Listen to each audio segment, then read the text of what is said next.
take my meals cold to quiet the spirit and calm my vital energies. Genshin infused water with ice is the most effective.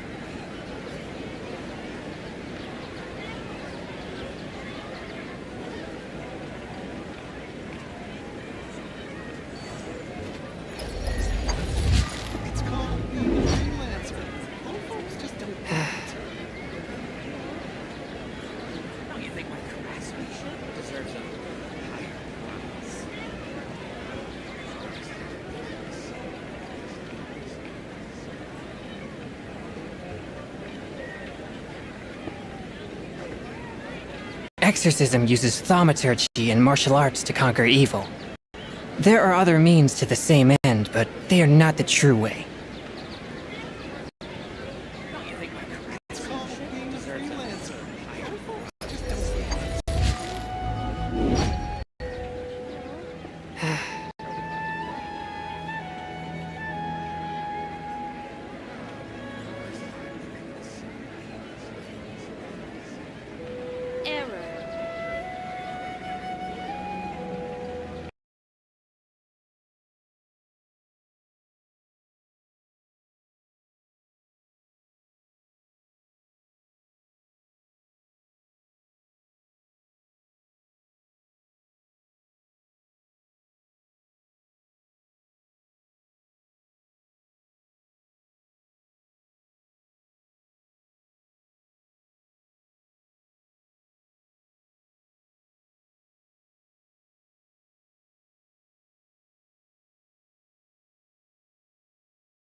No, my sword! Booba, get them!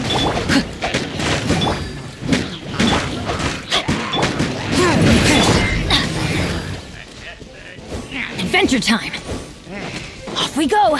Let's light it up! Rain cutter! Out of the frying pan! One with my blade! Rain outlines your fate! Teamwork is dreamwork! Spirit blade! Attack! Eat this! Nice and spicy! No, my sword!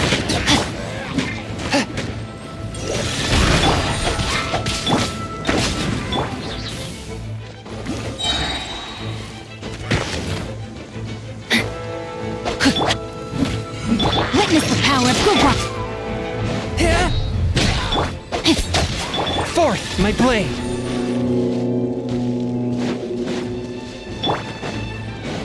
Booba, get them!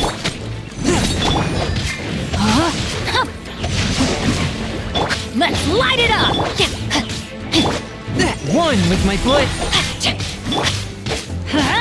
I'm going in! From whence you came!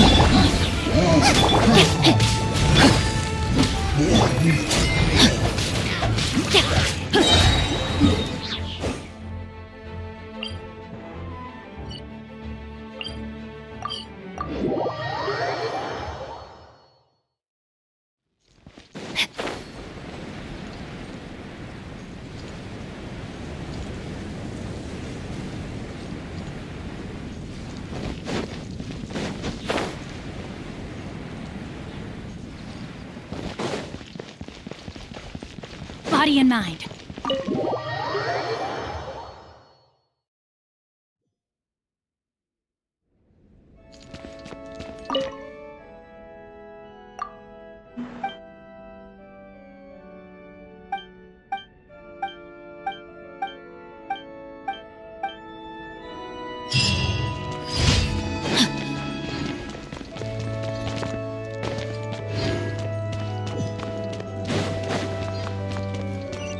Body and mind.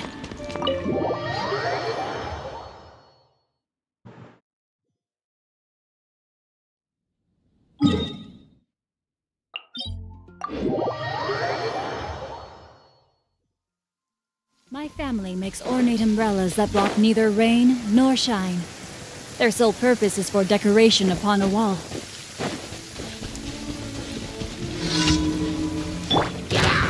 Nice and spicy! Hey-ya! Rain outlines your fate. Rain cutter. Everybody stand back!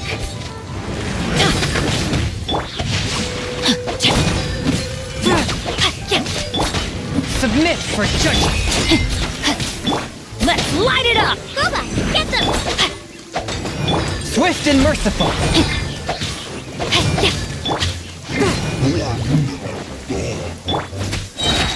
Let me weave you a verse. You're toast!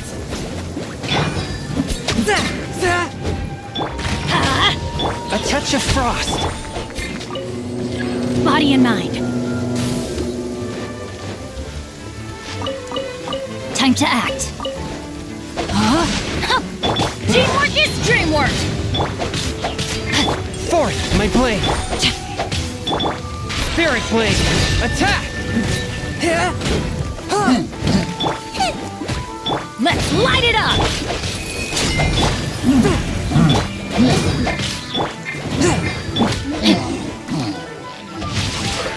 No, my sword!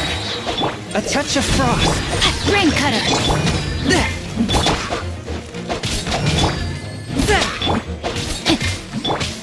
Submit for judgment.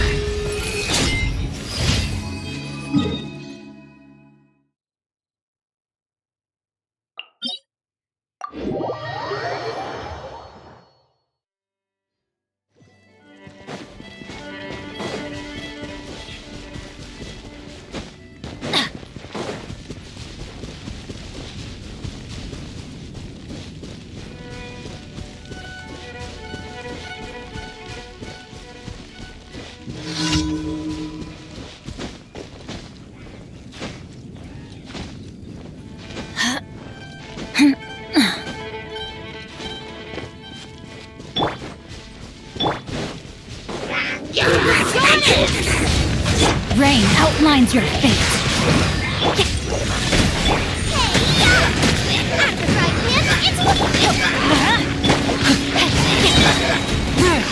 Let me weave you a verse. From whence you came.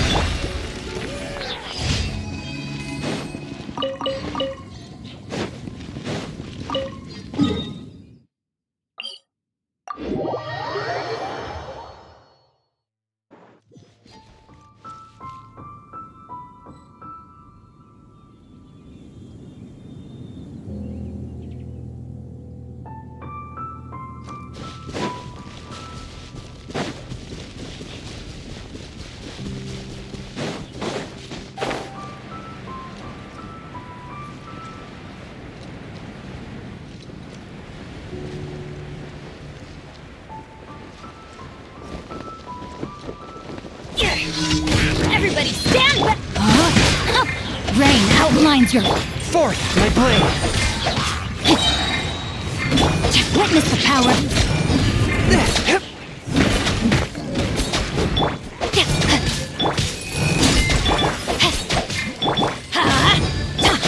You're toast! Nice and spicy! Swift and merciful. Submit for judgment. One with my blade. Body and mind. Teamwork is dreamwork! Let's light it up!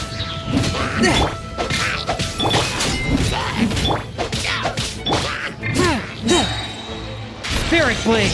Attack! A touch of frost. No, my sword! Let me weave you a...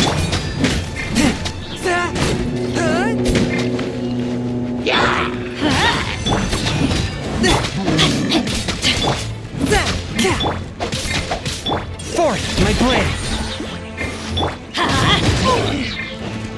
A touch of frost. Submit for judgment. I'm going in! Let's light it up! No, my sword! Rain cutter!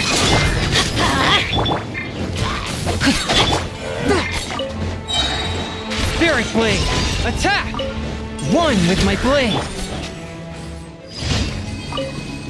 Body and mind.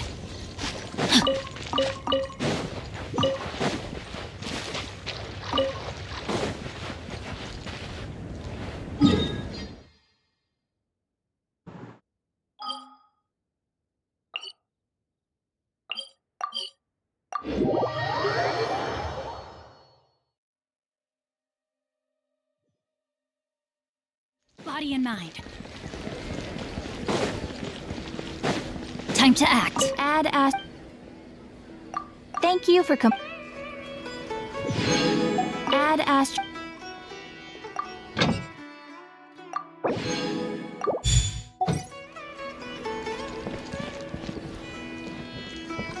body and mind.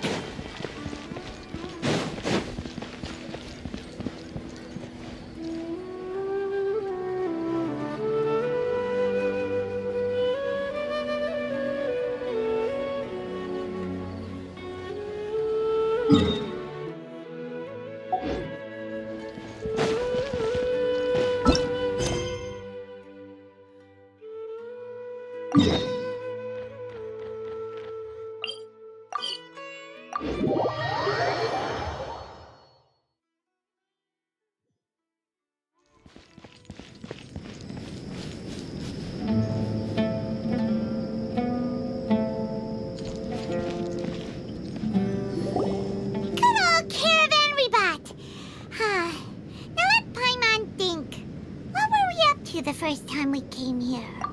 Oh, Paimon remembers! Nahita's consciousness had been trapped by the doctor, but we followed the clues she left behind to help her. So much time has already passed since then, and it seems Sumeru's changing for the better now that Nahita's in charge, right? Paimon just hopes this peace will last a long time, and then Nahita won't have any more new problems to deal with. Yeah, guess you're right. We somehow always find ourselves right in the thick of it. Who knows what will happen next? Come to think of it, maybe it's all because of you. Maybe you're just a magnet for trouble.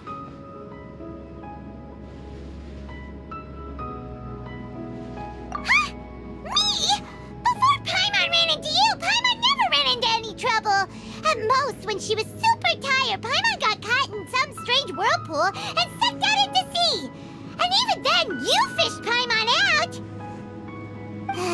Anyway, for Nahita's sake, maybe we should think about heading to our next destination for now.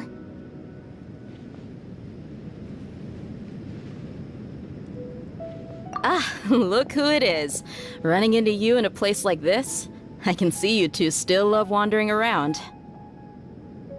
Oh, it's Dia! Since when are we just wandering around? We're usually taking care of some serious business. Even though it may have nothing to do with our journey. But never mind that. What brings you here? I just finished a commission in the desert for a usual client of mine. Nothing too interesting. Just escorting a shipment of goods. I'm on my way to report back. That's when I saw you two all the way over there, chatting away. What were you two talking about anyway? Huh? You serious? Can't say I saw that coming. But you are travelers after all. I guess you'd never stay for too long in one place. Bumping into you like this will become a rarity. I'm starting to feel sad just thinking about it. Hey, how about I gather a few mercs to escort you two? What do you say? Thanks, but no need. Oh, Paimon had no clue you'd miss us so much. But don't worry, we'll come back to see everyone when we get a chance. Sounds good. All you need to do to get to Fontaine is cross this stretch of desert and navigate some waterways. Knowing you two, I'm sure it won't be anything you can't handle. So, when are you leaving? Oh, wait a sec. Paimon just remembered there are still a few dishes in Sumeru that Paimon hasn't tried yet. Now, where's that list Paimon made?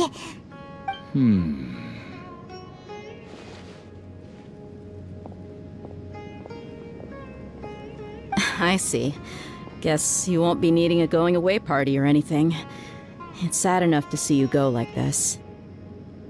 Though, now that I think about it, Sumeru wouldn't be what it is today without you.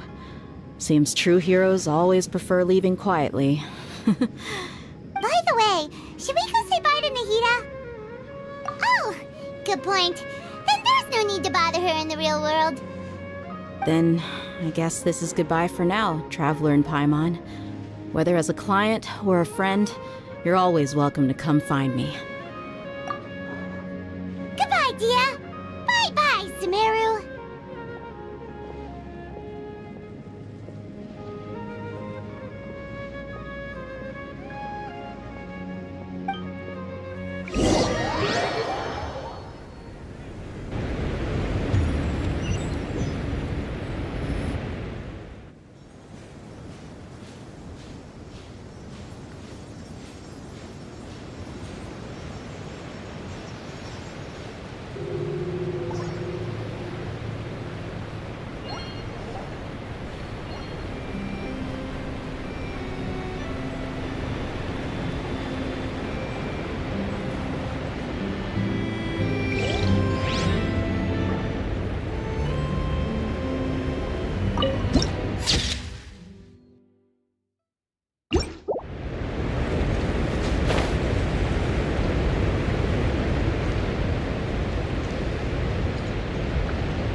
land and water, we finally made it!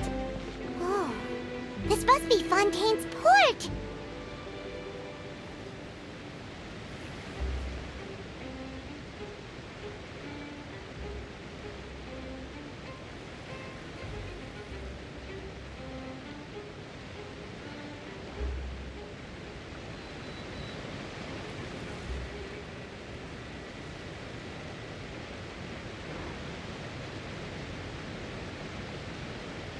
Wow! Everything looks so advanced in Fontaine. Paimon's heard that the industry here is extremely developed, and there are all kinds of unusual machines. Just seeing the sights as a tourist is nice, but maybe it would be better if we found something to do. What do you think? Good idea! Nahida gave us loads of useful information. Seeking out the Seven is probably still our best source for information at this point. Yeah, the more we can learn, the better. So, what do you think the Hydro Archon's like? Will we get along? Nahida said that she has a very unique personality, whatever that means. To learn about a nation's god, start with the nation's people. There seems to be some locals talking over there. Let's go see if we can join the party.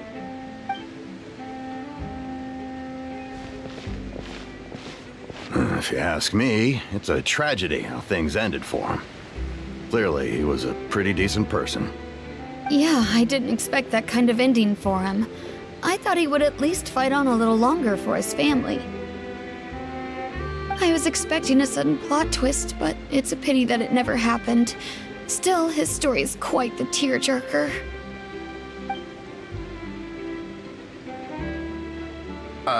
Excuse me. Can I help you too? I couldn't help but notice you standing here listening. Hi.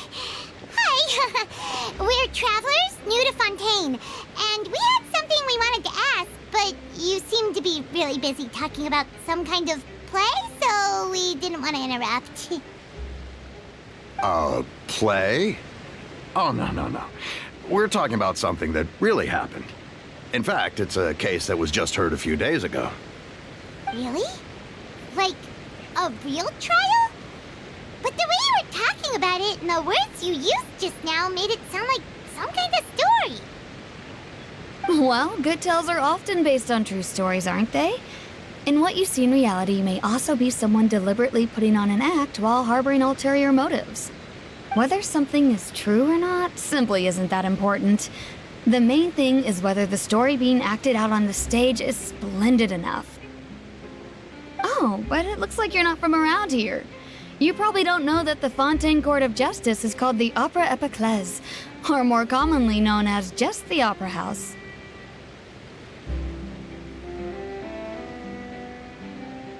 But, shouldn't court cases be treated a little more seriously than that? Not to question Fontaine's way of doing things. It's just that putting someone on trial is usually a very serious thing. No worries. Other visitors to Fontaine have wondered the same thing. You could say that we just don't want to waste the moving stories behind those cases.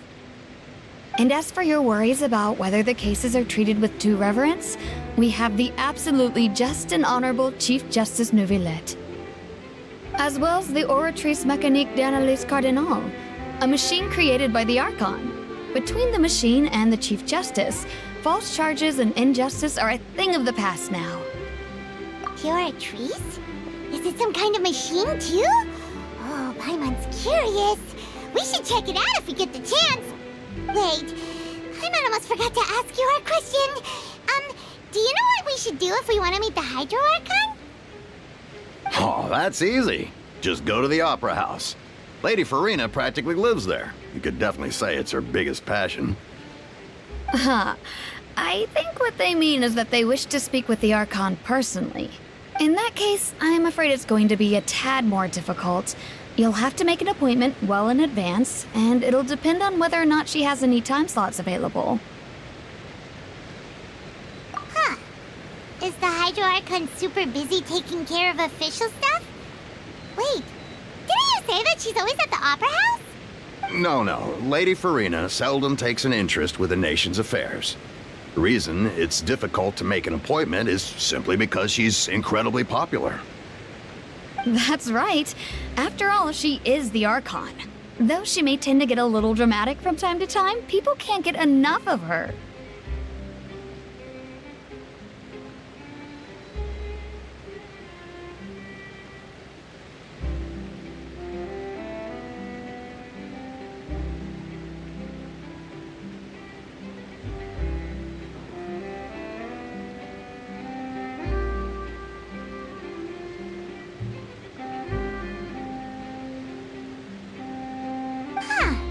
First time Paimon's ever heard of an Archon being described that way before. Wait! Paimon gets now! The Hydro Archon is kinda like a big celebrity here, right? Yeah, I suppose you could say that. Perhaps you could even say our mascot. Hang on. This is still Fontaine's Archon you're talking about. You should show some more respect. Yes, you're right. I guess I should at least try to be a little more respectful in front of visitors. Otherwise, I might get arrested and find myself face to face with Monsieur Neuvillette. Come on. Sure, there's a lot of laws here, but nobody's going to be arrested for saying something disrespectful about the Hydro Archon. Alright, I think we get it. Thank you! At least we now know that we can find the Hydro Archon at the Opera House. But who knows how long making an appointment will take? Guess we could have a look around the city in the meantime. Hey! What are you looking over there for? Huh. Maybe something's the matter. She isn't going to jump into the water, is she? Maybe we better go check on her.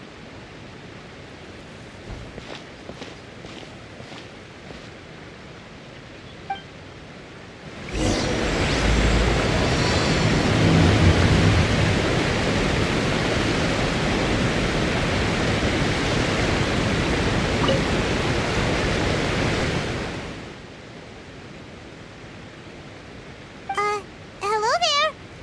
Excuse me. Are you alright? Huh? I'm fine. Thanks. Oh, okay then. We just noticed that you seem to be worried about something. About many things, actually. But there's nothing I can do but just keep my troubles to myself. I was just reminiscing about a place my brother and I would play when we were kids. It was just atop that hill over there. See?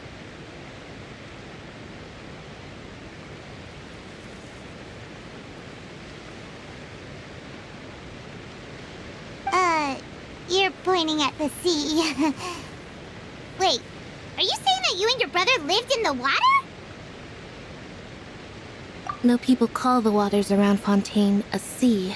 It's actually just an inland lake that's filled with fresh water. And though I can still see that hill clearly in my memories, now it's been completely submerged. He would skip and jump, tossing sand in the wind. The sun shone brightly, and the air was filled with the scent of the sea.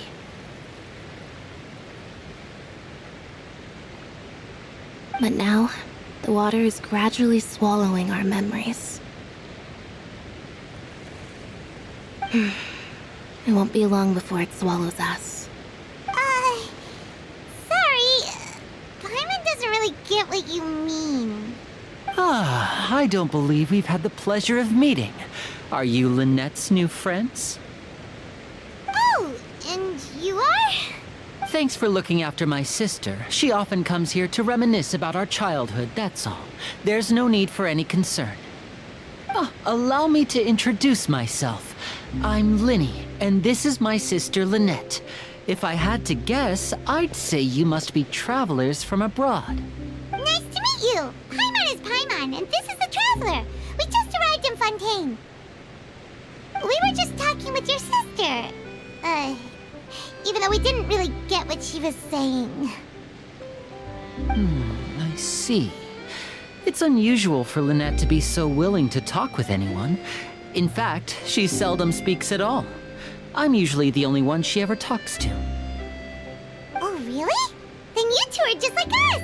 Paimon's always the one talking for some reason.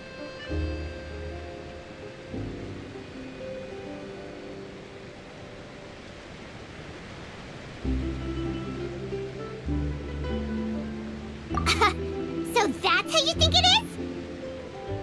I also think my brother can be too talkative at times. Seems you were right, Paimon. We are quite similar.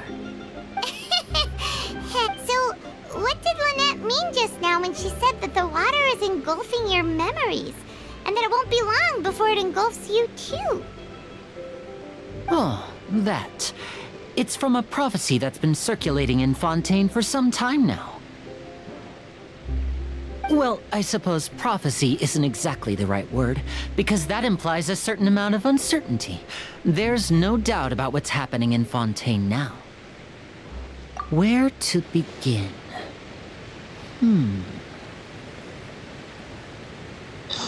Let's put that question on hold for a moment. We still haven't formally greeted each other yet, have we?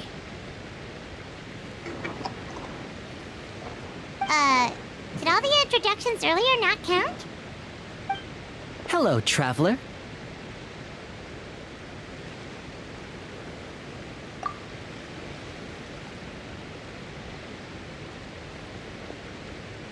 And hello, Paimon. Hey! Why didn't Paimon get a handshake? You're not poking fun at Paimon, are you? Please, don't take offense. Just consider it a sort of etiquette we have here in Fontaine when making new friends. You should remember it. It might prove useful. Oh, all right then. Well, Paimon's just happy to have a local friend now. By the way, we were just getting ready to go to the Opera House to meet the Hydro Archon. Would you be able to show us the way? So you're going to see Lady Farina? No problem at all. In fact, I was planning to go to the Opera House later myself. I'll gladly take you once I finish things here. Please follow me.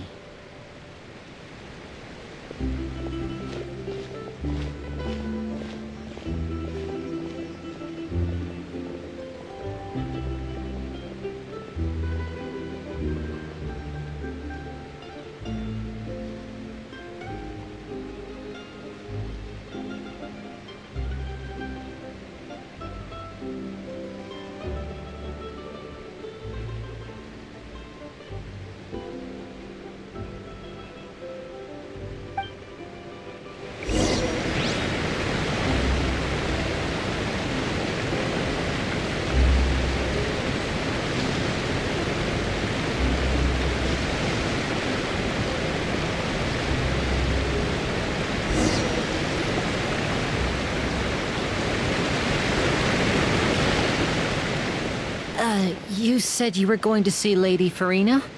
Well, it seems Lady Farina has come to see you.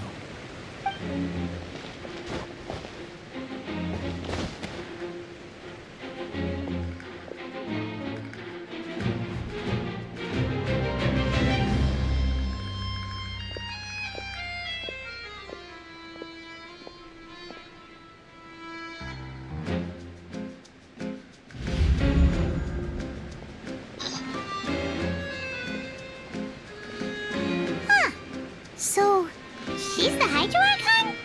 But how did she know we were looking for her? My dear people, rich and poor, those with cup in hand and those with nothing at all, raise your glasses in celebration. If you don't have one, then just raise your hand in lieu.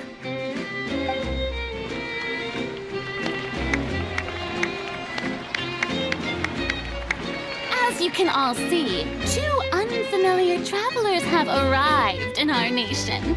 Come, let us make a toast in honor of this traveler and his companion who have journeyed here from distant lands.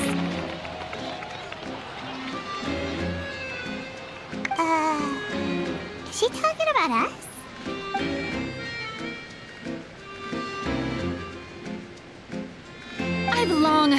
the turmoil and chaos you've left in your wake as you visited other nations.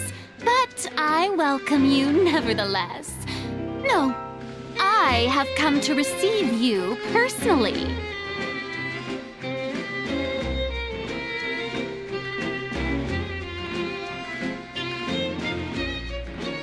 Fear is for insignificant cowards.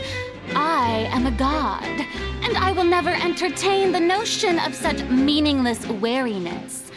You can be rest assured, I see clearly your sincerity. Of course, seeking an audience with me is the most sensible thing to do. It will allow you to truly behold my power and witness my authority. Intelligent people always gather under the correct banner. I, Focalor, hereby welcome you to the nation of Hydro and acknowledge the value and significance of your trip. Now, you may rejoice in this.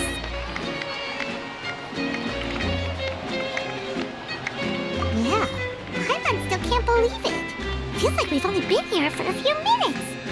But the Hydro Archon's entrance was, how should Paimon describe it?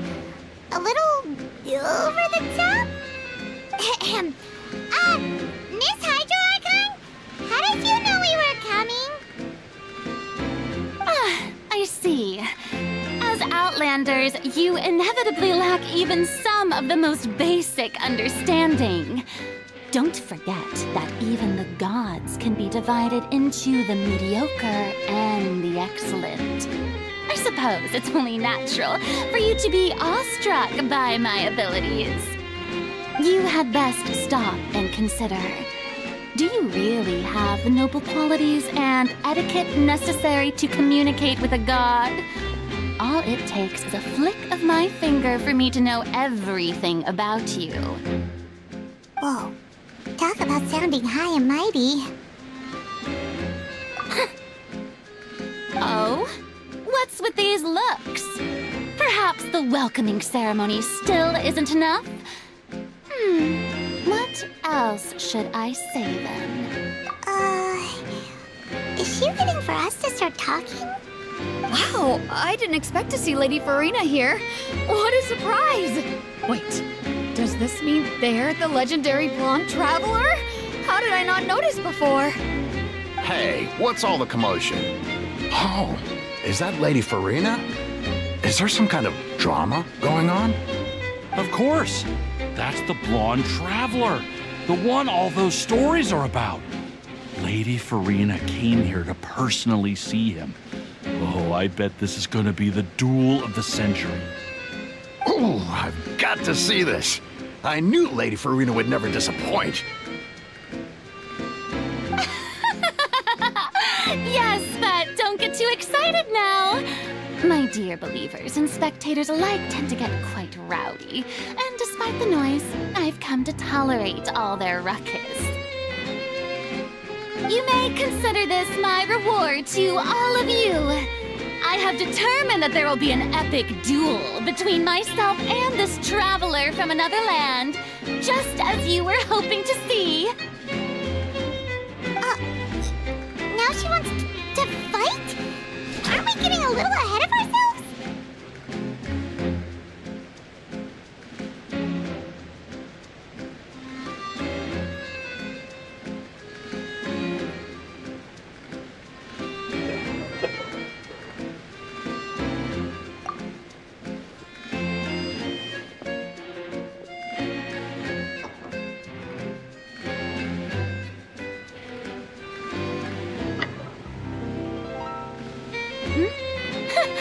Are you not afraid? Might I remind you that this is a duel against the divine? What are you trying to do, traveler? Provoking a god in front of her people? Stand down, Clorend. I admire his bravery. Few have the courage to draw their sword against a god. He is obviously a true warrior. Unfortunately, people nowadays only crave to be thrilled, and and a mere duel will not slake their thirst for excitement. Huh. Yeah, she's right. Just a duel wouldn't be all that interesting.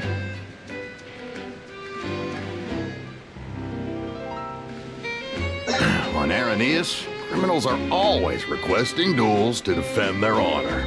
I'm getting a bit old, to tell the truth. You see. Then, as the god of justice, I shall face this traveler in another kind of duel. A duel. All right! Now that'll be worth seeing! Right. This is Fontaine, after all.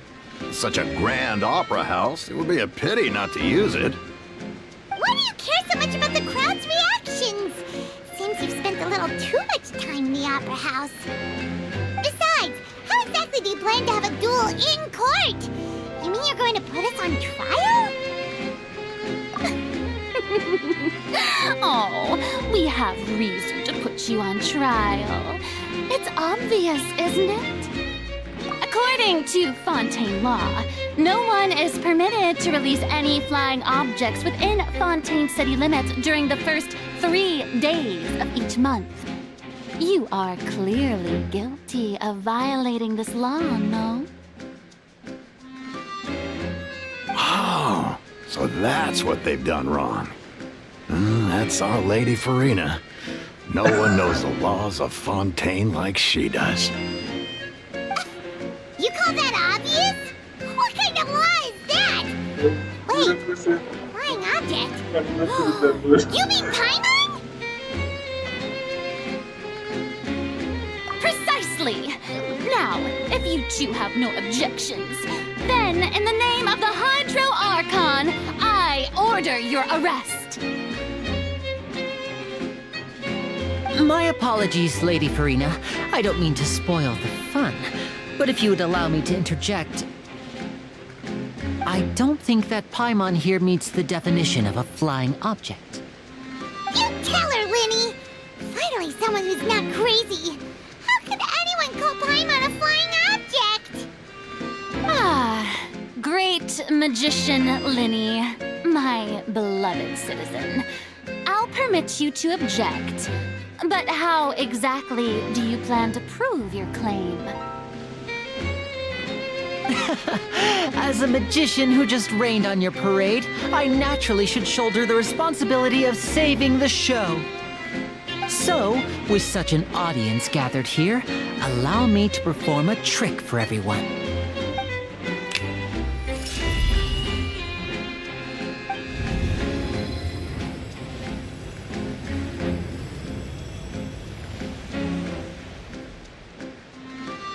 Ta-da!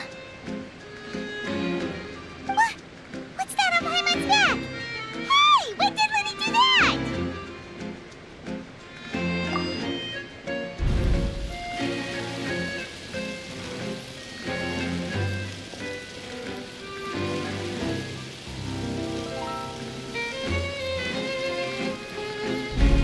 There. As you can all clearly see, Paimon should be classified as, well, something like a balloon. This rope has been in the traveler's hand all along. It was just that no one could see it before. Huh? You call that magic? You've got to be joking. I thought it was pretty good. Nice one. Huh. I'm not sure what to think. It seems Lady Farina's charges no longer hold water.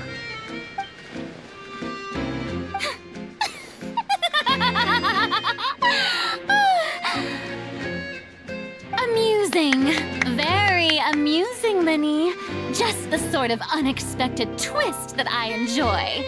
With you here, today's performance can finally be called complete. Performance? You see all this as a performance? In which case, consider the matter of your trial resolved. The god of justice will not bring charges against an innocent person. But when there are valid grounds, I will not only judge travelers from abroad, but even the gods of other lands. I look forward to seeing your upcoming performance at the Opera House, Mr. Linny and Miss Lynette. That's enough for now. Toodaloo!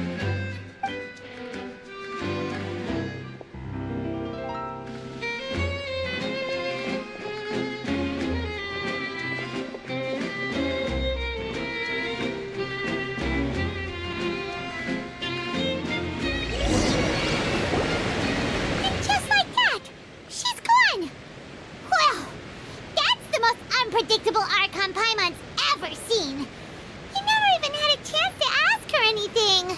But that's a problem for future Paimon. That whole scene just now was really... Don't mention it.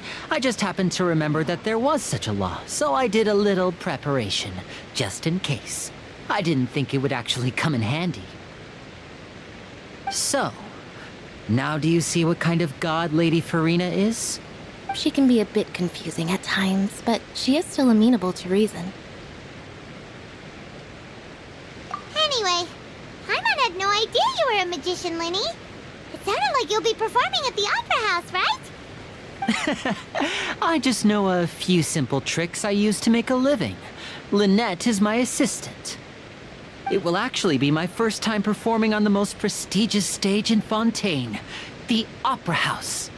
But isn't the Opera House where criminal trials are held in Fontaine? When there are no public trials being held, the Opera House hosts a variety of other performances. To the people of Fontaine, the line between a trial and a performance can be a little blurred. And speaking of performances, I would be remiss to forego this opportunity gifted by fate. Might I invite the two of you to see my performance?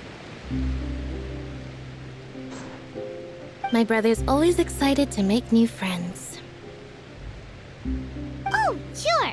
We don't really have anything to do now, and we wanted to go to the Opera House anyway. Splendid. In that case, why don't we go together? I'll show you the way.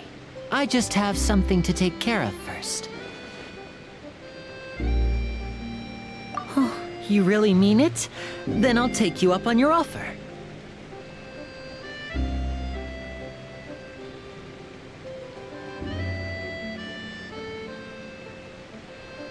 This is a magical item known as a magic pocket. Perhaps you can help me distribute them to the people here. Huh? What are they going to use it for? About that... You asked me before about the prophecy, right? Let me start by telling you a little more about what it entails. I'm not sure exactly when it began, but a prophecy has been circulating around Fontaine. It says that every person in Fontaine is born with sin. No matter how the nation of justice holds trial after trial, this sin cannot be absolved. Until one day, the water levels in Fontaine will rise, and the sinful people will slowly be drowned. In the end, the people will all be dissolved into the waters, and only the Hydro Archon will remain, weeping on her throne. Only then will the sins of the people of Fontaine be washed away. That sounds pretty gloomy. Why are people in Fontaine born with sin? What is that supposed to mean?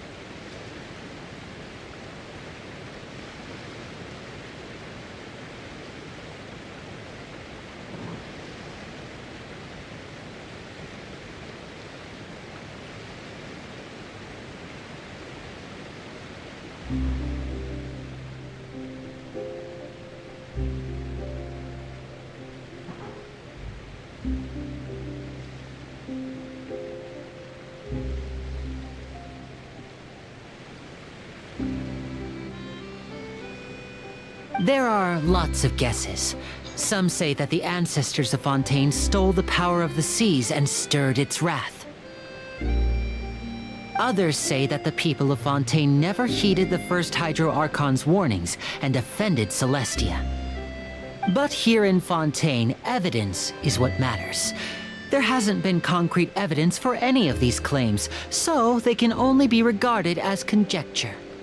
If even the people in Fontaine don't know what sin they committed, wouldn't it be better just to ignore the prophecy completely? Why bother feeling guilty all the time?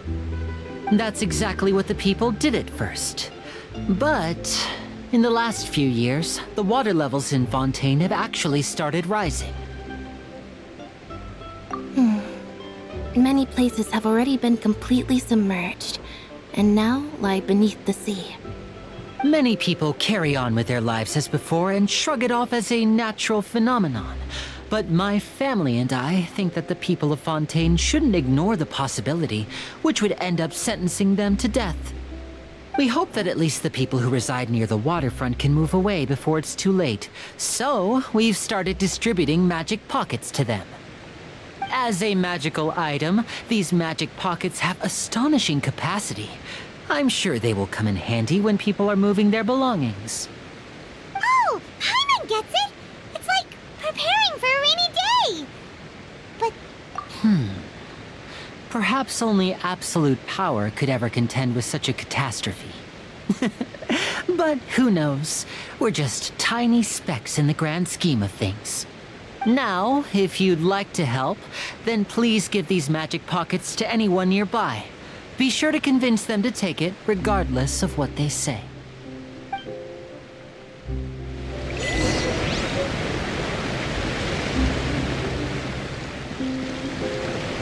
Time to act. Body and mind. So you're the blonde traveler that everyone's been talking about. My apologies for not recognizing you earlier. Oh, a magic pocket? Seems you really thought of everything. I guess it's better to prepare for the worst and hope for the best. Thanks. Please, also thank the magician on my behalf when you get the chance.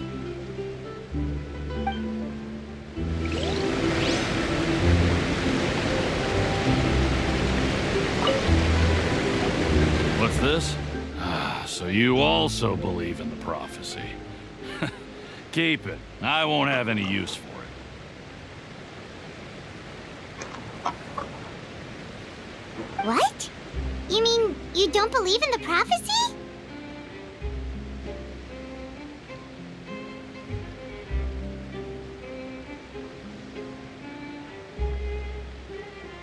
No, I believe in the prophecy.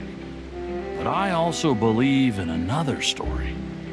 The story says that people once lived in the ocean. They were one with the ocean and couldn't live apart from it. But as time wore on, people desired to live on land and developed blood vessels, encapsulating the sea within their bodies. Thus could people set foot on land.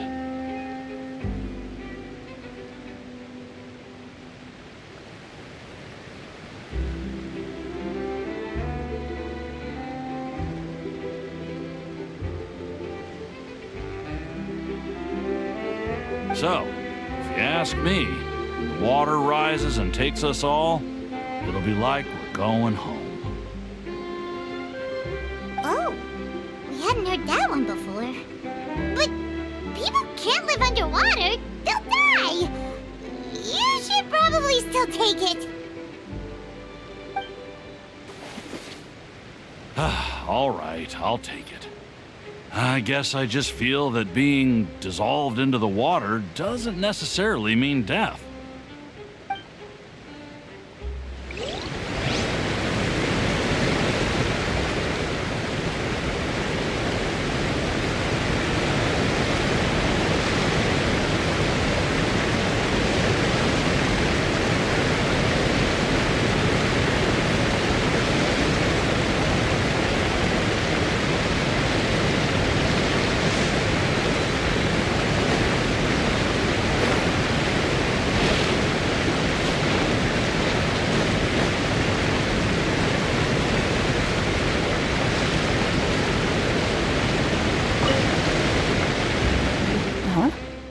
I don't want that thing.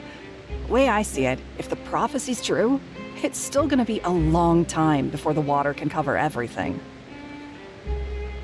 Life is all about living in the moment. What use is there in worrying about the future all the time? We'll cross that bridge when we get to it. You should still take it. You never know when it'll come in handy. Oh, all right, fine. Thanks. It's just that if I start moving, that means I've already given up on the life I have now. I'd really rather not.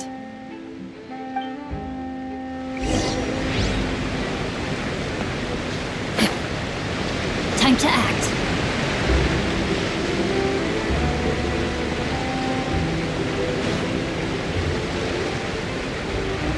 Oh? You already handed out all of the magic pockets? That was fast. So, what did people have to say? I bet you heard some, interesting opinions. Yes, but that will change once disaster strikes. I know they'll change their minds, so it's only right to help them prepare. Is there anything else you need to do before we leave? Yes, one last thing. I have the magic pockets made by a workshop in the court of Fontaine. Since we're out and about, I was thinking about bringing him some more materials. So, you want to collect materials? Just tell us what the materials look like and we'll help. Many hands make light work. Oh, that would be much appreciated. We'll need some Romaritime flowers. I remember seeing them near the waterfront on the east side of the harbor.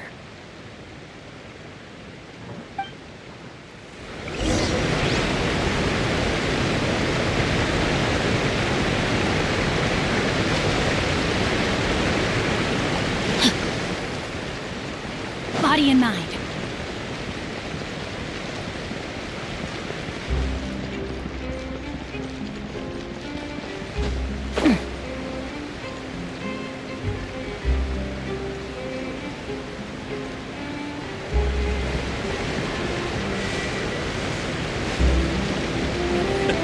I can't wait.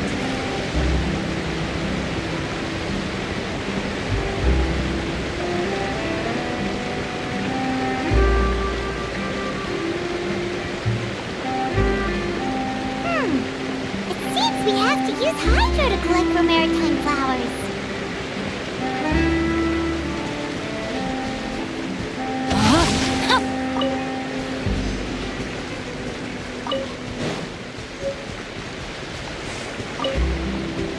Body and mind.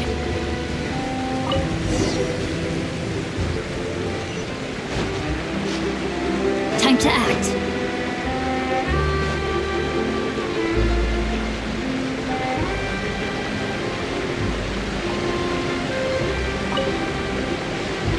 You made quick work of that. I can tell you're an experienced traveler.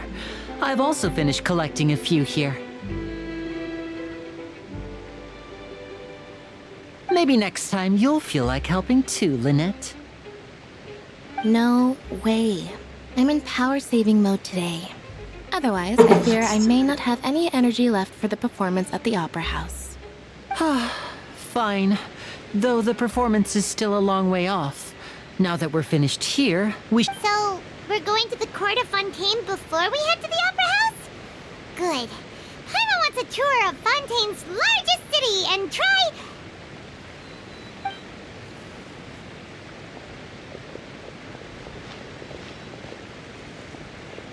Wait, shh. Have you noticed that person over there? The young girl. Huh? What's wrong with her? Paimon didn't notice anything. She's obviously a thief. Magicians and thieves practice similar methods. We divert attention, and a distracted audience is one that won't discover what you're really doing. Watch her movements carefully.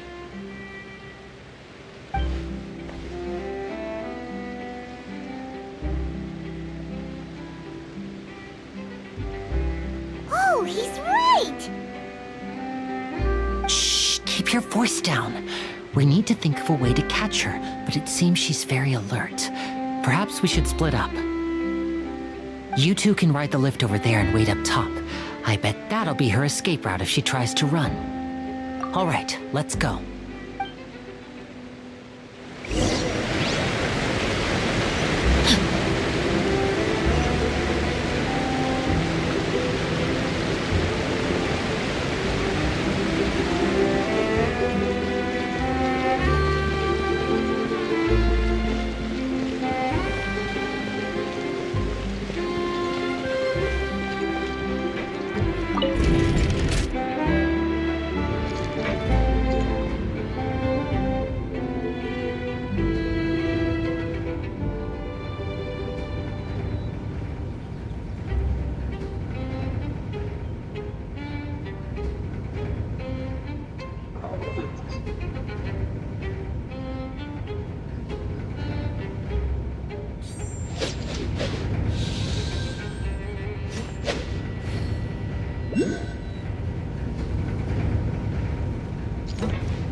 This is the spot where Linny wanted us to wait.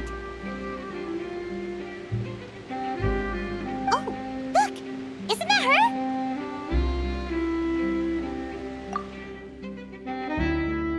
Oh no! Did she notice us? She started running the other direction! What should we do? Should we chase her? You're right. She might also be trying to lure us away.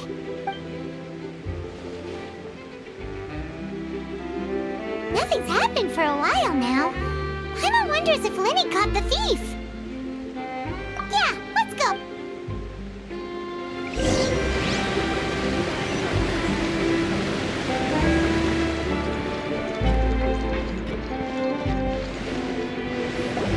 Are you sure that's all she took? You should check to make sure you're not missing anything else. No, that was all. Oh, I can't thank you enough. I didn't notice a thing earlier.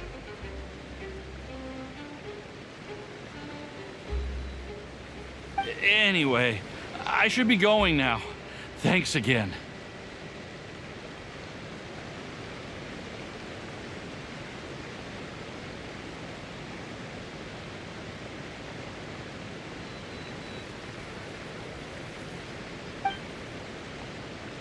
Oh, were you returning what the thief had stolen? That's right. Pity I wasn't able to catch her. She distracted me by dropping the thing she stole on the ground. By the time I looked back, she was already gone. I saw the general direction she went, but Linny twisted his ankle, and I needed to make sure he was okay. Oh, did you get hurt, Linny? I'll be all right. It's just a twisted ankle, that's all. In fact, it's feeling better already. If you want to play at being a hero, at least try not to get hurt doing it. Imagine what would happen if you managed to derail our performance as a result. You're right, you're right. Sorry, Lynette. I have to admit that the thief was even more skilled than I had anticipated. But at least we were able to get the stolen items back, so it wasn't a complete failure. What a slippery little thief. Guess things turned out all right in the end, though. Linny's initiative paid off. All right, let's put this little detour behind us. We should go to the Court of Fontaine now.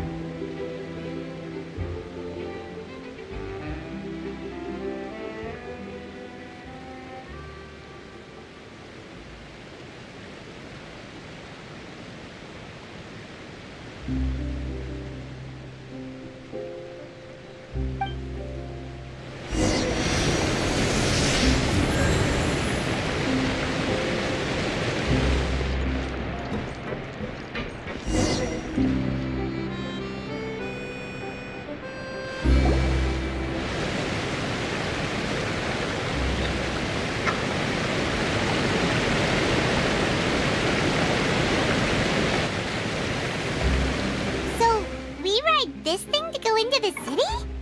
What an ingenious way to get around! People in Fontaine really know how to use water! This is an aquabus. It allows people to travel between several key locations around Fontaine.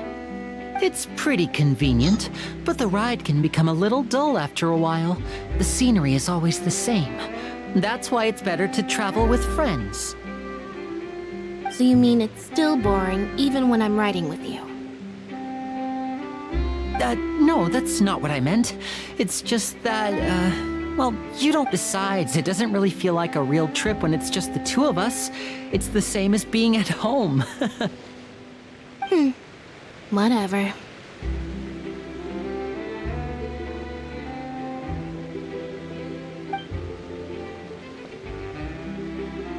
Guess that's what it's like to be an older brother.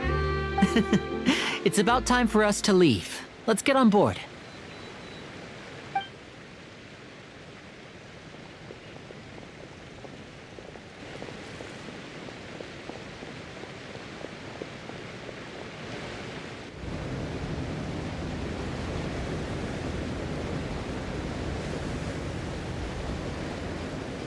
Oh, excuse me!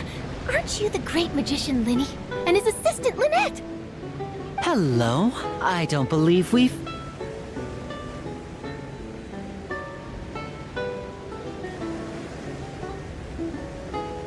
I'm Charlotte, a reporter for the Steambird.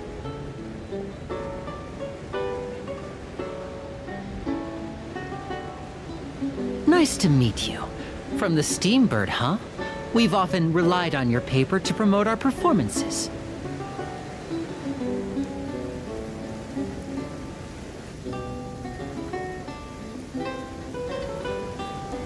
It's an honor to meet you.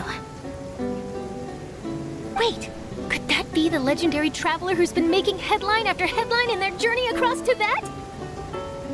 Amazing! You recognized everybody almost immediately! I wouldn't be much of a reporter if I didn't know who's who, would I? Wow, today must be my day! Who knew I would end up on the same boat as so many VIPs? Could my vision finally be showing me some favor? So, Charlotte, what do you usually report on? Well, when there isn't any breaking news, I mainly cover the trials at the Opera House. You can still manage to keep readers' attention as long as you tell things from a clever enough angle, even if it's the same old topics. For example, reporting on how a scammer once deceived vulnerable girls into relationships, or how a financial criminal was once so poor that they ate a single piece of bread for 5 days. That's fine and all, but what I'm really after is exclusive, sensational news pieces that could shake the country. These smaller stories are a waste of my talents. Oh, I just remembered. I've been following a case lately. Well, a series of cases, actually. You mean the serial disappearances of young women case? That's right! These stories are the talk of the town right now, and it's probably the most mysterious case we've ever seen.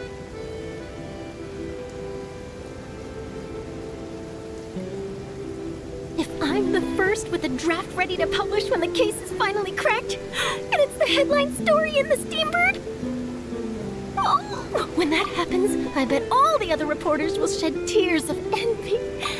I've already gathered all kinds of materials. I just can't wait for the truth to be revealed. So, what is the women case? You mean the culprit hasn't been found? That's right. The first missing girl case happened almost 20 years ago. And ever since, after a period of time, another girl disappears. What the cases have in common is that the girls are all of a similar age, and that they've all vanished without a trace. But the scariest part is that to this day, none of the girls have ever been found.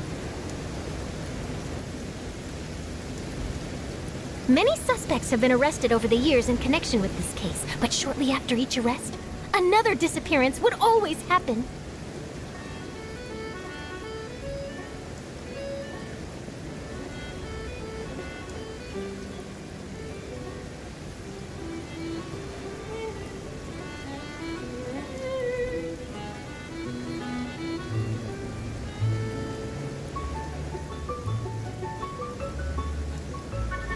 Yes, it's possible. But either way, I believe that every case has some precise truth behind it, waiting to be exposed. Yes, I agree. And at the very least, the family of those missing girls deserves some sort of explanation. I just imagined for a second what I would do if Lynette were to suddenly disappear. I'd pay any price to get her back, and then find a way to track down the culprit. Please don't imagine that, Lenny.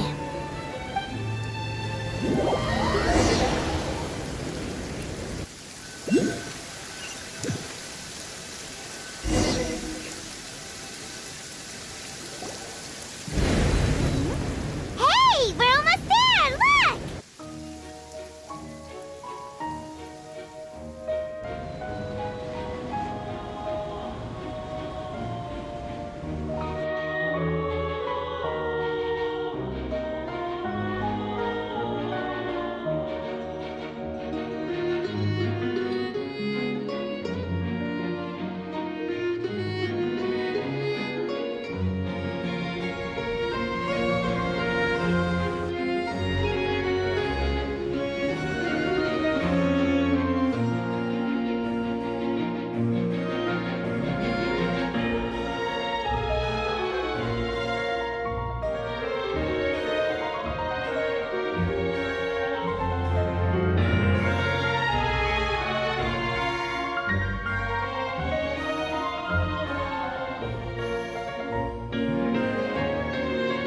Well, I really enjoyed chatting with you.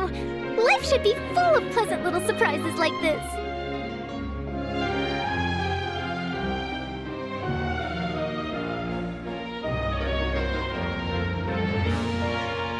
Yeah, us as well. The ride went by too quickly. Oh, I have an interview to get to. I should get going before I'm late. Okay, Paimon hopes we can chat again soon, Charlotte. See ya! Bye now. Oh, be sure to stop by and see me at the Steambird when you have time. What a tough job. Always running around and interviewing everyone. Well, where should we go now? If you don't mind, how about we stop by my home first? Besides, I still have all the materials we collected. Sure, we wouldn't mind at all. This city is so huge, Paimon wouldn't know where to start anyway.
This is our current abode.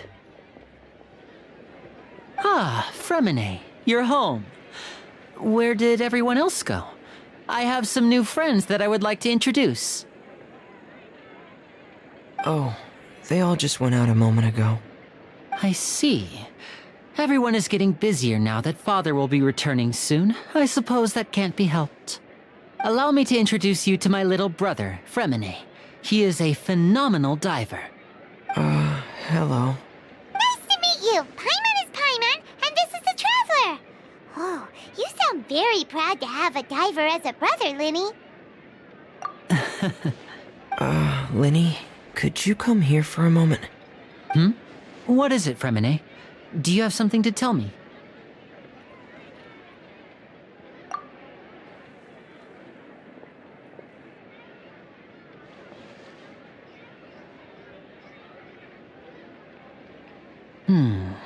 Okay, I see. Is everything all right?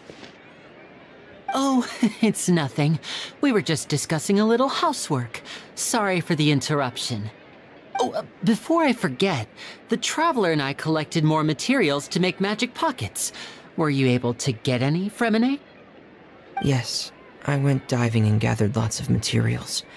I was about to give them to you. That's our Fremine, always quick with the underwater work. All right, I'll take these to the workshop.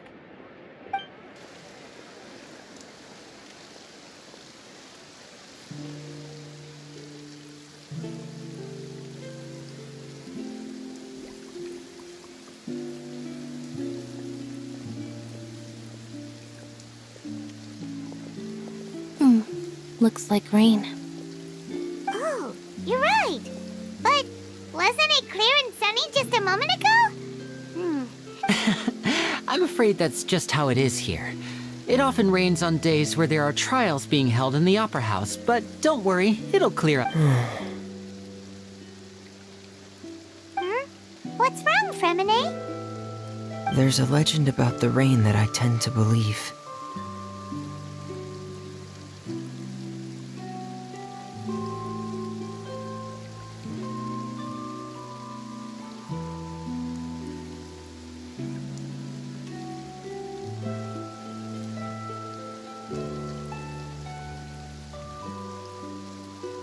It's said that a dragon of water once resided in Fontaine. Though we don't know where the dragon went, every time it weeps, the skies will cloud up and pour out rain. When I was a child, my mother told me that if I wanted to go outside and play, I should yell toward the sky at the top of my lungs.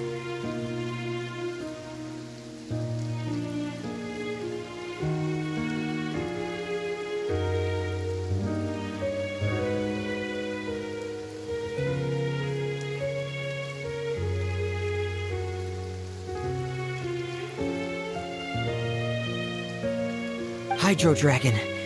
Hydro Dragon! Don't cry! If it's an elemental dragon, then having the power to make it rain wouldn't be very unusual.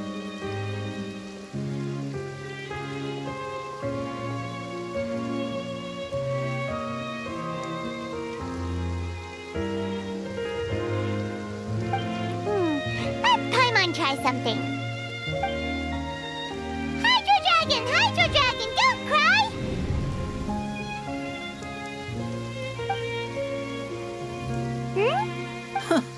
Doesn't seem to be of any use. It is just a legend after all.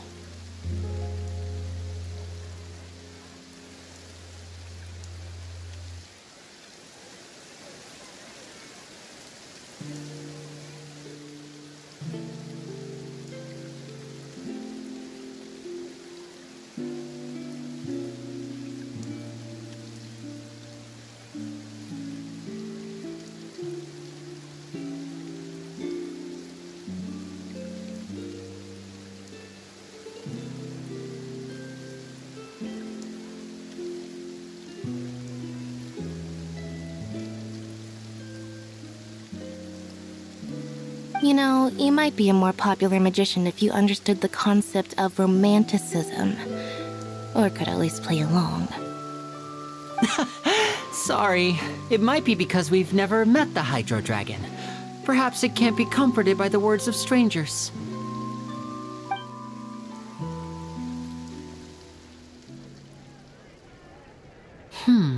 It rained for longer than I suspected. Oh, it's already getting late. Was there something you needed to do, Linny? Yeah, some preparations for the show at the Opera House. I need to find a way to catch the last aqua bus of the day. On the day of the performance, just ride the aqua bus to the island of Araneus. I'll have Lynette meet you at the fountain in front of the Opera House. Oh, are you leaving now?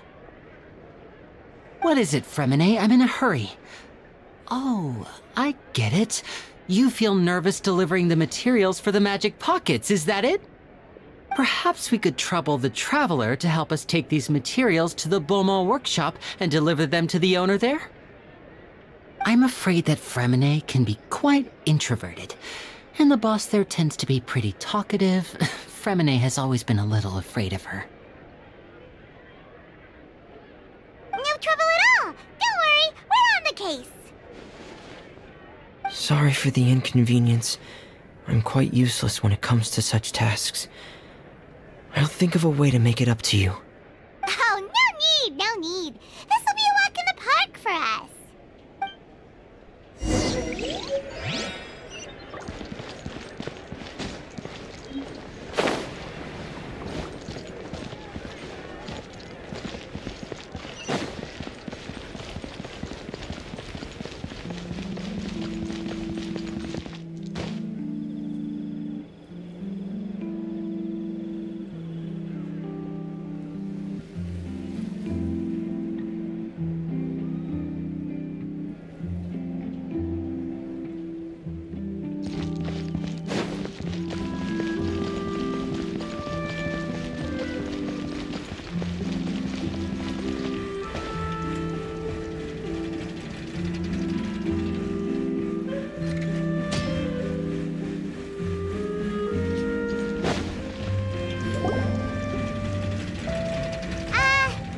Hello?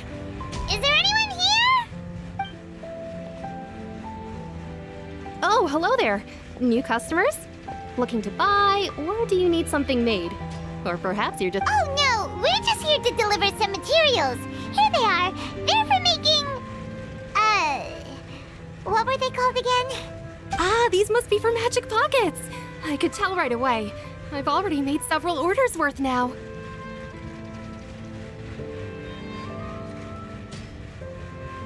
No need. They've already prepaid several batches worth. When they told me what they'd be using them for, I even offered them a discount. But they insisted on paying the full amount, saying that I had a business to run.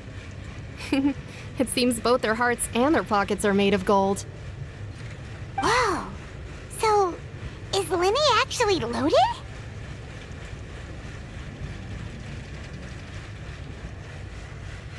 I can't say for sure, but who knows?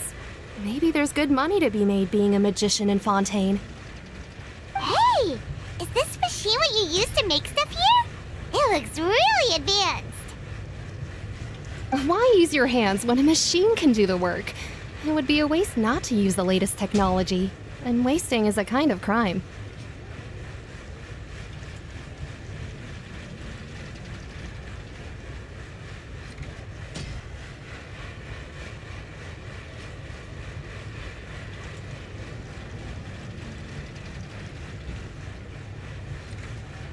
But where does a big machine like that get its power from?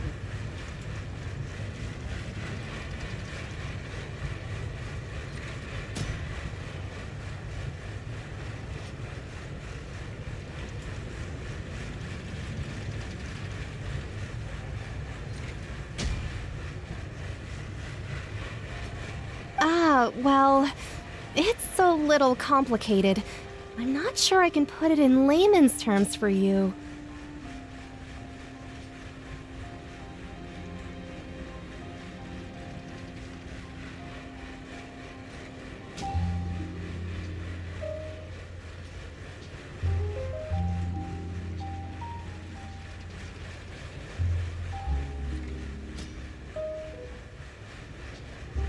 But basically, everything we usually use here in the city is powered by indemnitium. It's a type of energy that's produced from trials. Huh?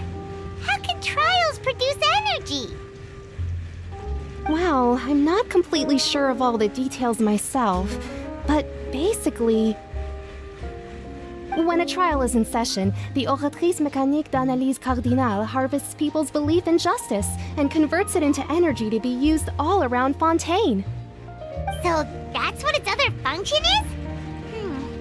Paimon heard that the Oratrice was created by the Archon to make judgments. But Paimon still doesn't get it.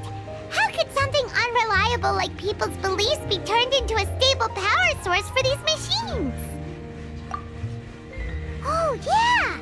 So that means the Hydro Archon relies on the machine to take the energy created by belief and turn it into power for all of Fontaine, right? Even though I've never heard anyone really put it that way before, it sounds like it makes sense. Besides indemnitium, we have another type of energy called pneumosia. It isn't produced by the power of the Archon, but it is unstable by nature. Even now, it still cannot be widely used by civilians. I thought I'd find you hard at work, but here you are chatting the day away. Since you're already talking, I'm sure you wouldn't mind a few words with me. You again? Didn't I already promise you that I'd have the more I owe to Confrérie of Cabriere by next month? Why are you hounding me now? Yeah, but how do we know that you won't go running off by the end of this month? I want 50% today. Wait, no, 70%. Huh? You... Seems business isn't so great for the workshop. We've already finished our job and delivered the materials. Maybe now's a good time to leave?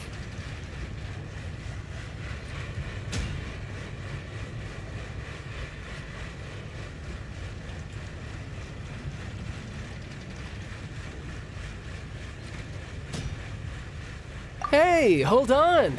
Before you go around trying to collect payments, why don't you settle your own debts first? If Confrérie of Cabriere wants to poach clients from Northland Bank, that's fine. But I'm afraid you still owe the bank a hefty sum of mora. So why don't we work things out between us first, before you get back to your little conversation here? You're from Northland Bank. But we said we'll pay everything we owe next month. Why are you hounding me now? Traveler, Paimon! I didn't think I'd run into you here in Fontaine. What are the chances?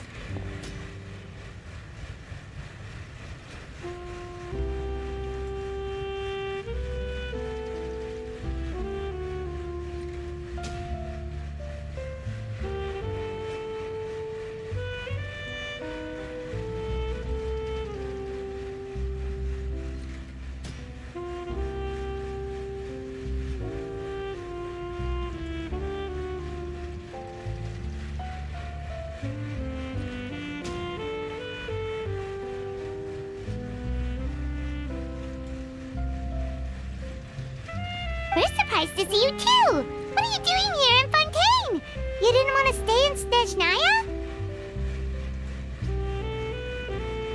Snezhnaya? Long story short, I've already been in Fontaine for some time now, and honestly, things have been pretty boring. But it seems that fate brought our paths together today. Not only will I have some good friends here now, but ones who always seem to find trouble. Either way you look at it, it seems things are going to get a lot more interesting now. Pretty sure we'd want to avoid anything that you'd find interesting.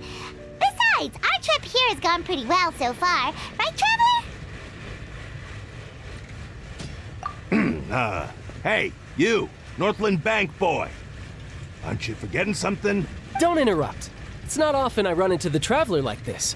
Why don't you wait for me over there for a while? You kidding? Aren't you the one looking for us? You really expect us to sit and twiddle our thumbs while you catch up with your friends? Listen to me, boy. If you want your mora, fine. Why don't you come and take it? Hey, I just said not to interrupt.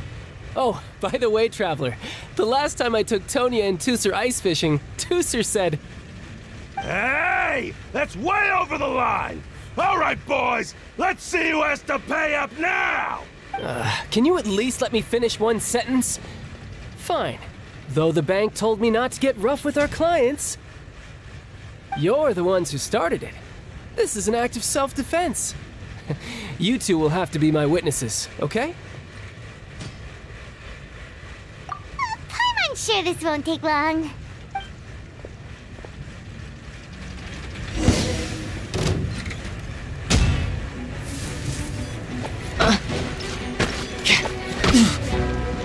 You can run, but you can't hide.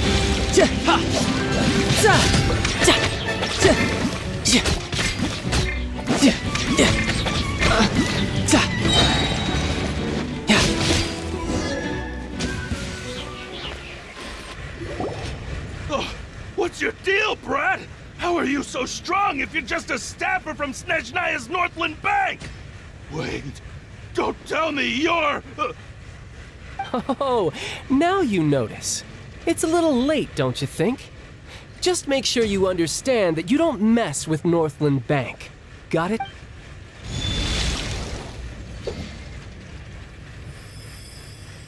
Huh? Now's my chance!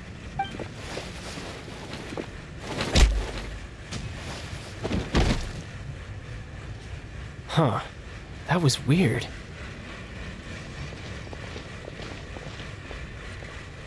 I'm not sure. It's as if I suddenly lost control of my hydro powers when I needed them. Maybe there's something wrong with my vision? Strange. How could that happen? First time Paimon's ever heard of someone losing control of their vision.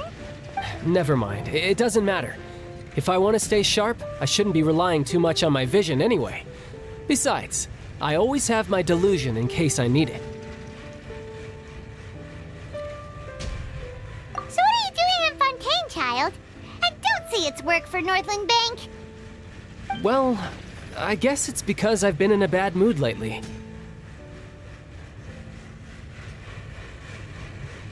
Huh? What kind of reason is that? I don't know. Maybe I still have a lot to learn about myself.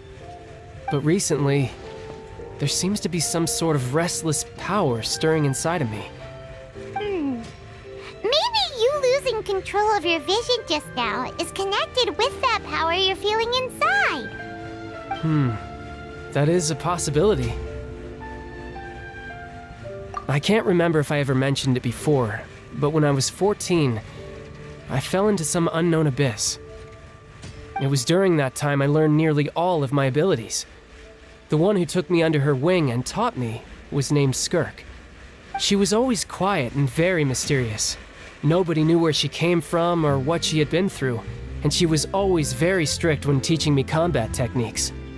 One time, I asked her why she was willing to take me on as an apprentice. From what I could make of her answer, it was because I had awakened it, and traces of it remained on me. She said that all my combat training would be useful in the future. But what is it? What did you awaken? She never explained that, but my guess is that it's related to a dream I saw when I had just fallen into that abyss. In my dream, I was in the deepest depths of the sea, and the boundless seabed was all around me. But in front of me appeared a whale that was so massive, I felt like I couldn't breathe. A whale? Oh, that sounds familiar! When we fought against you before, you summoned a huge whale that seemed to leap at us. Is that the one? That's just an abstract form of a whale that I create using my elemental powers. It takes that shape because the scene I dreamt of the whale has always been stuck in my mind. I'll never forget it. So you used the whale as inspiration for one of your moves? Huh. Seems a little twisted to Paimon. So why don't you just go ask your master? Maybe she knows the answer. You make it sound so easy. Ever since the incident I experienced there, I've never stopped searching for Master Skirk and that unknown abyss.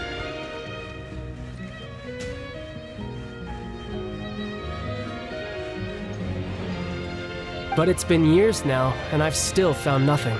There isn't even a trace of the place where I remember falling into the abyss. Oh, it sounds like some kind of ghost story. Yeah, I'm out of leads at this point, but there's nothing more I can do. It seems that strange encounters in this world tend to be elusive like that. Oh, seems the time really flies when I'm talking with you. I just remembered I have somewhere else I need to be, so I should get going. What? More work for the Northland Bank? And no, it's more of a personal appointment. Lately, I've been sparring with some of Fontaine's official champion duelists whenever I'm feeling bored. Official champion duelists? You mean it's their job to duel? Yep, in Fontaine, before a criminal goes to court, they're given one chance to defend their honor by requesting a duel with an official champion duelist. The champion duelists are all powerful fighters selected from among the nation's best. And the duel itself is a no-holds-barred fight with no specified stopping point. So engaging in such a duel is regarded as a symbol of defending your honor. If a criminal manages to win the duel, they'll be acquitted. But if they lose, they'll have no choice but to stand trial. And the worst-case scenario is that you're simply killed in the duel.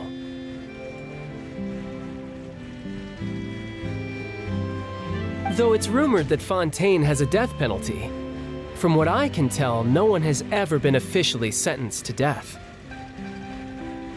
So really, the only people who opt to duel are those who have suffered a grave injustice in being accused, or those who greatly value their honor. Otherwise, why gamble with your life?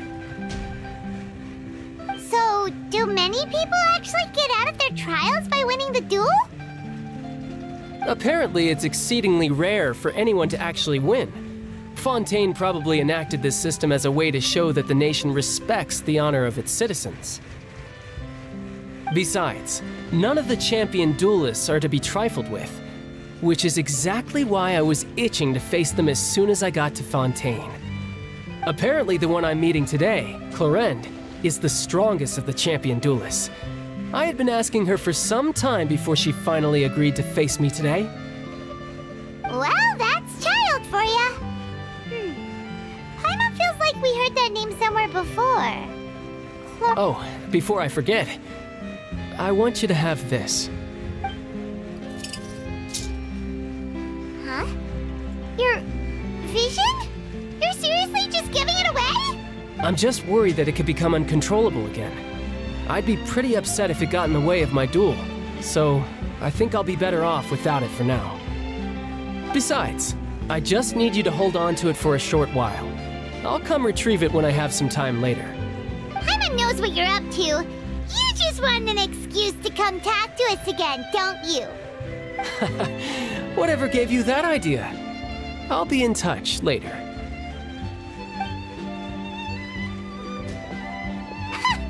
That sneaky guy.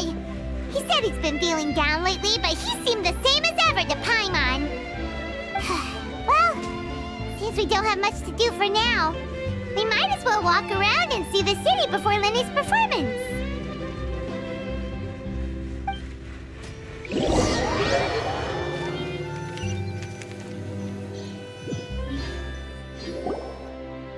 Wow! Who could have seen that coming?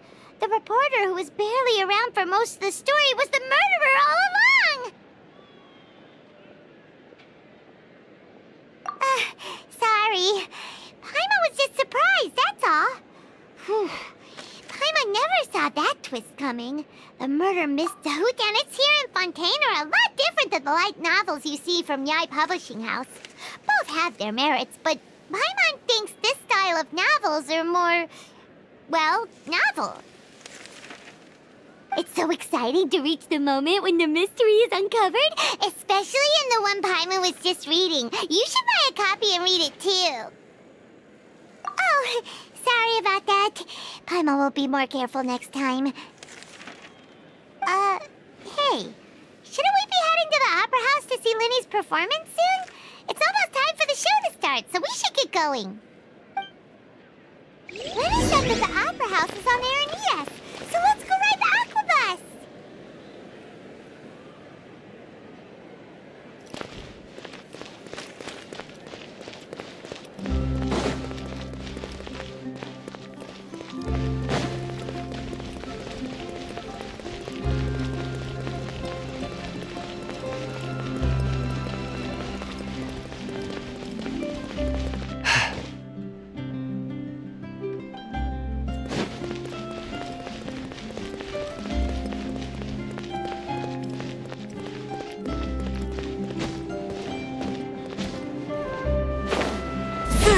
Anyone doing maintenance on this, statue?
Art is the key ingredient in fine dining.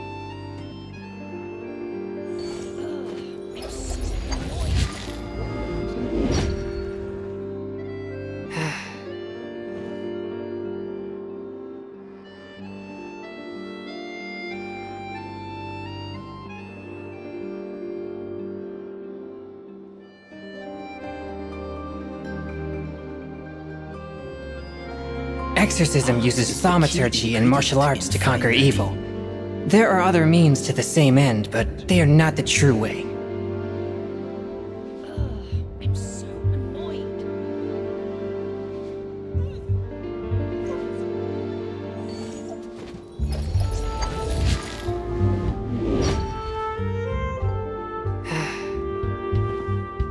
Art is the key ingredient in fine dining.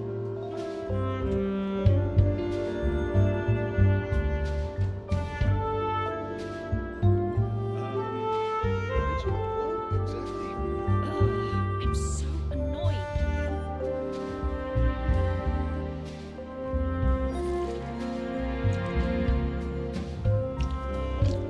Art is the key ingredient in fine dining.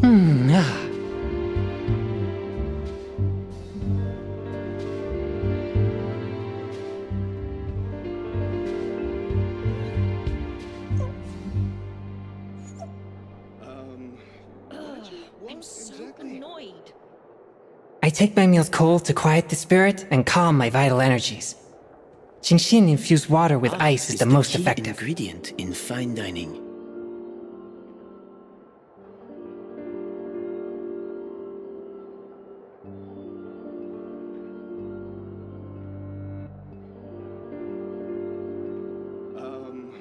What did you want exactly?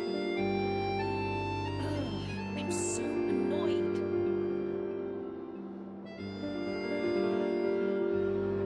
Art is the key ingredient in fine dining. Exorcism uses thaumaturgy and martial arts to conquer evil. There are other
I can't wait to see how this turns out.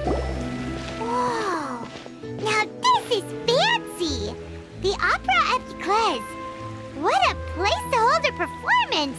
No wonder Linny and Lynette were looking forward to it. Huh. Looks like there's a lot of people standing around the fountain up ahead. Oh, Archon. please bless us with a bright and healthy child. We pray.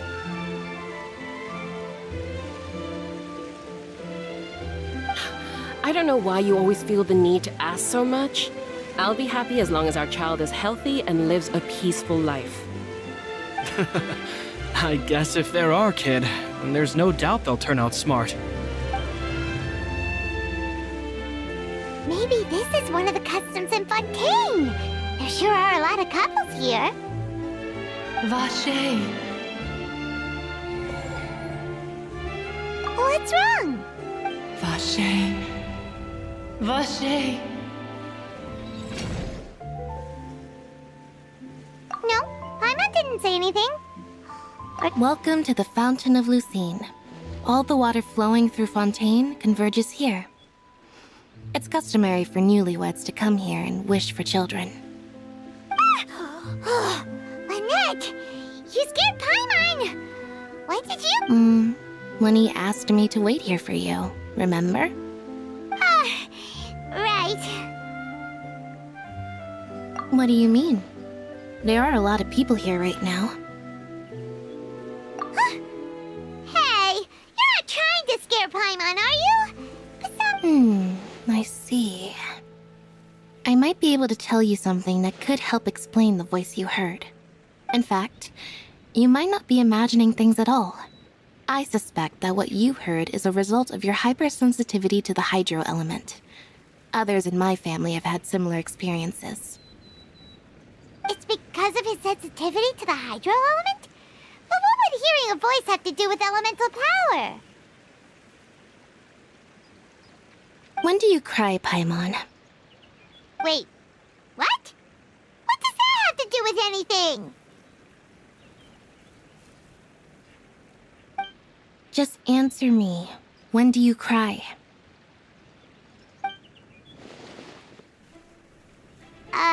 When Paimon's really sad?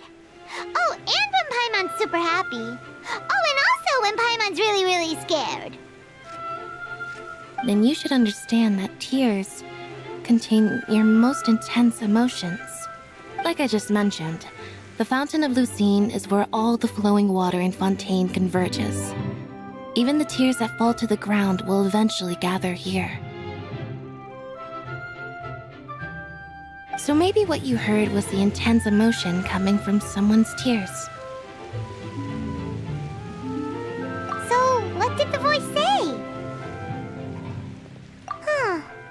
If you were hearing their emotions, then Paimon wonders what happened to them. Rather than worrying about them, we should worry about my brother first. Don't let that calm look of his fool you. He tends to get pretty nervous just before a performance. So check. Oh, right. That makes sense. Let's go in and see Linny.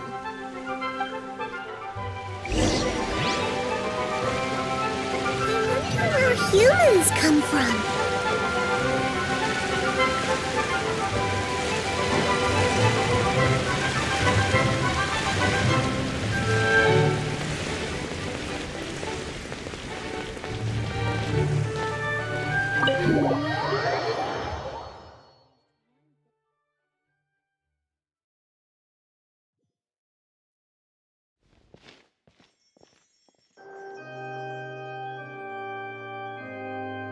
Traveler and Paimon, good to see you. I knew you two would come.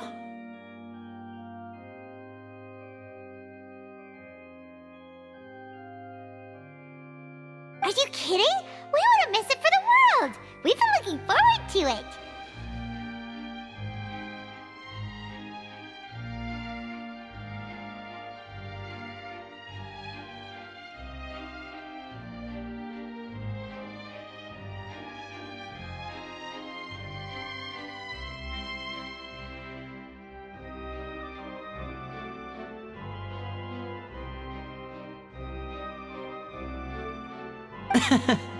I can tell, judging by how early you've arrived.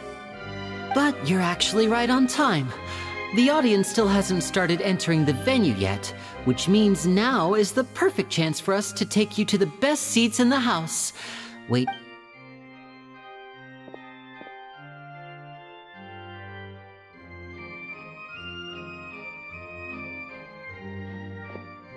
The Opera House has assigned seating, so you always have to make reservations. I've already reserved your seats, and here are your tickets. Ooh, front row seats! Thanks, Lenny!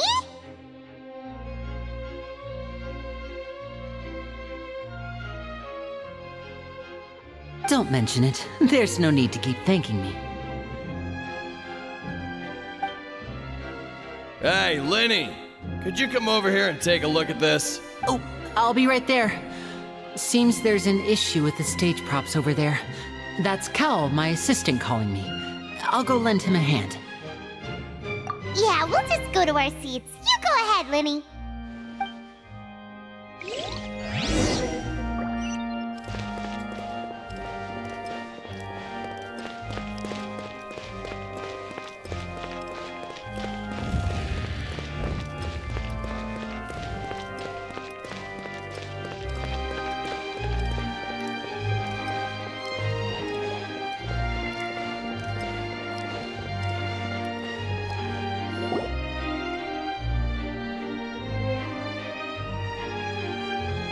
Oh, these should be our seats. Come on, let's sit down.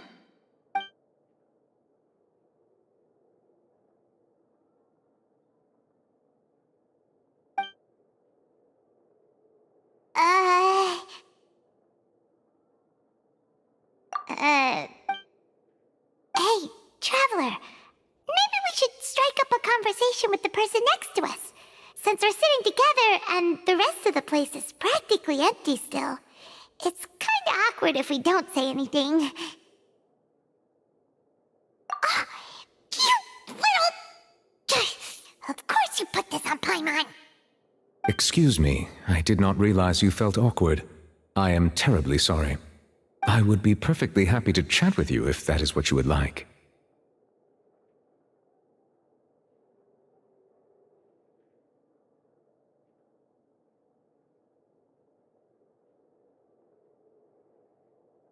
Oh, so you heard all of that, did ya? Boy, you sure have good ears. Paimon thought she was keeping her voice down. Wait, that's not it. Paimon's... Sorry.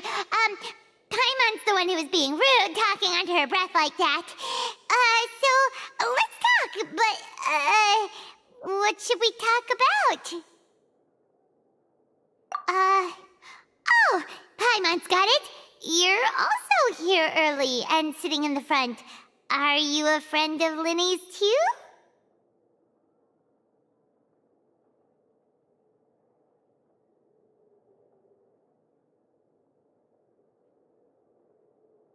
A friend, you say? Well, if Mr. Linney would like to be my friend, I would be more than happy to reciprocate. Oh, so you're not friends with Linny then? Oh, this is getting more awkward by the second. Paimon nearly forgot to make her introduction. Nice to meet you. Paimon is Paimon, and this is the Traveler. We just arrived in Fontaine. It is an honor to meet you two. I have heard of your deeds across Tevat. And as required by proper etiquette, I will also introduce myself. I am... Oh, Monsieur Nervillet. What an honor it is to have you here to see my show. Ah, Mr. Linney. I should say it is in fact an honor for me to see your performance in person. Wait, Nervillet? Could he be... I saw you all chatting just now, but it seems you still don't know who Monsieur Nervillet is. Allow me to introduce you to Fontaine's Chief Justice. That seat is always reserved for him. It wouldn't be too much to say that he's the symbol of justice and honesty here in Fontaine. Whoa! Sorry for being so rude just now. Paimon had no idea you were such an important person. No offense taken. Being Chief Justice is merely what I do for work. Nearly every person has their usual reserved seat, so I'm not so special, really. And by the way, I should probably let you know, even though I would prefer not to. There's someone sitting up there in the VIP seats that has been striking a pose for quite a while now. I believe she is trying to give you a most elegant and impressive first impression. So I think you should take notice of her sooner rather than later. Otherwise, she may become flustered.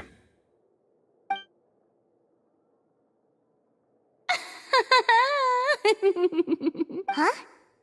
Oh, it's Farina, the Hydro Archon. Huh. She sure has a smug and satisfied look on her face. Guess she has no idea that you saw right through her act. Very good. That is for the best. No need to pay her any more attention. We may now enjoy the show. Huh?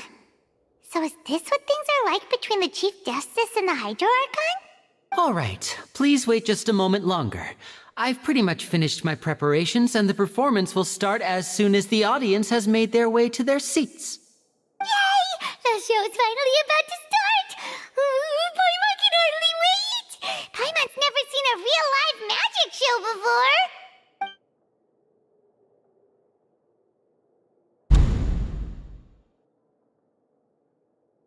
Oh! They're dimming the lights! The show must be starting!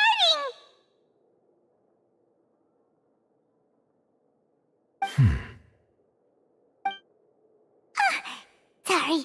Paimon will try to stay quiet. Welcome, one and all, to the Opera Epiclese. I am the star of today's show, Linny.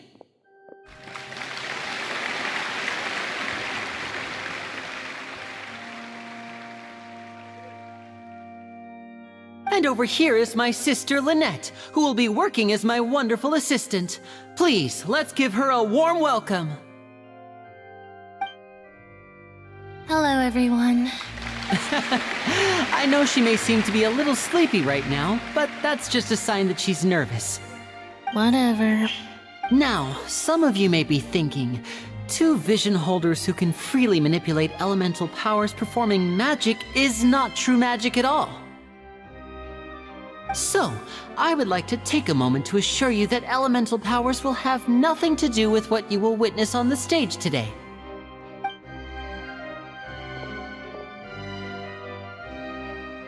Both Lynette and myself have removed our visions for the show. That way, even the gods won't be able to help us. Oh, good point. That's what makes the show real magic. Now, without further ado, let the show begin. Lynette will now exit the stage to make some preparations. I know you might miss her, but don't worry. She'll be coming right back on stage momentarily. Perhaps in an unexpected way. I'm sure she'll be stealing the spotlight soon enough. Oh, and before I forget, there's one more thing I should say. You never know what can happen in the blink of an eye.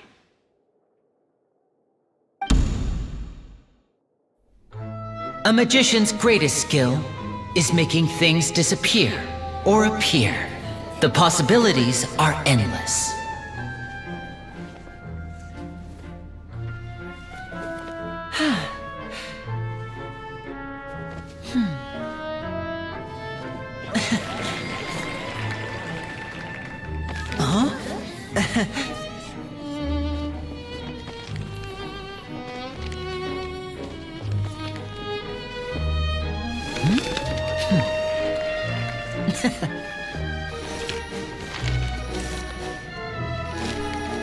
But this isn't what you came for. These little tricks, you've seen them all before. So it's time for something truly extraordinary, don't you think? This one's a little tricky.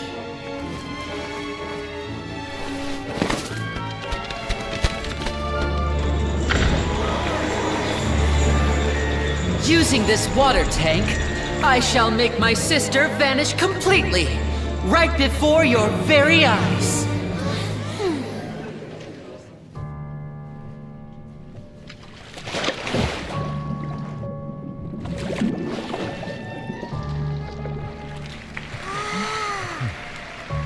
It's actually quite simple.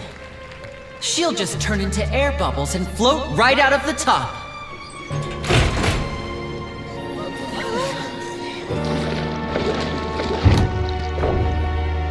Oh no! I told them to check all the props carefully. With the lid on, even air can't escape. An amateur magician would be getting very nervous right around now. Luckily, it's me on stage, so let me show you what a true virtuoso can do.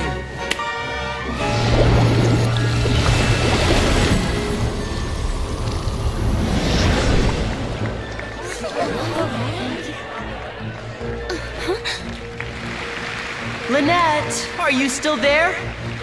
Don't go too far. We don't want to use up all our magic. Hi, I'm back. Uh-huh.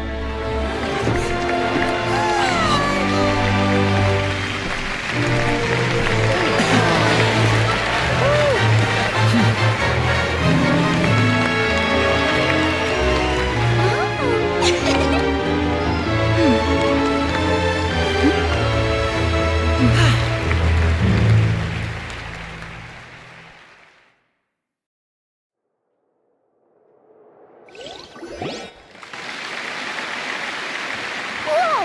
What in the world just happened? How did he do that? Herman didn't seem to do anything. Wasn't Lynette inside the water tank? How did she disappear and then reappear out of nowhere? If we could see easily through his tricks, then that would mean that his skills are still lacking. To appreciate magic, you should focus on the show happening on stage, rather than getting caught up in trying to see that which has been intentionally hidden. Guess you're right. Paimon couldn't believe her eyes when Lynette reappeared. Amazing. Thank you, everyone. I'm glad you enjoyed that performance.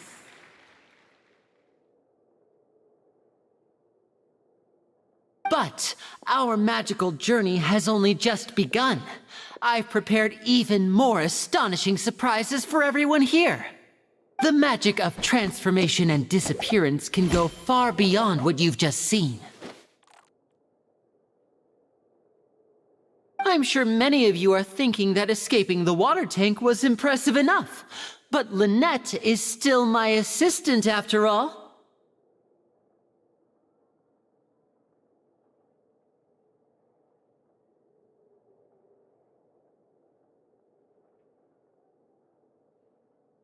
In which case, I have ample time to make all necessary preparations. So, for my next trick, I will require the participation of one lucky audience member. Please, if my assistants could bring out the magical boxes now. There are 2 boxes and only 2 boxes. One is here and one is there in the aisle among the audience. I'm sure many of our clever audience members have already guessed our next magic trick. Our lucky audience member and I will each enter a magic box. After 1 minute, we will each emerge from the opposite box. Now please, everyone pay very close attention to the box you see here. Don't give me any chance to make a move. Wow! How's he gonna do this? Hey, do you think this is all magic tricks, or does Lenny have actual superpowers? The lucky audience member will be generated by this random number selector. It selects numbers entirely at random. Even I don't know who will be chosen to participate. Now then, let's begin.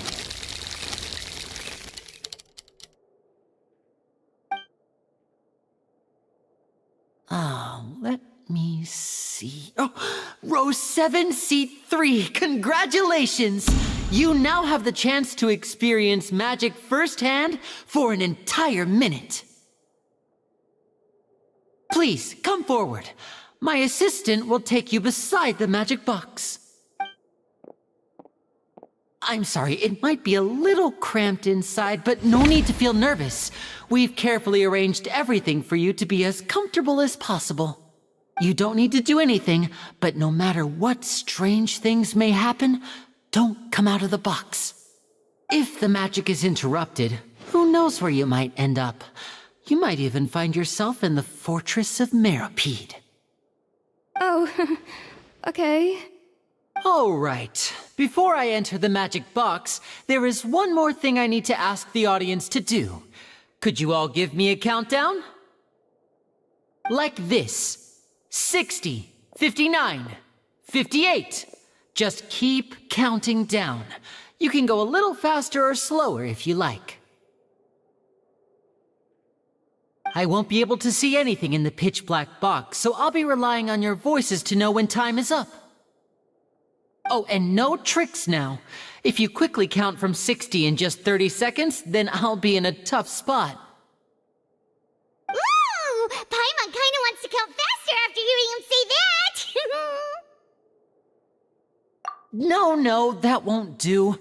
I can see it in your eyes. You still can't be trusted. Let's practice together. Come on, repeat after me. 60, 59, 58. 60! 59! 58! That's right, perfect.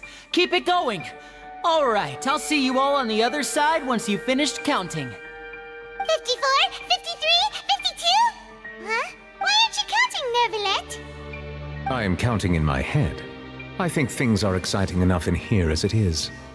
Merely a consequence of my identity and personality. Do not worry about me. Just enjoy the show. Oh, alright. You look so serious that Paimon thought you might be feeling uncomfortable or something. 40! 39! 38! Mr. Linney, are you all right in there? Is everything ready? Yes, I'm fine. I'm just double-checking the direction of the magic. It would be a disaster if we get sent to the wrong places. For example, mid-air right above the audience. Even though he's saying that, Lenny doesn't seem nervous at all.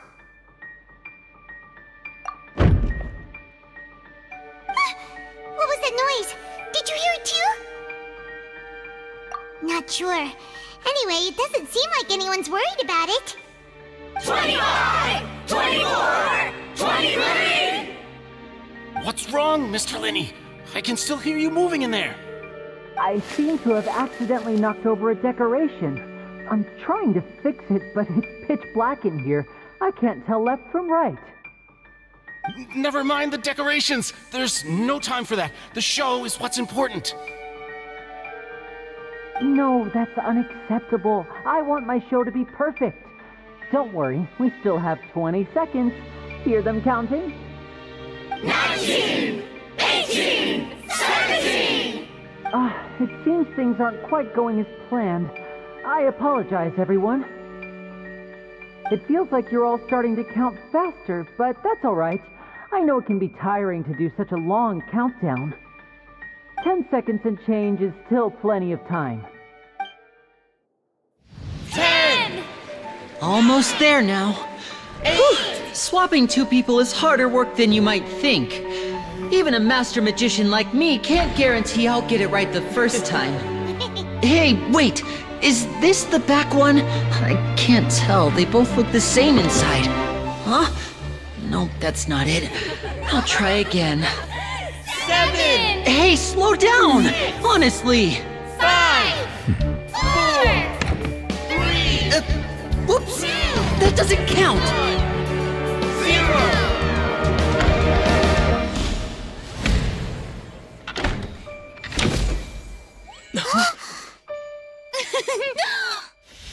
Ta-da!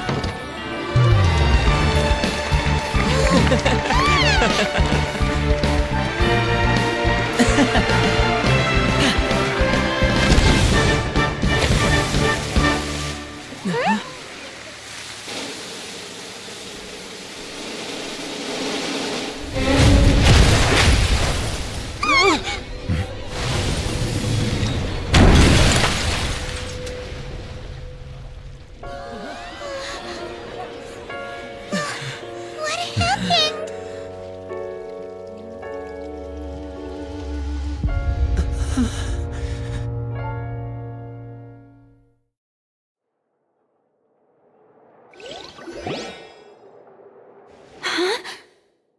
Is this part of the show? Mr. Linney, you're going to use magic to fix the stage now, right? What happened? Oh no. Maybe this isn't part of the show. The girl was still in that box, right? This performance is over.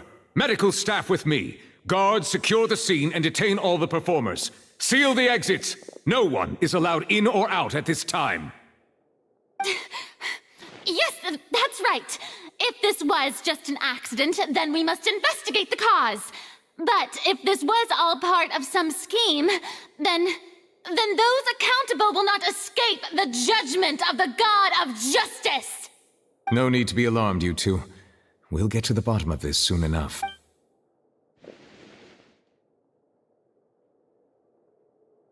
Unfortunately, the person who is in the magic box has been pronounced dead. His name was Cowell, one of the assistants in Linny's magic troupe. Apparently, the fireworks on stage ignited the ropes that were suspending the water tank, which then caused the tank to fall onto the stage. As of now, we are still not sure why we found Cowell in the box, rather than the guest from the audience. And after an initial search of the area, the guards have confirmed that the girl is nowhere to be found. It appears that this incident was not merely some mishap with the performance. And there are many indications that it is connected with the case of the serial disappearances of young women. The serial disappearances case? That's the case that Charlotte mentioned before! I know the truth. I can see through the whole thing. Really, using such a shallow and obvious mystery as his finale, did he really underestimate us that badly? I say that our powerful magician, Mr. Linny, is now the prime suspect for the serial disappearances case. Huh? Why me? This whole thing was an accident. No, this all occurred during your magic show, did it not? The missing girl disappeared after being chosen, did she not? The deceased is one of your assistants, is he not? Now that I think about it, that whole speech about magicians making things disappear was nothing more than a provocation, a bald-faced challenge. That can't be right! How can Linny do this? He was in the box on the stage the entire time! We can even hear his voice! Besides, before the show, he told us that he would like to catch the criminal behind the disappearances! He couldn't possibly mean catching himself! Save discussion for a later time, please. Lady Farina, may I assume that your comments just now constitute an accusation against Mr. Linny and his associates, and that you are pressing charges? I just think that I think it might be a little early to talk about formally pressing charges. But what Lady Farina said just now makes perfect sense. Looks like she's gonna personally deliver justice. A kidnapping and murder carried out under the cover of a magic show.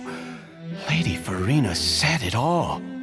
I mean, of course, my dear people.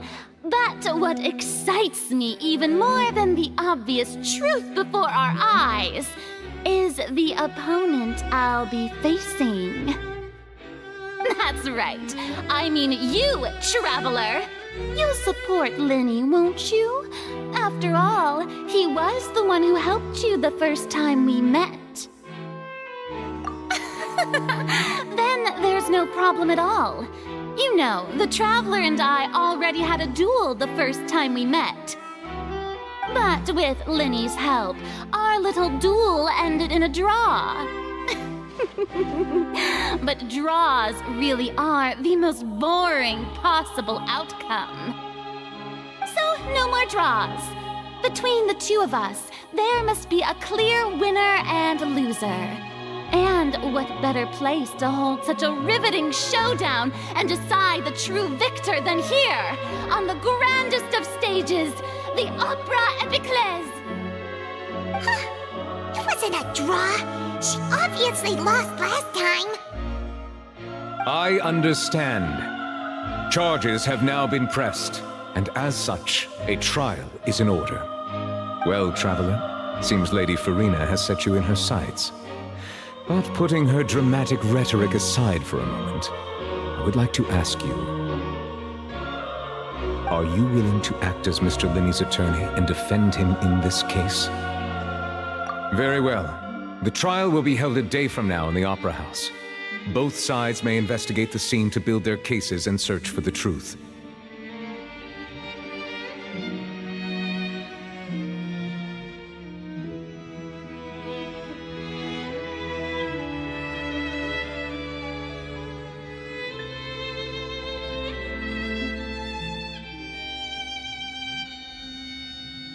Linney and his troupe are all potential suspects and shall remain within the Opera House. The audience may begin to leave in an orderly fashion once they have been cleared by the guards. A day isn't that long. Let's see what kind of case this big shot outlander can build in such a short amount of time. I'm really quite looking forward to hearing it.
Sorry about everything that happened just now.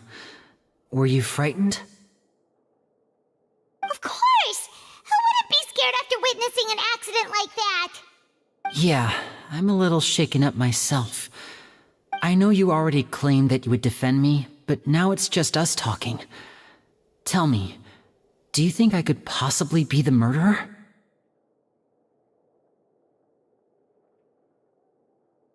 Good to hear. Thank you so much for trusting me. I'm sure everyone sees me as the biggest suspect at this point.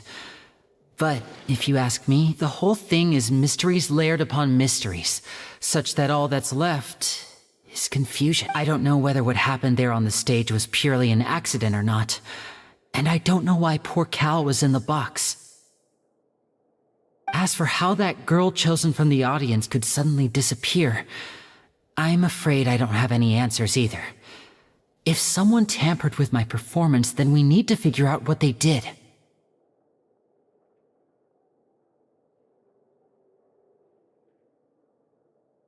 Even a skilled and knowledgeable magician like myself couldn't pull all that off in just 1 minute. Which is precisely why we need to investigate! As this book says, the impossible could not have happened. Whatever happened must have been that which is possible. Paimon bought them when we were reading at the bookshop in the city earlier. Pretty cool, huh? Don't worry, Paimon used her own savings to buy them. It wasn't from our travel funds. I think they look cute on you, Paimon. You have good taste, Lynette! That's the right attitude. Feeling depressed isn't going to help me now. I need to get back to my normal self. But with the guards watching our every move, it's going to be especially difficult for Lynette and I to prove our own innocence. Good thing you agreed to be our attorneys. Thanks for that. We'll be counting on you. Yes, thank you so much. Yeah, just leave it to us. Oh, since we're going to start investigating, Paimon has a question first. Where did Lynette go during the performance? Ah, well, I'm afraid that would involve some of our essential trade secrets as magicians. The secrets behind our magic are past saving, Linny. I suppose you're right. The truth behind our tricks is going to be important evidence that will be weighted during the trial. 'Tis truly a pity. As a magician, our magic show is a work of art. We've poured countless hours and spared no effort in perfecting it. But if revealing our secrets will help you uncover the truth behind what happened, then it will be well worth it. We should go somewhere else if we're going to discuss our magic tricks. We'll go speak with the guards, and in the meantime, you can go investigate the stage and the seating areas. Alright, let's go have a look while the investigation teams are still here. Detective Paimon is on the case!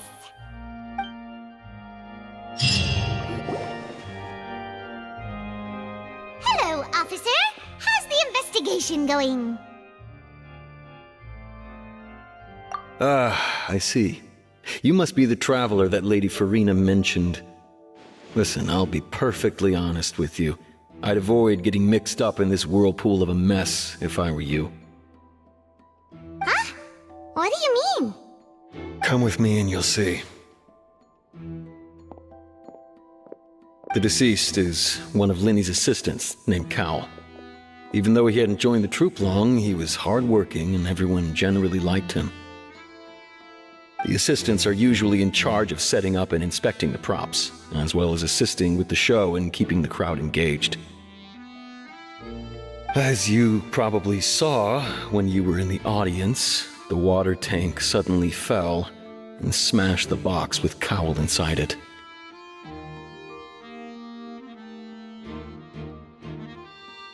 This is the real mystery.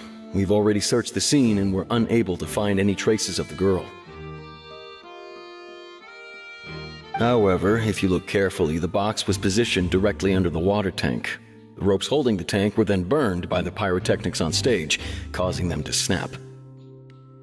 All these factors lining up so perfectly makes it hard to see this as a mere accident.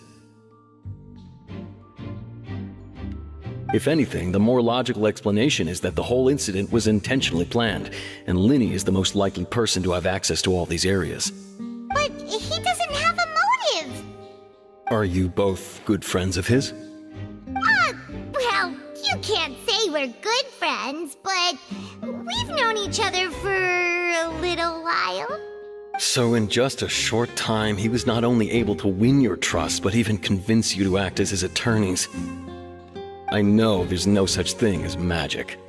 The real trick of a magician is holding the audience in the palm of their hand. I've seen a lot of cases, and I can tell you that people are the least reliable kind of evidence. Sorry, I tend to be pretty straightforward. Just know that I'm warning you for your own good. Anyway, you may investigate the scene of the crime yourselves if you're curious. Who knows, maybe you'll be able to come up with some new evidence.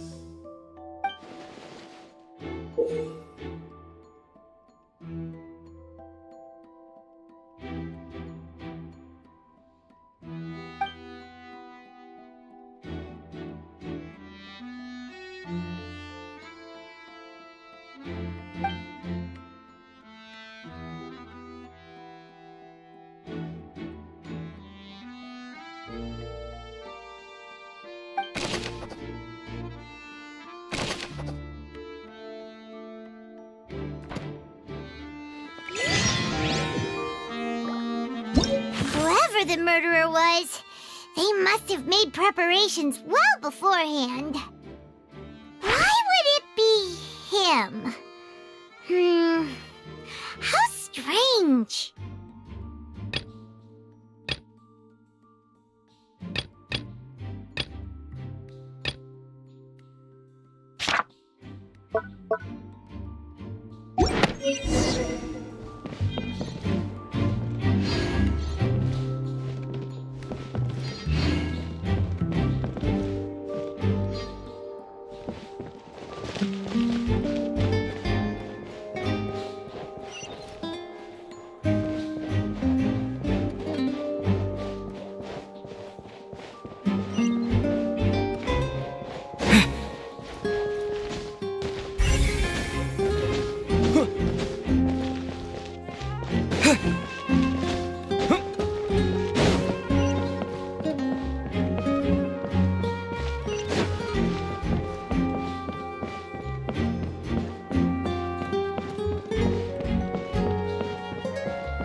broke and caused the water tank to fall.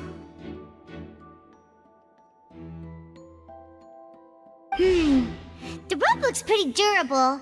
How can it be burned through so quickly by fireworks?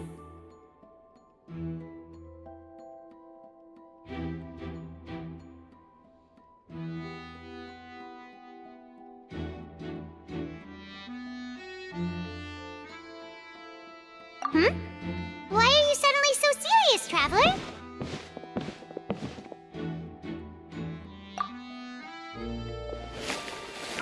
Whoa! Look! This bit is made from different material! Most of it was burned away, but there's still a little bit of it left.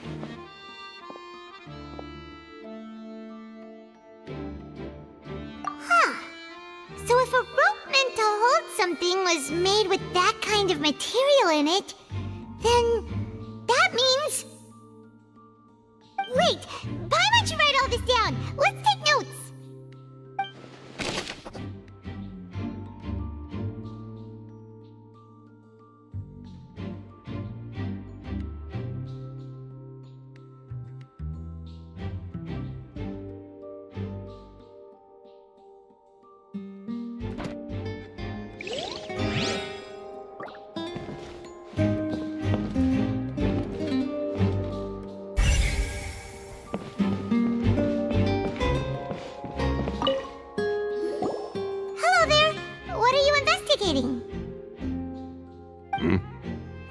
This location has also been cordoned off because the Magic Troop members are currently considered prime suspects.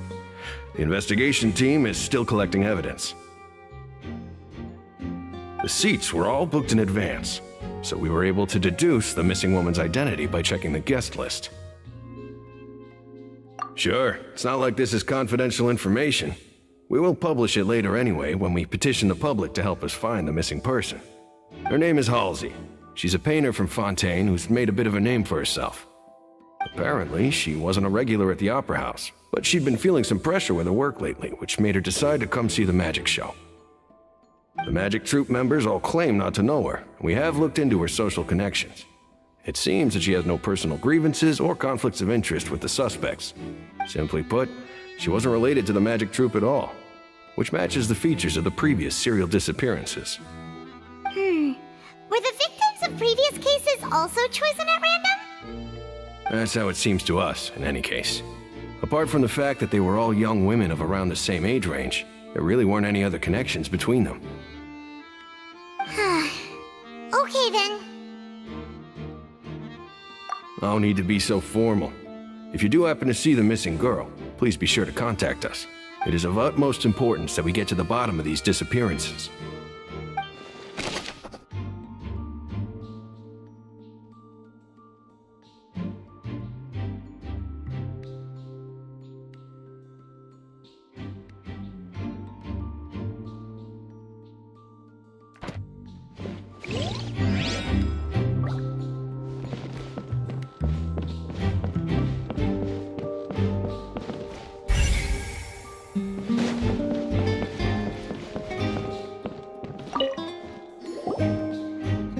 The investigation team has some new findings.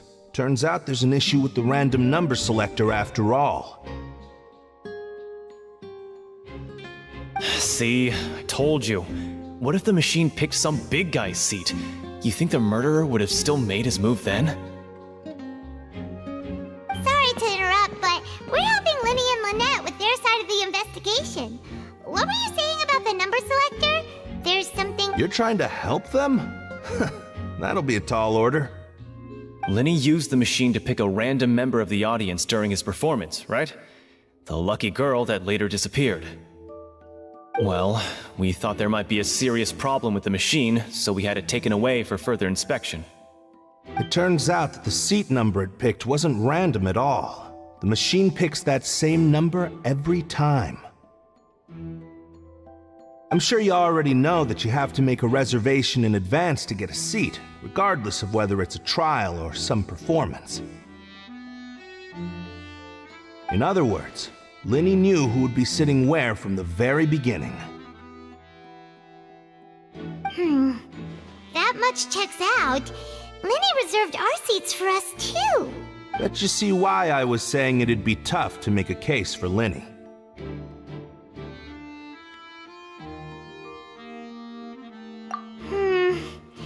Even though it's bad for Lenny's case, Paimon had better write it down.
I see that you're investigating the area. Well, it just so happens that I'm interested too. If you find any new and interesting leads, be sure to share them with me, alright? We don't have too many thoughts yet. Then why don't I tell you my hypothesis first? The way I see it. It all started with that loud thud. The thud? Oh, you mean the sound that happened during the countdown? Yes, exactly. It wasn't terribly loud, but I suspect that most people heard it. It's just that everyone was awaiting the results of Lenny's trick with bated breath, so no one paid it much mind. But now that the incident has happened, the thud has become an important clue. That makes sense. So, what do you make of it? I'm of the opinion that it may have been the sound of Lenny's accomplice, Lynette perhaps, jumping atop the water tank or something like that. And when the pyrotechnics went off, she cut the rope, sending the water tank crashing down. But wasn't the noise we heard too loud for that? Perhaps the balance wasn't right, leading to a particularly rough landing.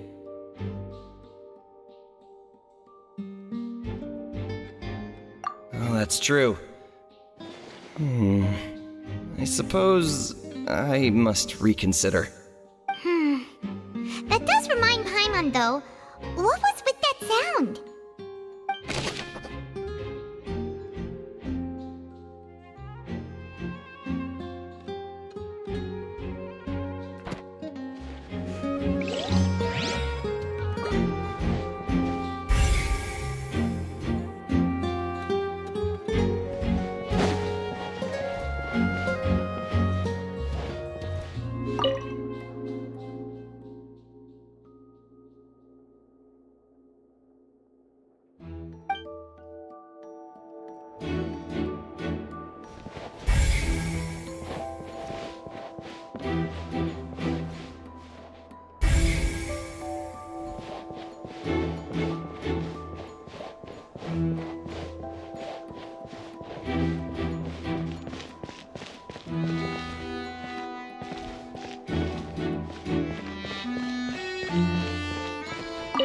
Lenny's still talking to the guards.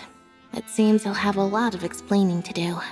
I think someone will be assigned to monitor us later, but that's alright. Lenny's still talking to the guard. Lenny's still talking to the guard.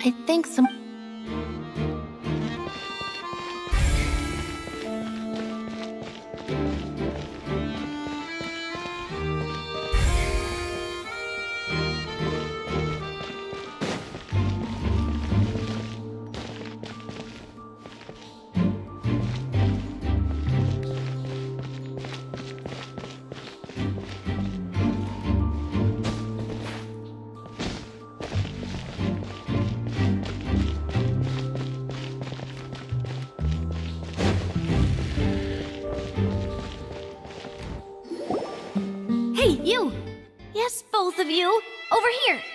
I've been keeping an eye on you for a while now. Huh? You mean us? That's right. If I'm not mistaken, you're also among those who wish to cut down the thorns and pursue the truth. No? And by the looks of it, you're not from Fontaine. Well, you're right on the more about that one, but who are you?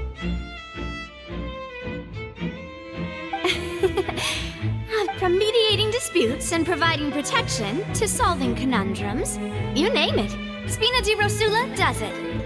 And I, Navia, have the honor of being its renowned president. Though those who play by our rules call me boss. I'm Silver, her attendant. Pleased to meet you. And I'm Melus.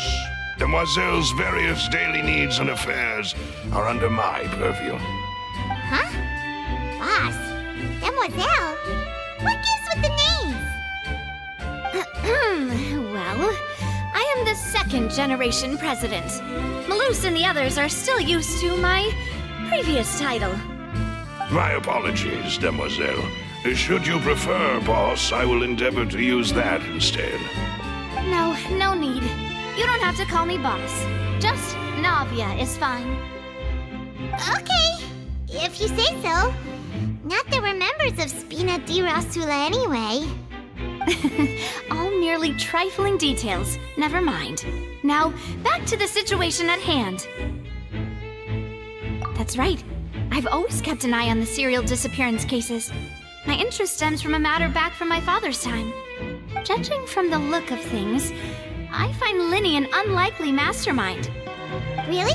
We think so too! That's why we're looking for clues now. But how did you come to that conclusion? Intuition, naturally. My unparalleled intuition. Farina sure was quick to point the finger at Linny without any decisive evidence whatsoever, wasn't she? But that's not uncommon for her. If you remember, the Justice had to interrupt her and ask if she was pressing charges just to keep her from getting carried away. Anyway, a trial begins the moment someone levels charges. And, of course, there was no way Farina was going to back down in that situation. Sounds more like you just don't trust the Hydro Archon. Well, what's your opinion? I must admit that she can be interesting at times, but liking her doesn't mean that I'll blindly agree with her. All right, I've answered your question. Now, it's time you answer mine. Wait a minute! Did that answer count? Well, I say it does. But don't worry, you won't hear any pointless questions from me. In your opinion, do you think it's right to treat a trial like it's an opera?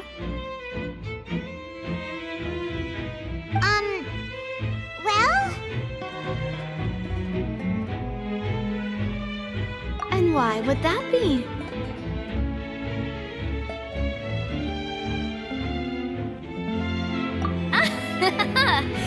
See, Silver and Melus? I told you they'd be different.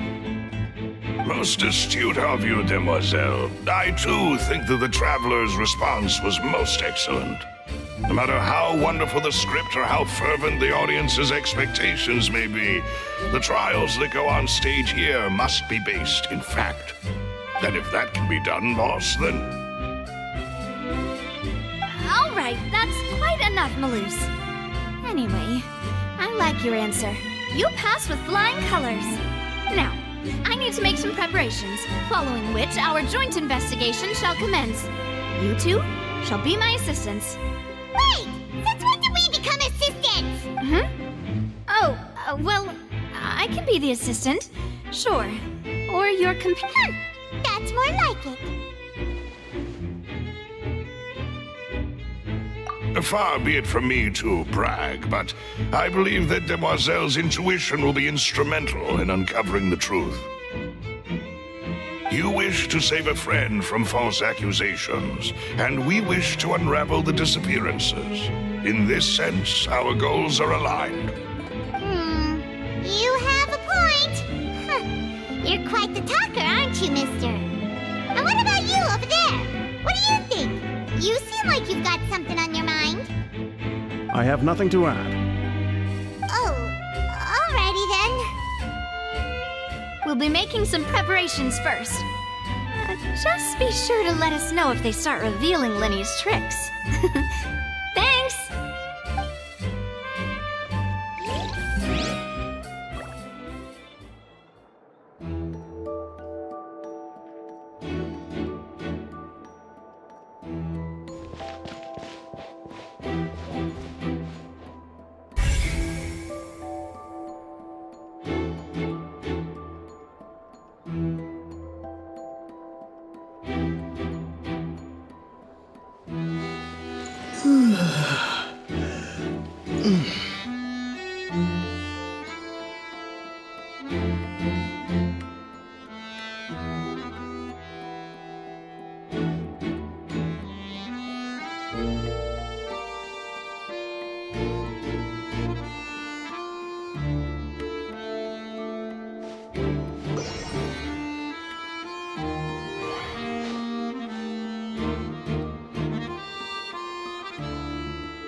No one can freely enter or exit the Opera House at the moment. If you wish to leave, you must register your identity with us first. No, we're not leaving. We're representing Linny and Lynette as attorneys, so we're investigating the case. Were you always guarding this entrance? Yes. After the Chief Justice gave the order, everyone coming in or out must undergo a strict inspection. So, the missing girl couldn't have left from here. At least, not from that point on. I doubt there was much opportunity then, either. How can you be so sure, Well, because I was in charge of security near the entrance at that time. I couldn't see Linny's performance from here, which was quite a shame. Just my luck. But still, I did not abandon my post, and I stayed put no matter how loud the applause was.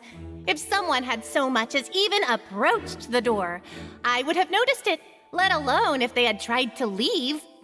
We Melusines are good at that sort of thing, you know. So, it's safe to say the girl couldn't have left through here. Alright, thank you for your help. This'll be useful info.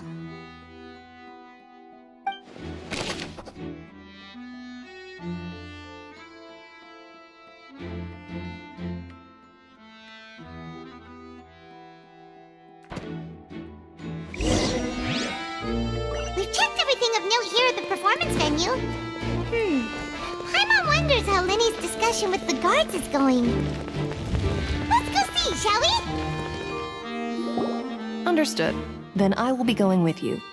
Just so you're aware, I will be monitoring your actions and making notes as necessary. Very good. Thanks for being so agreeable.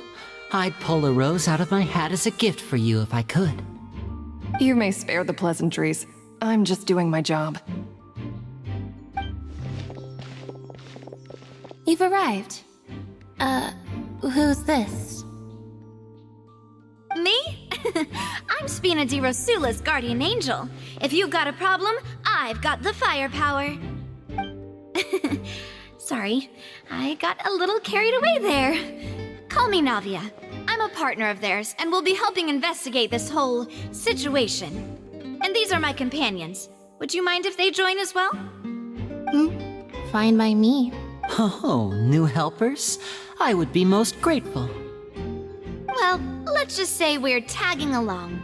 It's not every day you get to see the secrets behind magic performed on such a large scale. I appreciate your kind interest. Come with me. We'll be heading below stage.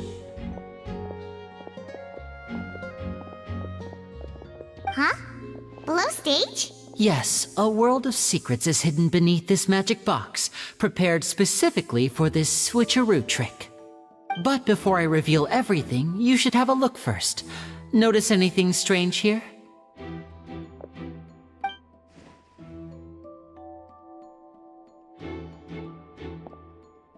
I'm not trying to be dramatic. Remembering the details of a trick will help you understand the methods used to perform it more easily.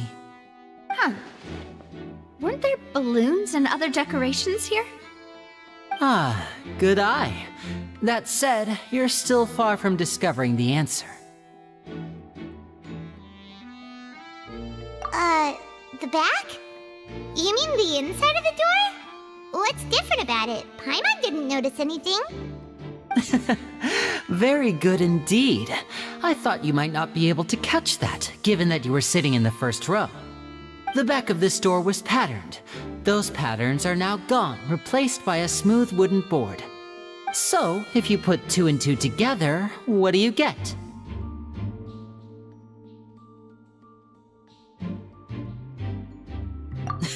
Exactly.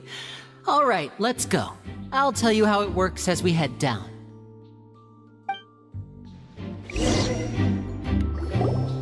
Oh, so there was a passageway under the magic box! I knew you'd figure out most of it as soon as you saw this place. The 2 magic boxes are positioned right above the 2 entrances of the tunnel. See this flatbed trolley?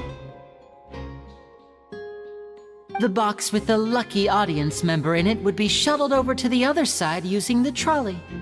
This trolley can raise and lower and even rotate, ensuring that the box will face in the right direction. I see. So that's the purpose of the box inside another box. Precisely. The inner box would descend after the audience member was put inside and be moved along the trolley, all while the outer box would remain on stage as if nothing had ever changed. So that's how you did it! Once the box was lowered, the trolley would store some energy through this device here, with which it would complete the rest of the steps. The audience member would only be able to feel some slight movements in the dark, and by the time she walked out, she would already be back on stage. Right! You were talking that whole time, and you even came out for a moment near the end! Ah, yes. A phonograph operated by Lynette was used to achieve that effect. My assistant and I had already scripted our conversation beforehand. When the countdown began, I had already gone to the opposite box via a tunnel using that ladder.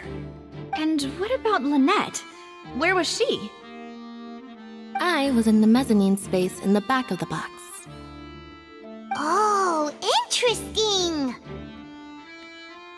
That's how we were able to coordinate Linny's lines with the assistant.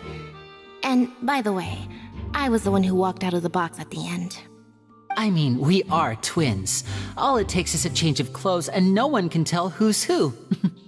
And that's my favorite part of this trick. Only Lynette and I can perform it. So that's how it all worked! Wow! Every detail you revealed was more amazing than the last! Lynette would briefly walk out of the box and then go back in, jumping into the tunnel and escaping before the box on the trolley could finish ascending. And then I walk out of the other box in the audience area, and the trick would be complete. The operative word here being would. But as you saw, Cal was in the box, not our audience member. She, on the other hand, mysteriously vanished. We really don't know how that happened. If not for that interlude, this would have been an astonishing trick. I probably never would have figured out how you pulled it off. And yet, to think that someone was able to use this magic trick to commit a crime. Could we have a look around? I think we can come up with some more leads. This is the scene of the crime, so Linny and Lynette are not permitted to stay here. I'll escort them back up. Yes, of course. No need to be so strict now. I won't disappear into thin air, you know. Thanks, everyone. We're counting on you.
the murderer was.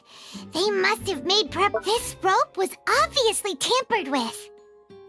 People needed to register and reserve a seat for the show. That, combined with this number selector, could allow you to pick a young lady instead of some old fogey. Why would it be him? Gosh, no wonder the serial disappearances never got solved. We all heard that noise, didn't we? The performance would not have been visible from where the doors were guarded. Well, there was no chance Paimon could have seen that the box had 2 layers. And that's why only the 2 of them can perform this trick. Digging a tunnel just for a magic trick? Whew.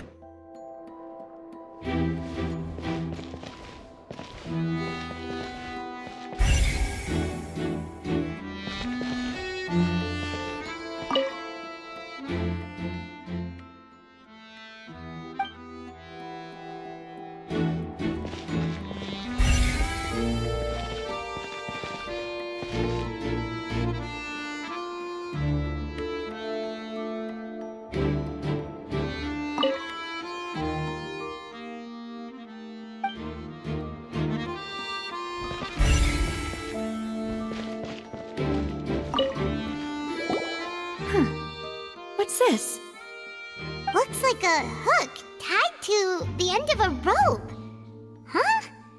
There's all kinds of odds and ends here. Perhaps it was a prop for a different trick. But why would it have been left here? Whatever it is, let's make a note of it first.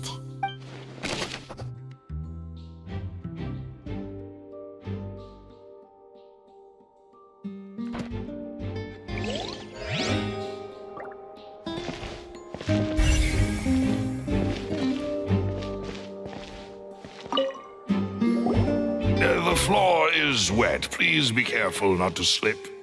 Speaking of which, why would there be water here? Oh, Paimon knows! It's one of those tricks where you pour water into a jug and then flip the jug over only for the water to disappear? And here's a broken vase. Huh. Did the trolley knock it down while moving? That can't be. The trolley moves along tracks from start to finish. It couldn't have hit the vase at this distance. Let's note this down too and think about it later.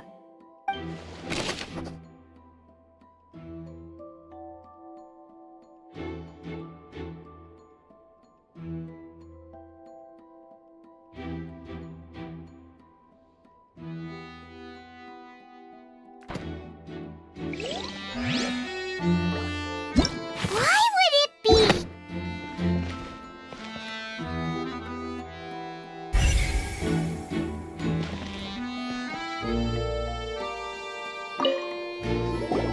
Oh, these are the clothes that the lady chosen from the audience was wearing, right? Her clothes are here, but she's nowhere to be found. Right. And do you really need to do that if you're kidnapping them? Ugh, this is so confusing. Paimon doesn't want to be a detective anymore.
What is this place? It seems someone could fit through here. Could this have been the suspect's escape route? Alone, perhaps. But if they had to pull another person with them, the space would be too narrow. But there are no other ways in or out of here.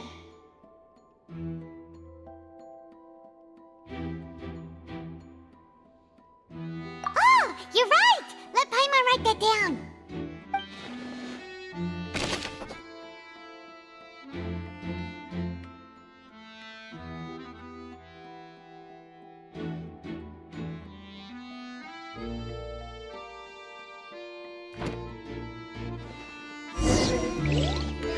Seems we're just about done investigating down here. Yes, let's head back up.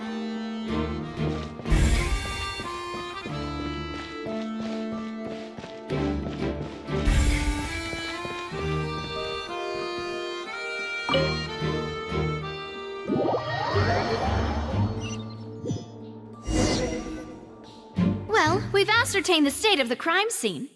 Let's find a place to sort out our findings once Malus returns. Seems to me... Apologies for the wait, demoiselle. So, what did the guards say? Did the criminal escape through the vent? They believe the odds of that are very low, since the vent leads to the Opera House's basement. The guards have checked the area carefully. No one left through the basement during the performance or after the incident, and no one was found hiding there. So the tunnels become like a secret chamber then! You know, like the kind you usually see in novels! The plot thickens. Halsey's disappearance and Cowell's death are both quite inexplicable. No wonder Farina was so confident in her accusation. All the current evidence points toward Linny and Lynette.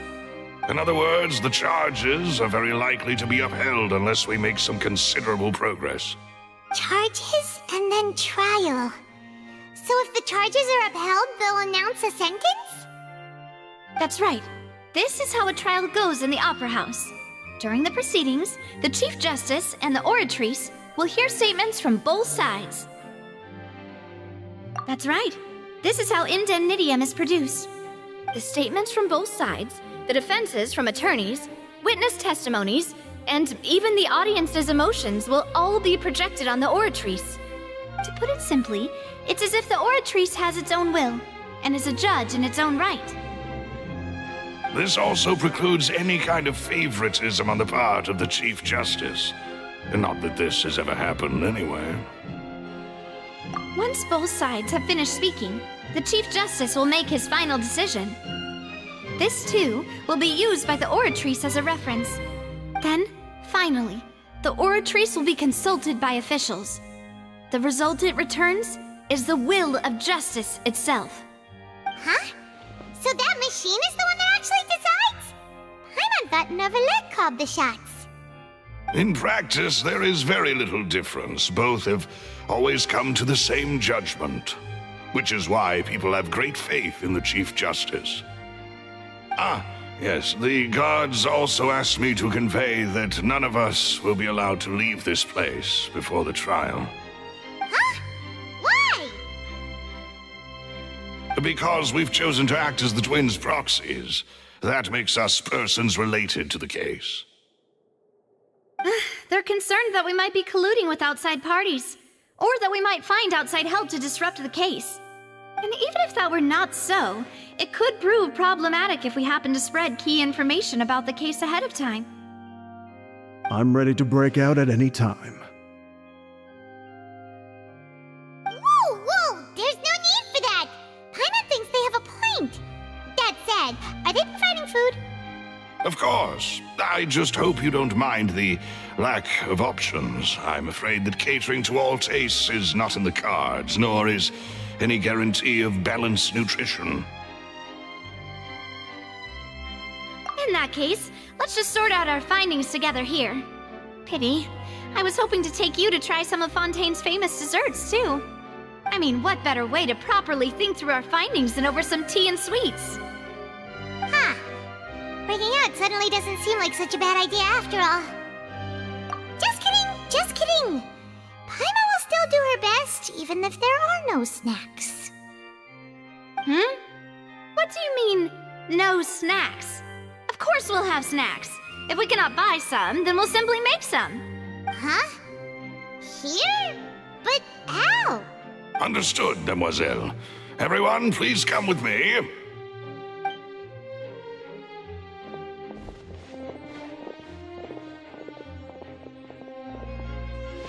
Wait, you're carrying a portable stove with you?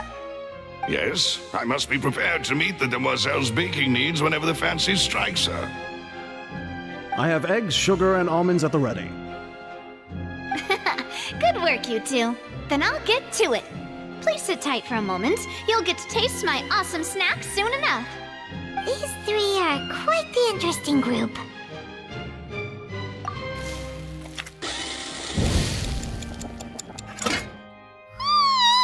And Paimon thought it smelled good while it was still in the oven! Oh, it's even better now. Paimon can't stop drooling. From the way you had these two guys carrying all that stuff around, Paimon thought you'd have them do more during the baking process. But you ended up doing the entire thing by yourself! Beating the egg whites, grinding almonds, everything! I was applauding. And I was giving encouraging smiles. Paimon was just thinking, aren't you worried about getting your fancy dress dirty beating egg whites and baking like this? Well, I don't think it's carved in stone anywhere that fancy ladies can only read books, sip tea, ride horses, and play the piano. I just really enjoy making snacks. Don't underestimate beating egg whites, by the way. It's a real arm workout. You also need to beat them to just the right consistency, or your macarons will crack. Anyway, give these a try, fresh out of the oven. There's 3 for each of us. Only 3? Well, eating too many sweet treats might send all that sugar to your head. You wouldn't be able to think clearly about the case on a sugar rush, would you? Tea is ready to be served as well. This is Demoiselle's favorite, strong black tea with a floral fragrance that clears the mind and lifts the spirit. No need for concern. I'm merely doing as I should.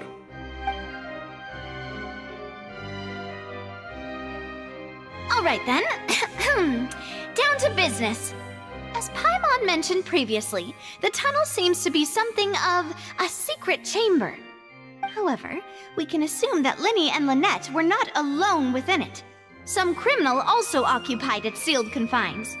The magician twins could have committed the crimes, of course, but they lack any logical motive. Exactly! Why would they do such a thing right when everyone was watching?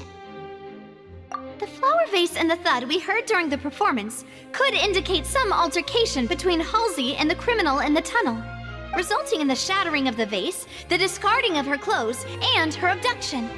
Perhaps the criminal thought that since she was chosen from the crowd, she would be too easy to identify if she was still wearing the same clothes. Paimon thinks that makes sense, but the real trouble is...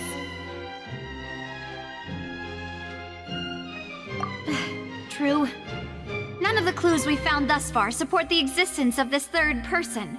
But the only people left to consider are both technically victims, whether it's the missing girl, Halsey, or poor Cowl.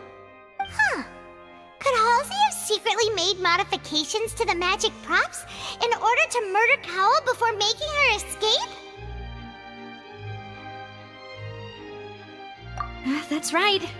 And even if she had tampered with the setup, she would need to understand the entire trick to pull it off. Nor does she have any motive. The guards said that she has never had any dealings with the Magic Troop's members. Were we not thorough enough in our search? From the sound of things, this is turning into an impossible case. Your macarons are amazing, though, Navia. They smell great! They're nice and crisp and super sweet! They are my specialty, after all. And I see you've already had 5 of them. What? 5? Oh, that can't be right. Paimon only counted 3, honest! Please don't worry about it. At my age, a few less sweets might actually be a good thing. No. Being greedy is one thing, but Paimon knows how to count.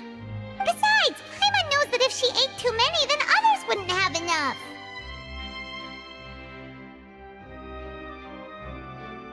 Wait, even you don't believe Paimon?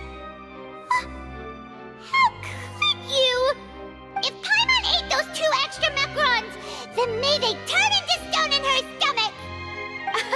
All right, we get it. Well, I suppose one of us might have gotten too engrossed in our chat and eaten them by mistake. No big deal. Malus, set up the stove again if you would. Huh? What are you doing? Making sure everyone gets 3 macarons, of course. Exactly. We don't want to trouble you. As you wish, demoiselle. And I have the egg, sugar, and almonds. Well, this really is your hobby, huh?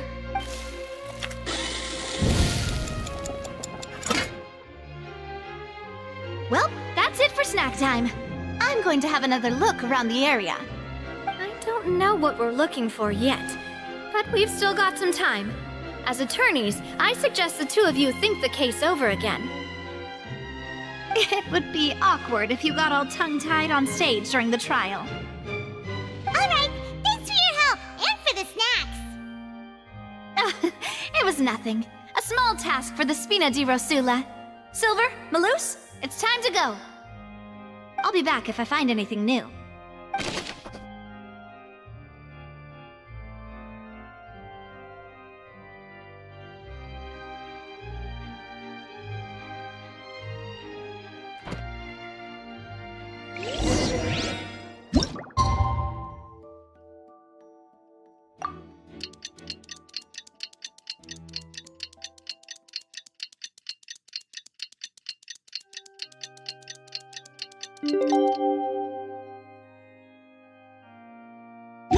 Alright, it's time to put our heads together. We've got to get our defense ready for the trial. Oh, it's probably gonna be a long and difficult case. There's no point in worrying about that now. We just need to prepare.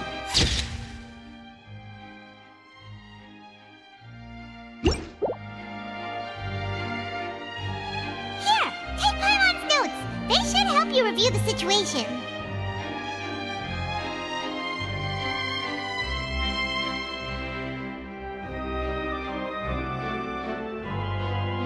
I take my meals cold to quiet the spirit and calm my vital energies. Genshin infused water with ice is the most effective.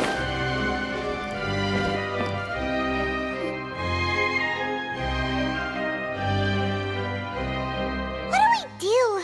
The whole situation is so confusing. Good plan. Impossible things don't just happen. We'll get to the truth one way or another. Just relax. Even if everyone else suspects Lenny and Lynette, at least we will be supporting them from the stands. Besides, I doubt Farina understands any more about what happened than we do. Thanks, Navia. Well, we'll be going then. Best of luck to you.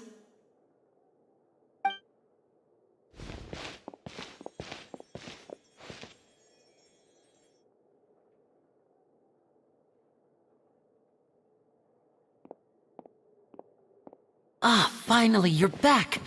Well, how did your investigation go? To be honest, you might be disappointed. No. We're already very grateful that you were willing to help. Well, now, don't you all look disappointed. Don't tell me that your investigation came up empty-handed. That was to be expected, of course. The guilty can never produce proof of their innocence.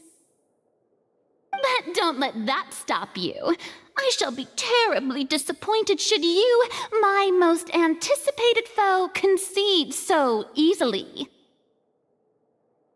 Since both parties are present, I declare that the trial regarding the magic show incident is now in session.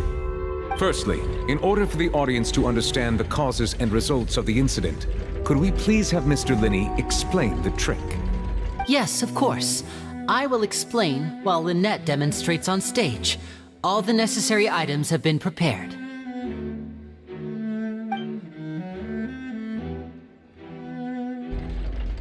Thank you, Mr. Linney. In that case, I take your statement to be that You ran to and remained hidden within the magic box in the audience stands once the trick began, and thus could not have committed the crime. Yes, that's correct, Your Honor. In that case, I call upon the prosecution. Lady Farina, do you wish to refute his statement in any way? Why, of course I do. Allow me to take the first shot and break this case wide open. Mr. Lenny is clearly lying. There is no way you could have been in the box the whole time if you were to abduct Halsey and murder Cowell. In fact, I'd say you were hardly in that tunnel at all. That is simply your hypothesis based on the presumption that I'm guilty. Oh, is that so? And if I may ask, what did you hear while you were inside your box? The roaring countdown of the crowd, of course. That's how I kept track of the time and built anticipation for the finale. And you didn't hear anything else at all? Nothing that might leave an impression of any kind? No, nothing. I see. But when the count reached 30 seconds or so, there was a thud. One so loud that I believe practically everyone heard it. Huh? Hey, hang on. Something's not right here. Yeah, I'm sure he could have heard a noise that loud from inside the box. I was right by the box and I definitely heard the thud. Look at those scales. Could those mean... Well then, ladies and gentlemen, allow me to use the words of the magician himself. You never know what can happen in the blink of an eye. Indeed, it seems his alibi can also collapse in the blink of an eye. Of course, I have armed myself to do far more than smash your alibi. Confidence cannot go unfounded, and my foundations are rock solid. Tell me, aren't you and Lynette actually from the House of the Hearth? The House of the Hearth? No wonder they did something like this. So the serial disappearances were the Fatui's doing. Now it all makes sense. I've got a feeling that what happened on stage probably wasn't just an accident. That's irrelevant. Our identities have nothing to do with what happened. Indeed. Then perhaps you could tell us everything that happened during that 1 minute. Your first priority is to prove yourself innocent, after all. I'm sure there is little that needs to be kept secret now. Unless your script already has holes in it. The Outlander is speechless. My, oh my, don't they look flabbergasted? Now comes the infighting and discord, I suppose. Good thing I made all those preparations. Seems the all-nighter I pulled last night is really paying off. Hey, Lenny! Why didn't you tell us this before? Order! Order! Mr. Linney, allow me to re-establish the facts. Lady Farina has raised 2 points. First, when the thud was heard in the Opera House, you were neither in the box nor the tunnel. Second, you and Ms. Lynette are both members of the House of the Hearth. Are these claims true?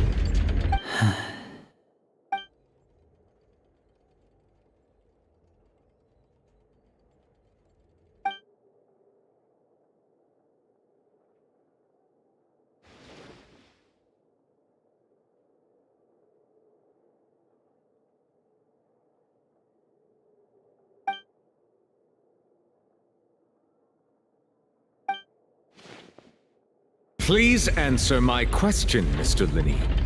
I'm sorry. Yes, they're true, Your Honor.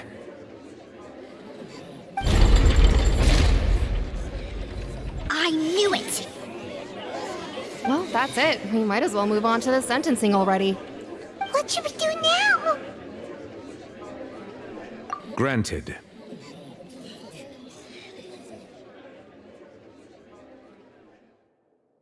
In that case, what is your request? Is that really necessary? They're already as good as guilty. The defendant deceived their own attorneys. What is there left to discuss? Order! Order, I say! Your request is reasonable, and we shall adjourn. This trial will reconvene in 1 hour. So you would stick to Mr. Linney's defense even after knowing what you do now? You certainly have more professionalism than I thought. In that case, my dear audience, let's allow the joy of victory to steep for a little while longer.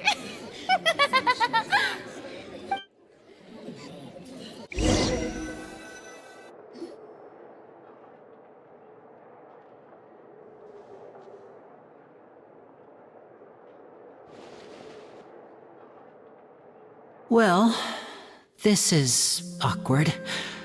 I didn't think the Hydro Archon would dig all that up. I'm sorry, Traveler and Paimon. Yeah, sorry. Paimon doesn't know where to start. We trusted you two. We based our entire reasoning on the assumption that you weren't bad guys.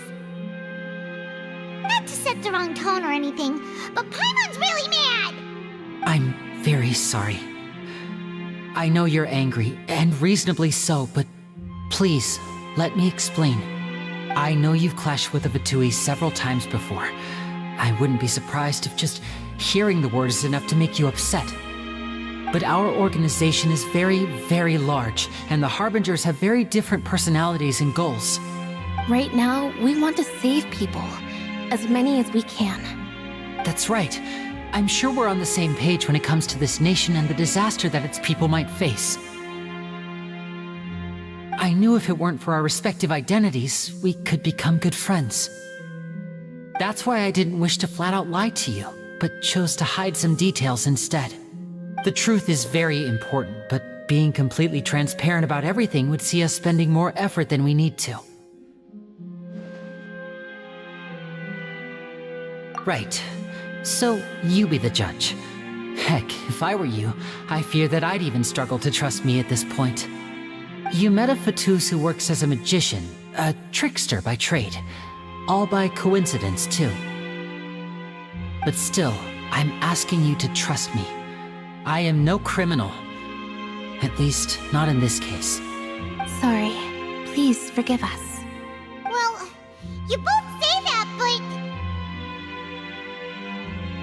Right, let's hear your answer first, and no lies now!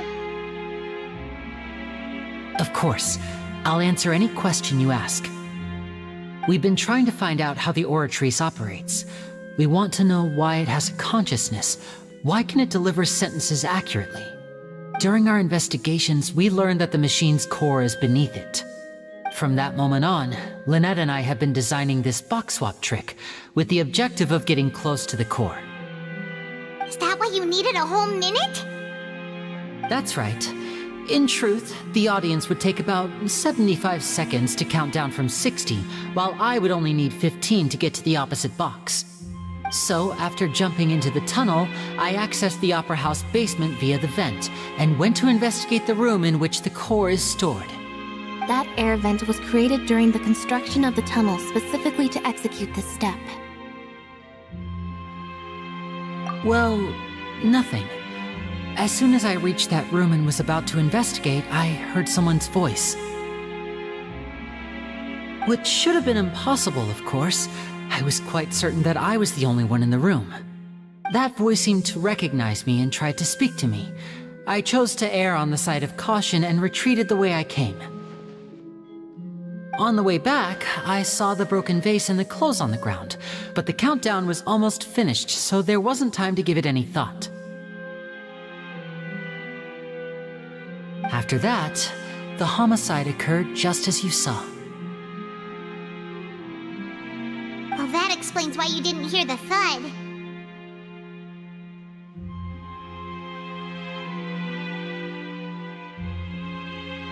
Because of that prophecy I told you about, of course. We must know all we can about this nation's secrets in order to deal with that prophesized crisis. That's the only way we can save everyone.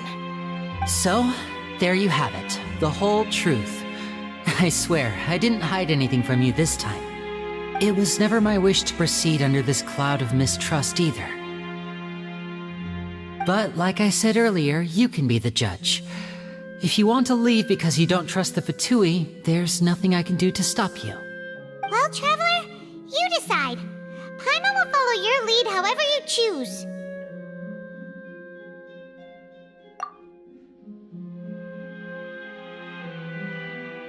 Okay, thank you. Thanks for giving us a chance. The current problem is that the scales are tipped pretty badly against you two. If we want to refute the Hydro Archon's accusations, we're gonna need a seriously watertight defense.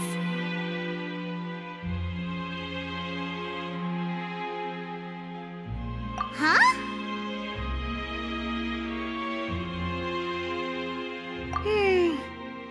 Oh, Paimon thinks she gets what you mean.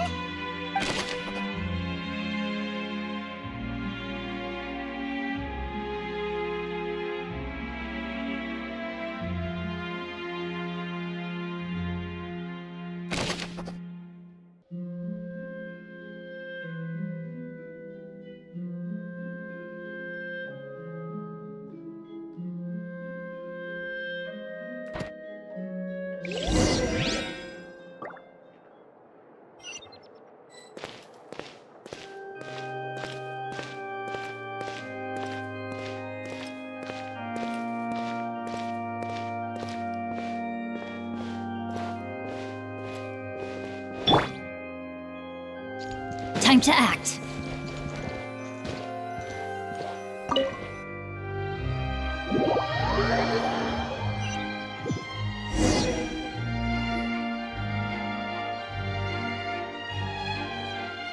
Both parties have returned to their positions. Let us continue the trial. When last we left off, Mr. Linney acknowledged the new evidence presented by Lady Farina as fact. Therefore, Lady Farina may continue stating her reconstruction of the events. Ugh, that took long enough. Now then, if everyone would lend me their attention. At this stage, let's revisit that scene from Linney's perspective.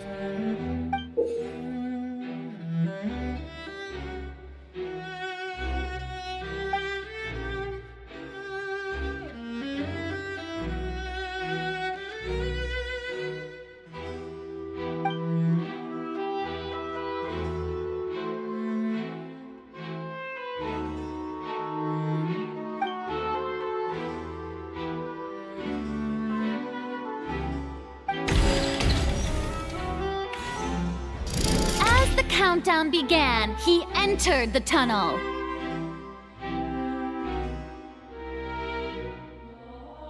When the flatbed trolley passed, he opened the box and got into an altercation with Halsey, which caused the loud thud. He did not realize that this sound could be heard by everyone in the opera house, which is why he claimed earlier that he could not hear the sound. Finally, he used the vase to knock her out, before making her change clothes to prevent others from recognizing her. At this time, Cowell arrived in the tunnel, having heard that strange noise, and caught Linney red-handed. So Linney proceeded to knock him out too before stuffing him into that box.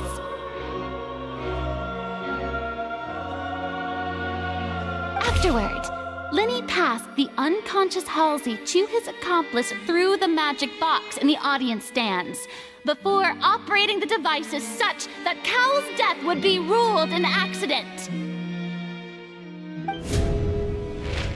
And there you have it. That's the truth behind what happened. Does the defendant's side have any objections to Lady Farina's description of the events? The key to refuting Lady Farina is the order of events, what Linney experienced, and what he saw.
Seems this won't produce a particularly effective rebuttal.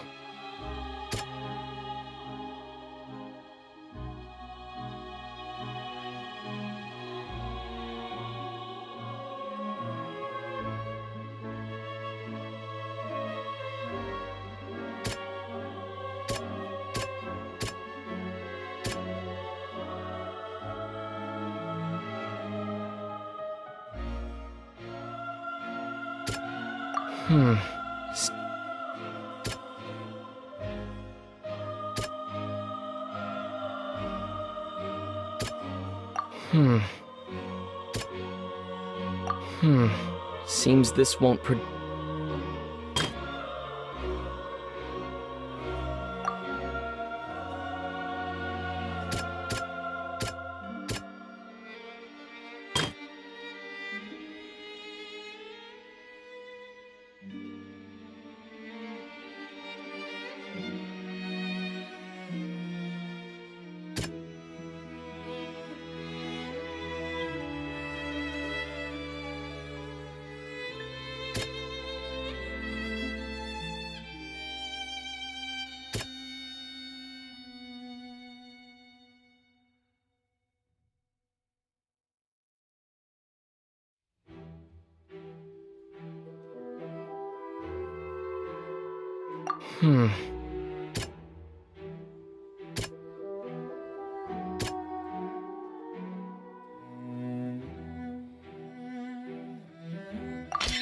According to Linny, he left via the vent after entering the tunnel. He couldn't have had that altercation with Halsey.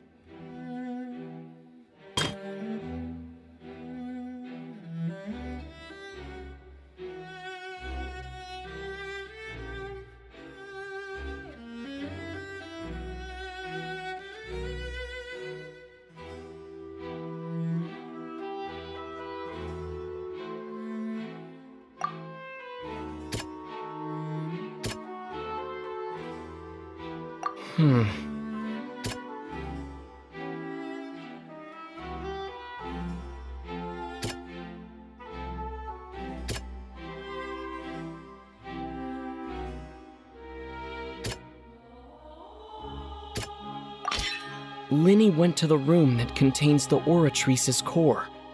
This is the actual truth.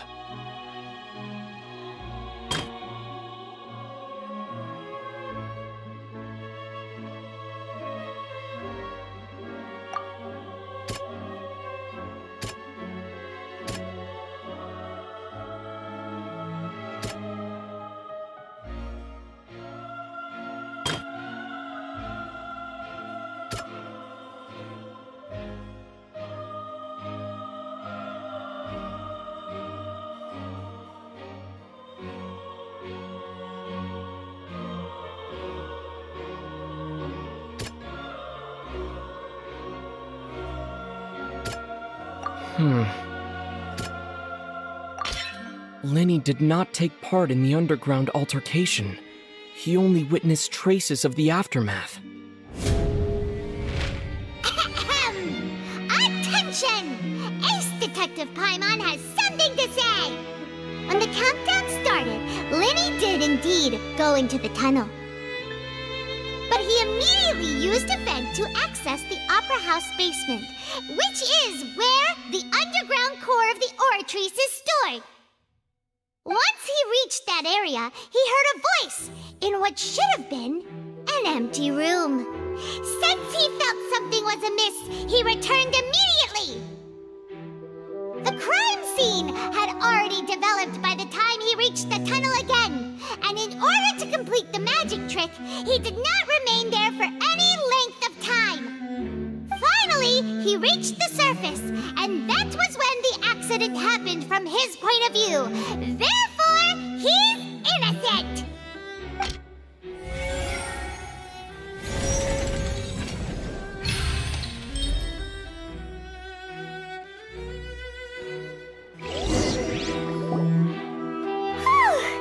Paimon did it! Paimon actually managed to say all that! Wasn't it awesome? In other words, you believe that he knew nothing of the incident?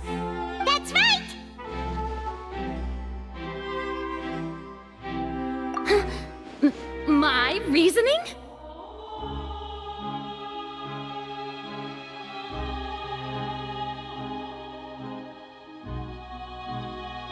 If that's the case, then if Carol hadn't entered the tunnel, who was the entire setup meant to kill? Assuming that what you say is true, Linny only needed to kidnap the young girl to cause a new disappearance case. What would the point of killing someone on stage be? Oh, they have a point. That's right, you tell them! And that's why they're partners of mine. They've managed to turn things around. Oh, well, your denial is very strident, I'll give you that. But what proof do you have to back your claims?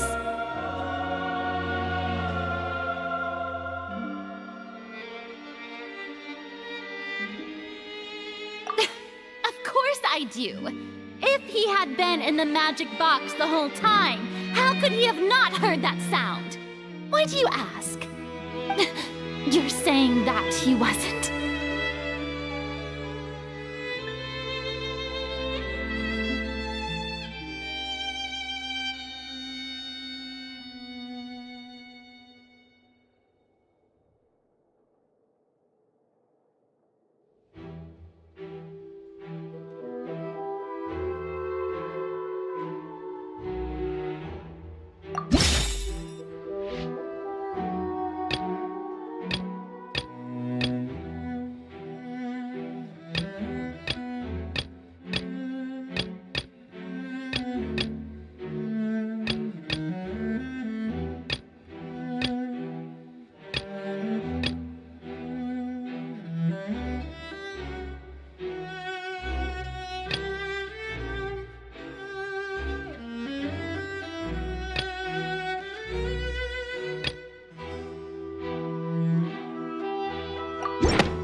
That's why he didn't hear anything strange during the performance.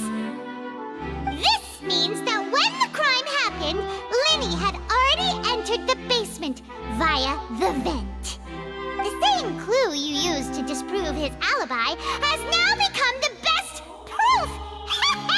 How do you like that? Well played.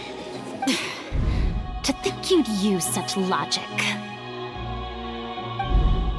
Well then, if it wasn't Linny who committed the crimes, then who was it?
Could there have been a third person involved?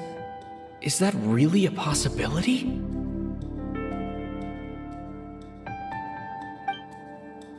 Halsey is the missing person and an ordinary audience member. Or did she...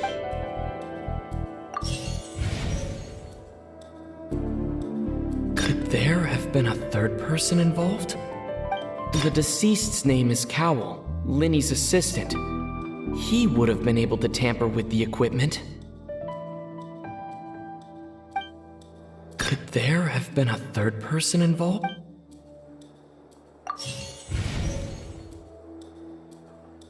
The deceased's name is Cowell, Linny's assistant. He would have been able to tamper with the equipment.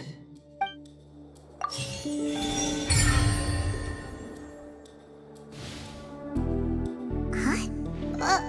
That can't be right. Are you serious? The killer was, in fact, Cowell, the deceased! Oh, is that so? How interesting! Let's hear your reasoning then. What I must do next is recreate the truth.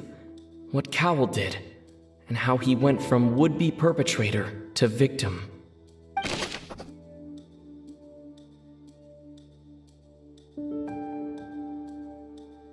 No one entered or left the Opera House through its entrances. So where... The deceased's name is Cowell, Linny's assistant. He would have been able to tamper with the equipment. Halsey's clothing was in the tunnel, so there must have been some fear that she would attract attention. The sound we heard may have come from a clash between the missing Halsey and the criminal. Linny was not in the tunnel at that moment, which gave our... It would have been tough for both people to fit into that vent. They would...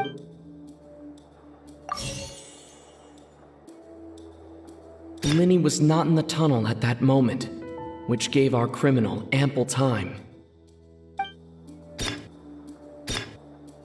The sound we heard may have come from a clash between the missing Halsey and the criminal.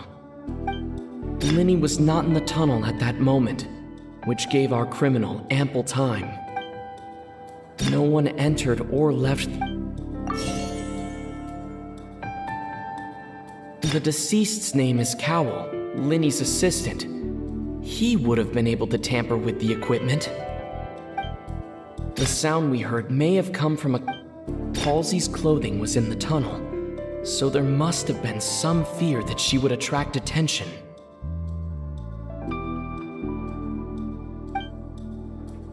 The sound we heard may have come from a...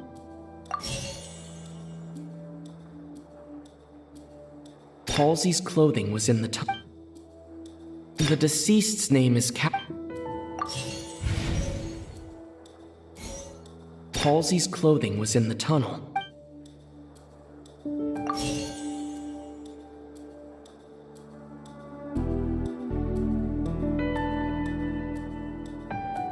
The sound we heard may have come from a clash between the missing Halsey and the criminal.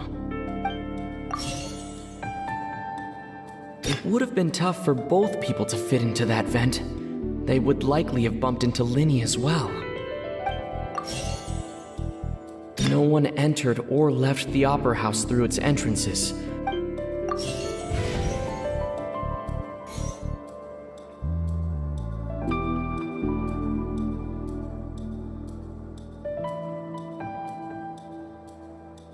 No one entered or left the Opera House through its entrances. The deceased's name is Linny was not in the tunnel at that...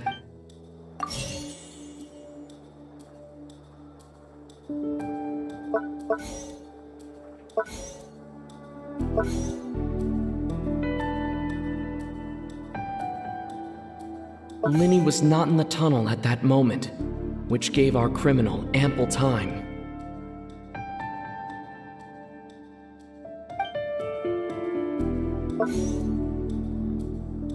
The deceased's name is Cowell, Linny's assistant. Linny was not in the tunnel at that moment.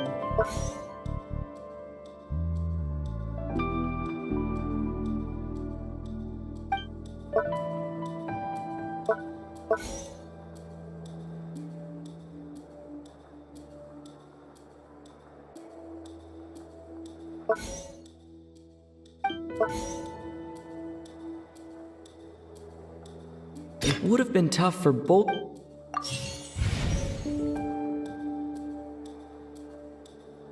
Halsey's clothing was in the tunnel.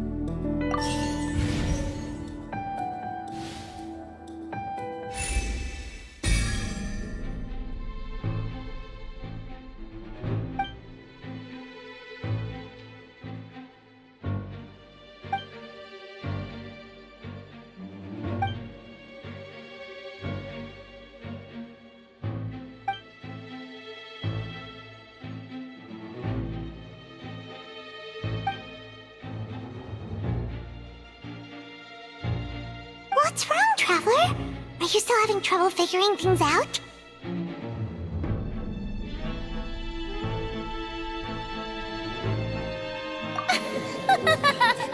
I see how it is.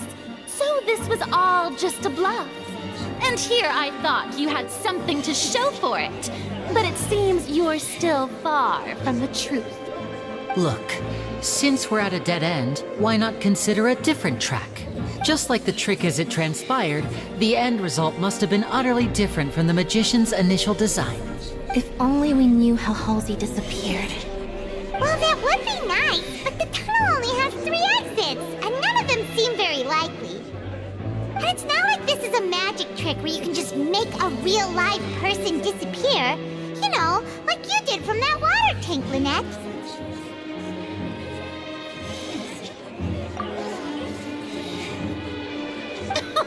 Excuse my interruption, dear opponents, but do you not see that the crowd is growing impatient? There is no greater sin in this opera house than an awkward delay in the performance.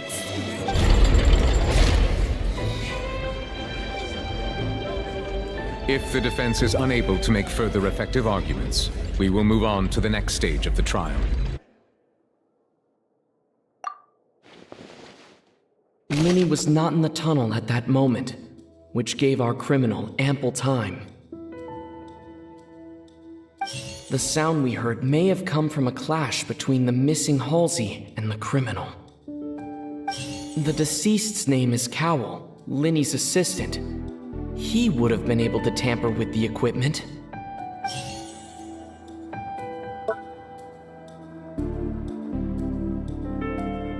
The vase was not broken by chance. It was used to cover important evidence. The water. It would have been tough for both people to fit into that vent. They would likely have bumped into Linny as well. No one entered or left the opera house through its entrances. So where would the criminal have wanted to take Halsey? The vase was not broken by chance.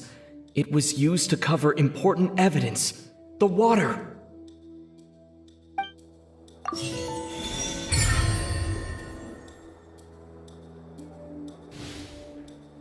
Oh, Paimon gets it! It all comes together if Halsey disappeared instead of being kidnapped. Lynette escaped from the water tank, vanishing gradually and leaving only clothes behind. If there's a similar method where a person could be transformed into water... Just a moment, please. I do hope you know how preposterous you sound at the moment. How could a person ever be transformed into water? This is reality we're talking about here, not some magic trick.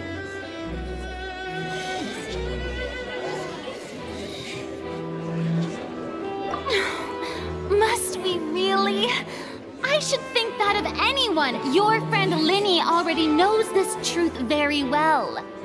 Magic tricks are ultimately just illusions and misdirection. But Halsey's disappearance is very real. We're talking about 2 completely different things. Even so, I trust the Traveler's judgment. The truth must be out there somewhere. Perhaps some new line of reasoning may open if we try to gather all the focal points that don't make sense. Since Cal was the deceased, we haven't placed much attention on him. But given that we aren't making much progress with the case, it wouldn't hurt to have a look at his belongings, would it? People really do come up with all sorts of harebrained schemes when at the end of their rope. The way I see it, your suggestion that we broaden the scope of our investigation is nothing but a tactic for stalling the trial. Nevertheless, I believe that this is a reasonable request on the part of an attorney. Since the trial does indeed appear to be at an impasse, I believe that additional evidence may help us make more progress. Guards, please step into the lounge and examine the personal effects of the deceased, Cowell. We are still examining the items, but we have already made critical progress that we feel must be shared with everyone post-haste. We discovered several test tubes of fluid within Cowell's baggage, each labeled separately. The notebook in his backpack claims that these fluids are water from the primordial sea. The primordial sea? The note's contents also indicate that Cowell belonged to an organization that sells illegal drugs and that he had an accomplice. The notebook has many entries concerning safe usage of these fluids, in which the keyword dissolve appears many times. One of these tubes was labeled Opera Epiclese, along with yesterday's date. The notes also state that these dissolution properties work exclusively on people from Fontaine. It's likely that Halsey was chosen as such. We believe that the defense's hypothesis is, in fact, supported by sufficient evidence. You've got to be kidding! People dissolving into water? Could something so ridiculous actually be true? Wait a moment. This reminds me of a certain prophecy, but it's just a coincidence, isn't it? Huh. If people can become water, does that mean that the water tank's real use was as a means to hide water stains? And if Cowell was targeting that girl... Wait just a minute. Could that mean... You two, with me, quick! Demoiselle, wait! What about your partners? Let's go. Just trust me. Order! Order! It is undeniable that further examination of the deceased's personal effects has yielded some surprising results, but we cannot yet verify the veracity of these clues. Still, let us assume that these clues are indeed authentic, albeit with the understanding that Ms. Halsey has yet to be found. Guards, please continue examining the items along these lines. Mr. Linney, it appears your hypothesis is supported by the evidence, so please continue speaking. Of course. Thank you, Your Honor. If we uphold this hypothesis, I believe that many of this case's seemingly unrelated clues can be connected together. Right! Like the metal heart! That one didn't make sense at all. Let's think about this. Cowell's methods must have something to do with that water from the primordial sea.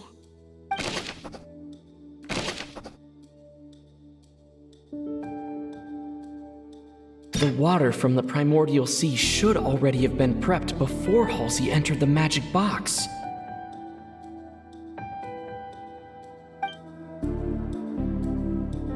The deceased's name is Cowell, Linny's assistant.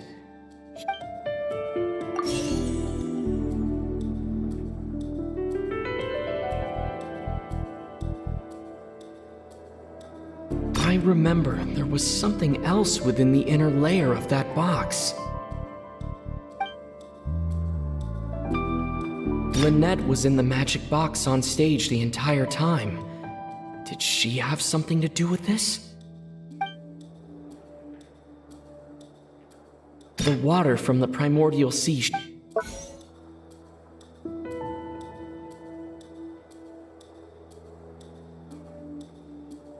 Lynette was in the magic box on stage the entire time.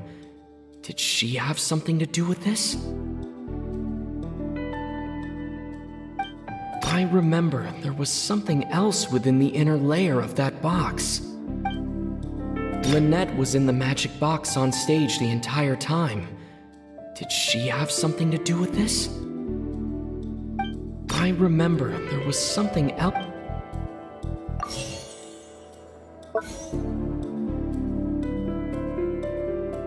The water from the primordial sea.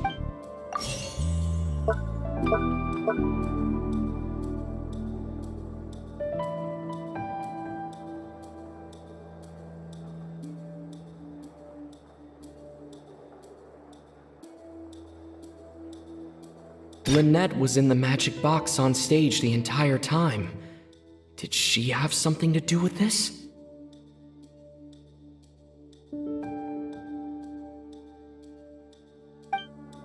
The rope that held the water tank up was lit by the fireworks and snapped. As such, the focus here is on the water, and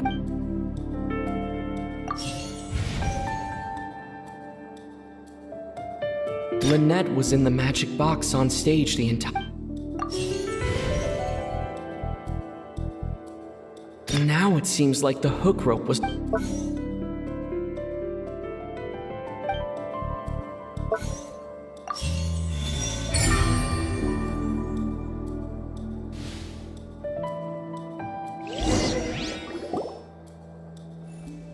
Ahem! It's Ace Detective Paimon's time to shine again! In the original plan, Cowl would tamper with the water tank rope and the number selector securing his target. When the magic box containing Halsey was lowered, the metal hook would retract gradually and pierce the balloon at the top of the box. When the balloon attached to the box popped, the water from the primordial seed inside it would pour down and dissolve Halsey. Afterward, Cowl would enter the tunnel and break the flower vase to conceal the water inside the tunnel, with the remaining evidence being covered up by the water tank on stage.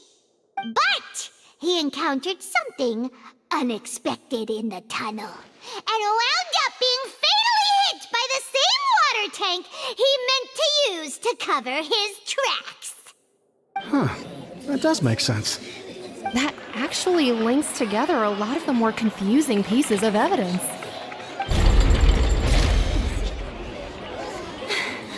Oh dear, what do I do? Even I think they sound convincing now. Have I falsely accused an innocent person? What a humiliation. Now, it seems like the only point of contention remaining is the exact circumstances that led to Cal's death. His notes mentioned he had an accomplice who could be related to the situation. On that note, the guards have just contacted me indicating that they uncovered new evidence. I shall now invite him on stage to share it with us. Thank you, Your Honor. We were just inspecting the luggage of the other people involved in this case. And we found an identical sample of the water from the primordial sea among Linny's personal effects. What? That can't be. Oh, I see. Well, how wonderfully comedic to have your own counterattack only to come back and wound you. Does this not clear all doubt? My dear citizens, my loyal audience, allow me to present my reasoning and bring this performance to a swift close. Linny did not need to take part in the dissolution of the young woman at all. In having made modifications to the props beforehand, his accomplice Cowl then caused Halsey to vanish using the water from the primordial sea. But upon his return, in cruel avarice, Linny desired sole credit and prepared to do away with his partner in crime. Ultimately, he knocked Cowl out, and the tool meant to cover the crime up also became a murder weapon. Now, as much as I regret having come to such a viciously straightforward conclusion, it does seem that the famed Fatui is quite the cold-blooded and ruthless organization. Am I right, Mr. Linny? We've used up all the evidence we collected. There's no way for us to make a rebuttal here. Is this the end of the road?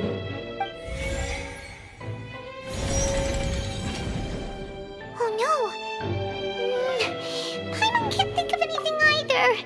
It doesn't look like there's any way around this.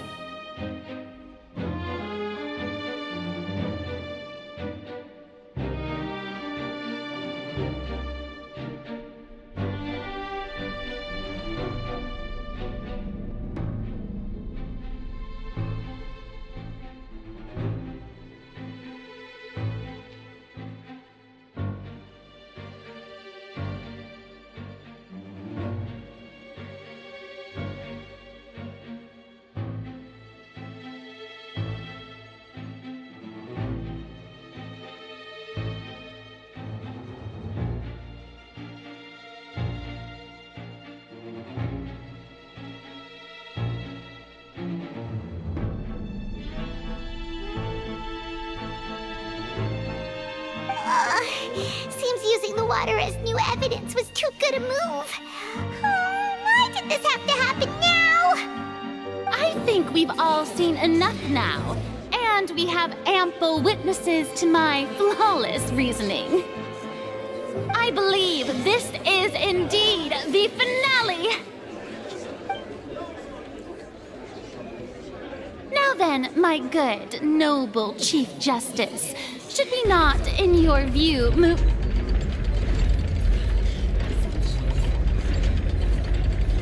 Excuse me, everyone, but I must interject! Miss, I must ask you not to shout and to respect the ongoing legal proceedings. Oh, come on. Don't be hasty. I have a good reason for interrupting, you know. Now, would anyone here like to take a little break from all this debate and see a little magic? I'll show you an amazing trick. One that can bring a young woman who has disappeared back in the flesh, right before your very eyes. Please. What in the world is she saying? No offense, miss, but miracles like that are beyond my scope as a magician. Come on now, don't be silly. Magic is all about misdirection, isn't it? It often conceals the truth while presenting a fascinating illusion. But once everyone believes the illusion, can't magic reveal the truth to them once again? And wouldn't such a trick be the most marvelous finale to today's performance? Come on, Lenny and Lynette, give it another go. Don't worry, Spina di Rasula has made the necessary arrangements on your behalf. But as the magic makers and stars of the show, I think I should leave the final performance to you. I understand.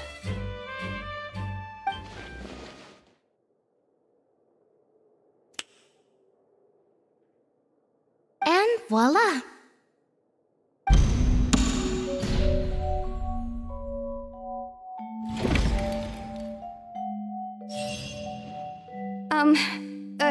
Sorry for the interruption. Wait, isn't that Halsey? So the whole thing about people dissolving wasn't true after all? To be clear, I'm only here because this person told me that if I testified, the merit of doing so would lessen my sentence. I was hiding outside this room listening to the proceedings because I was afraid that I would be the one put on trial. I was just feeling happy that no one had noticed me, and then before I knew it, she caught me. That'll teach you to underestimate us three. Where should I begin? I'm sorry. I'm the one who killed Cowell. I admit it. What? Why? Firstly, my name isn't Halsey. It's Lillian, and I'm originally from Mondstadt. I heard that Linny's show was gonna be a real thriller, but I missed the chance to buy a ticket, so I stole one. That's how I make a living. I steal stuff here and there, and I'd never been caught before. But I was noticed at the harbor a few days ago, and I barely got away. Linny was the one who caught me in the act. Hey, no wonder you look familiar. So you were the thief. Liddy even mentioned that you were pretty skilled. Well, and I thought that would have been the end of it, but then the number selector chose me. He even mentioned the Fortress of Meripede. That's a prison, isn't it? So you can imagine how shocked I was. I thought he was onto me for sure. So I played along with the show while looking for an opening to flee, but then I got water poured on me for no reason, and then someone jumped into the tunnel to nab me. I wasn't going to take that lying down, so I knocked him out and stuffed him into the box. There was nowhere to run from there, though, so I had to change my clothes and hide in a box containing performance costumes. I slipped out after the first guard arrived at the scene and continued hiding inside the opera house. Can a person even hide in there? But I swear I didn't know that the water tank would fall down. Really, I swear it. Had I known that, I wouldn't have put him in the magic box. I may be a thief, but I'm no killer. Well, that makes everything pretty clear now, doesn't it? This time, We need to tell the entire story from Lily-Ann's perspective.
The flower vase.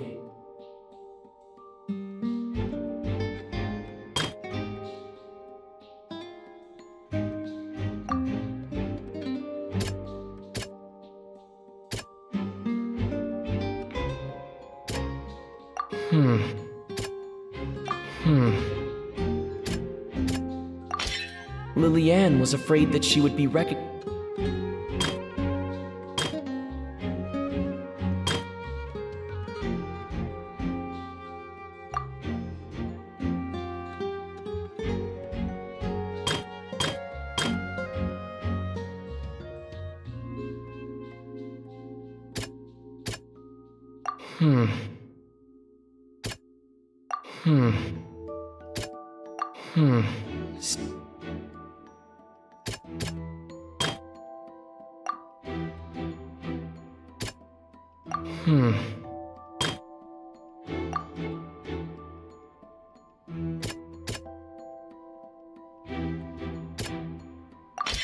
The strange sound. And it's Ace Detective Paimon time! Having been selected out of the blue, Lily-Ann panicked. Her panic only intensified after she entered the tunnel and had water poured on her head.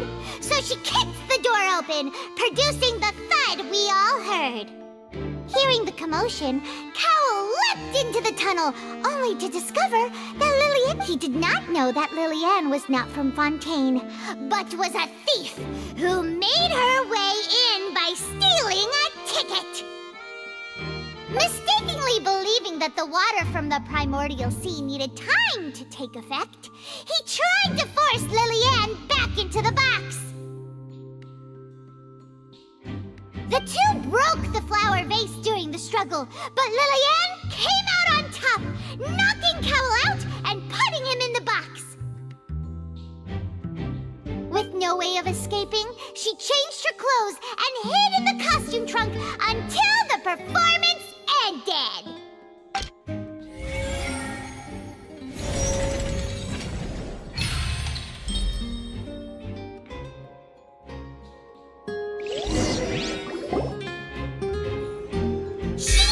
That she would have to go through guard inspection if she tried to leave afterward. So, she has been trapped in the Opera House these last 2 days. She had already become desperately hungry by the time we were chatting over macarons. So, she swiped 2 of them right under our noses. Talk about a sneaky thief. At this point, all the events that happened in the tunnel have now come to light. Ah, so that's the whole story. Bravo! Now then, Lady Farina, do you wish to speak against the defense's statements? Please answer the question, Lady Farina. Also, if I may add, the trial has not yet ended. As such, I request that the prosecution not leave the room before the proceedings have concluded. What? Are you reading my mind now? No, I have no further arguments. I admit defeat. But really, could you at least have left me with some dignity? Wow! Look at that! She's like a deflated balloon now! If there are no objections, then as the Chief Justice of Fontaine, I shall once again repeat the full sequence of events.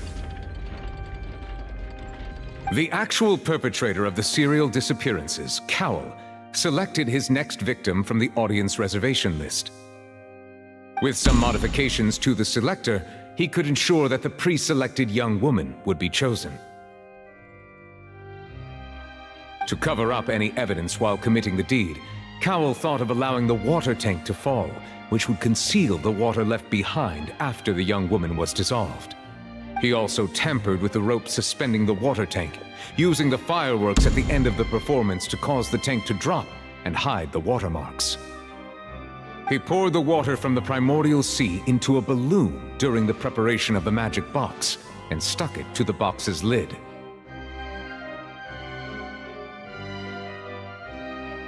Finally, he passed the prepared hook on a rope through the gap in the magic box's door when bringing the young woman to said box. When the magic trick officially began, the box containing the woman was lowered into the tunnel, tightening the hook rope and bursting the balloon containing the water. If all had gone to plan, the young woman would be dissolved at this time. However, Lillian was not from Fontaine, and thus fled the box with a loud noise. Realizing that there was trouble, Cowell entered the tunnel and met Lillian. Thinking that the waters had not yet taken effect, he decided to proceed. However, his opponent was more capable than he thought, and he was overcome, knocked unconscious, and placed into the magic box. And thus, Lillian, according to her own statements, then changed clothes and hid until the performance ended, before hiding in other parts of the opera house.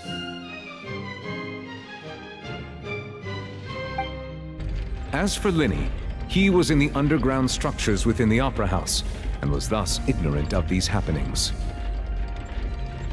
From this reconstruction of events, we can conclude that Linny, the accused, is in fact innocent. While there is much in Linny and Lillian's conduct that should still be investigated separately, this case, at least, can be handed over to the Oratrice to make the final decision.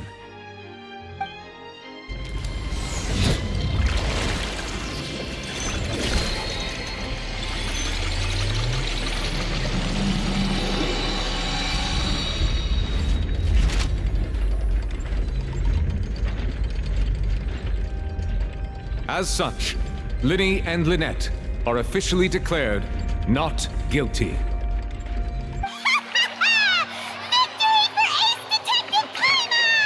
Great work, partners. Thank you all. Thank you so much. Next, I think we deserve an explanation, Guard Vaughn. How did you find the water from the primordial sea in Linny's baggage? Right! Your discovery caused me to make a serious mistake, you know. Or was that not a discovery, but false evidence that you dare to bring before this court? I suspect that the accomplice mentioned in Cowell's notes was not Linny, but you, yes? I'm sure you know what you must do to lessen your sentence. Speak quickly! Unless you want to earn yourself a one-way ticket to Coupon Town. I was just following orders. We were supposed to place blame for the serial disappearances onto Linny, and thus cause suspicion to fall on the Fatui. The higher-ups said this was the best opportunity to do so. And now that your plan has fallen through, and the secrets of the water have been revealed, you have become a liability to said higher-ups, yes? Therefore, you would be wise to tell everything you know, and seek the protection of the guards. Yes, I'll tell you everything I know. Our boss discovered that the water can cause people to dissolve. It can also be made into a potion, which when extremely diluted, can cause people to experience unforgettable exhilaration. We've been in this business for a while now, and have made decent more off it. The disappearances were also the boss's idea. I mean, this is the boss we're talking about.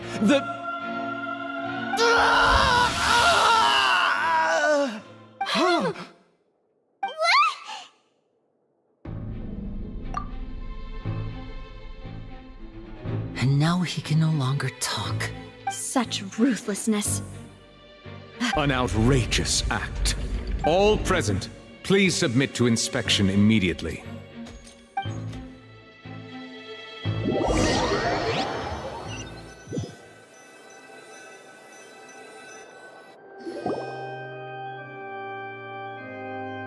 So, we're just going back now?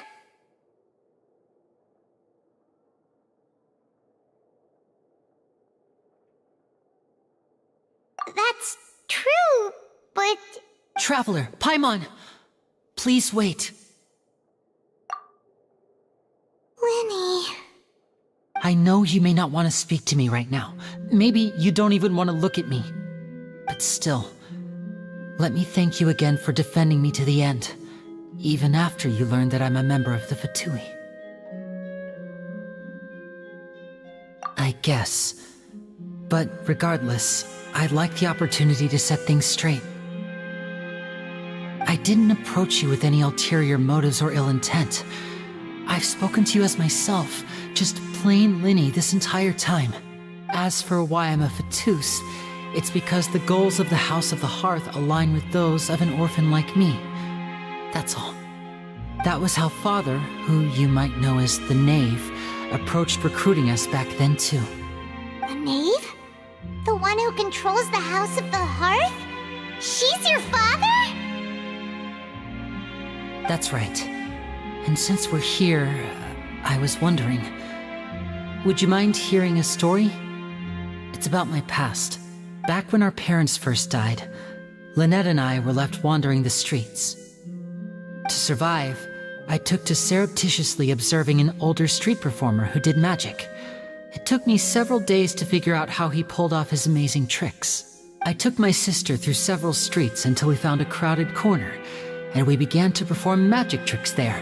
To my surprise, we proved to be pretty popular, and we could at least stop worrying about where our next meal would come from for a time. But I didn't want my sister to remain a street rat together with me forever. Before long, an aristocrat came to me and claimed that he wished to take us in after watching my performances. So you went from orphans to nobility just like that? That was how we felt at first too. As if fate was on our side and we could say goodbye to those painful days.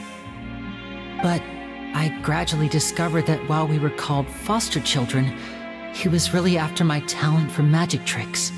He would constantly take me to all sorts of banquets to garner attention, which he would then use to expand his social circles.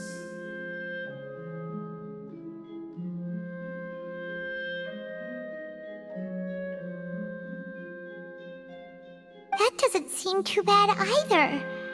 Better than roaming the streets at any rate. It took a while for me to realize just how dark his heart really was. After one particular performance at a banquet, I discovered that Lynette was not on the same return vehicle as me. I waited a long time after we returned home, but she did not come back. I went to that noble's bedroom and asked him about her whereabouts. The answer he gave me was, she caught the eye of the most eminent person at the banquet, so I sent her over as a gift. I mean, you'll be able to perform your magic regardless of who your assistant is, yes? Oh no. So he was gonna... But wouldn't Fontaine's laws deal with such people? As far as outsiders are concerned, this is a relationship akin to adoption or foster care, and they have their ways of escaping the eye of the law. I managed to ferret out the location of the mansion of that so-called eminent person and hurried through the night. But by the time I leaped over the walls, avoided the guards, and made my way in,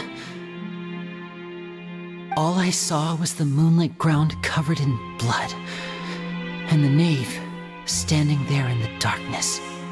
So, she'd already taken care of that guy.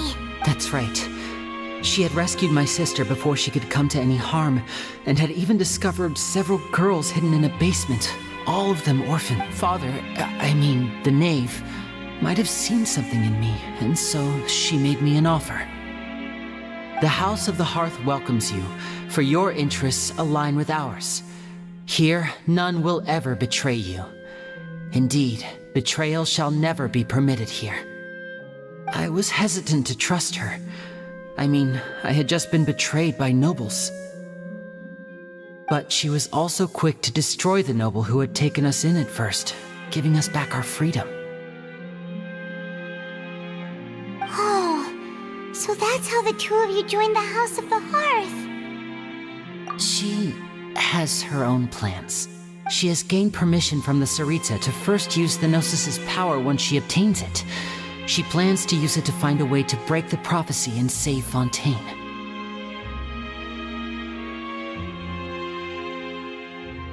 So, she believes in that prophecy too?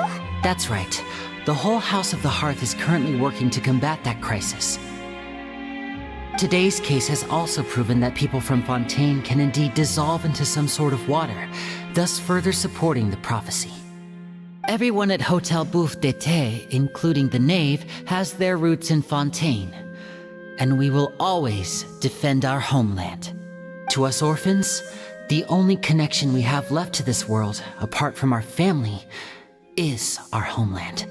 So, from small deeds like distributing magic pockets to huge schemes like stealing a Gnosis, everything is aimed at dealing with that prophecy. It's all right. I understand.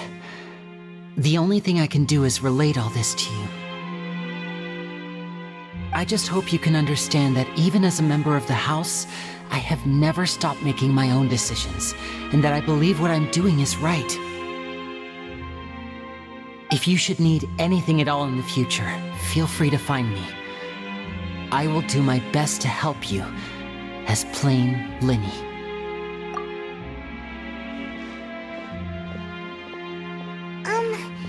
Bye, Linny!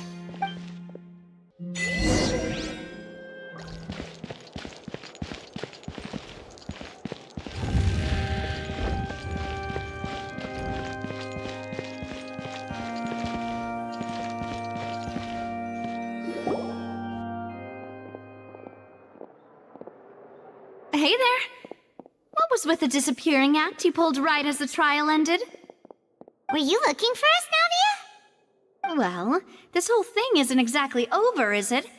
I do feel that we're getting closer to solving the serial disappearances case, though. Don't you think so, too? Huh? What's wrong, my dear partner? Besides, are you sure we're the ones who can crack a case that's been cold for decades now? And given that there's new evidence from the trial, there should be a trail of breadcrumbs for the Hydro Archon's people to follow now. Ah, I see. Well, I won't lie. I'm a little shocked to hear that from you. But I suppose you are just travelers who have only arrived in Fontaine after all. Sorry, I might have been too presumptuous. Don't say that, Navia. Ah, and we were having so much fun investigating with you, too. It was like having new waters flowing into a stagnant mire, causing new hope to spring forth, and the reflection in the murk to become clearer. Sorry about that. I'm a bit prone to nostalgia. Don't mind me. Wait, shall we have a farewell meal? You know, to commemorate our time as partners? Huh? Do we really need to get that formal? Well, I'd just like to have a proper ending to every important memory. That way there are no regrets later. Anyway, it would just be a meal, so it shouldn't take up too much of your time. You don't have to twist Paimon's arm. If Boss Navia's treating, count Paimon in! Oh, wonderful. In that case, why don't we return to the Court of Fontaine and head to the Hotel de Boer? I believe we'll make— All right then, let's have our farewell meal!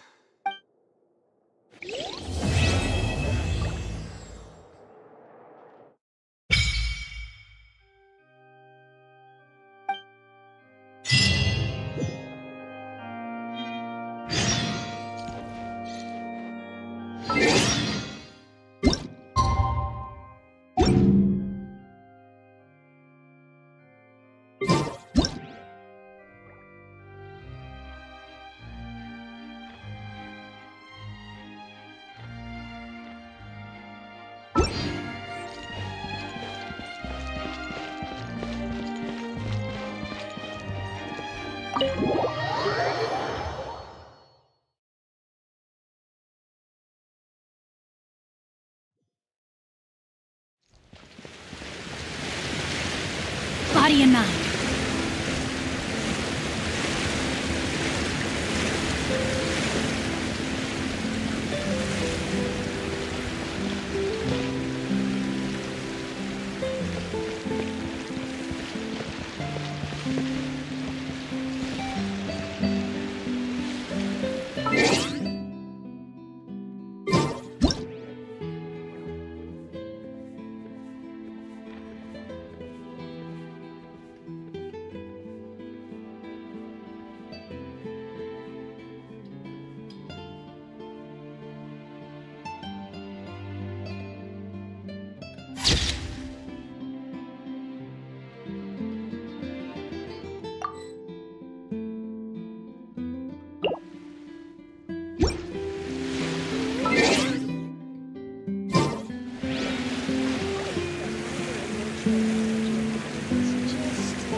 Ad Astra Abyssosk.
an extra fee for that.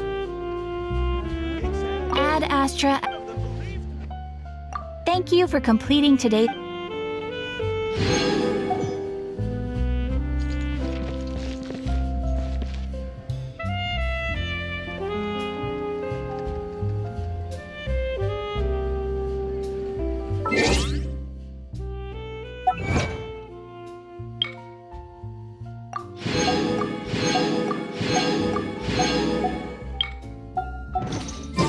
If my calculations are correct,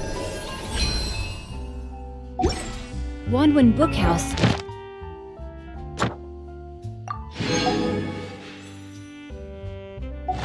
is due to receive a batch of new releases.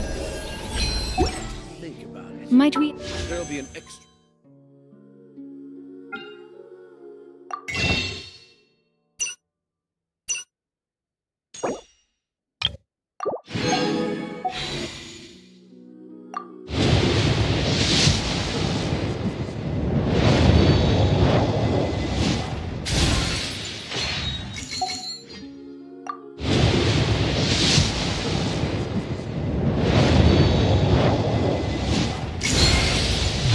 Astrologist Mona Magistus, meaning the great astrologist Mona. If it is divination you seek from me, then I ask you respect my name by learning it wholly, here and now.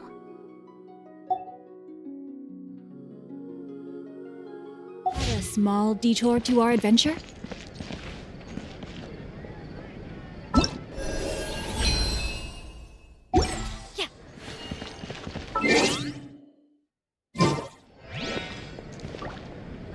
Exactly. But none of them believed me.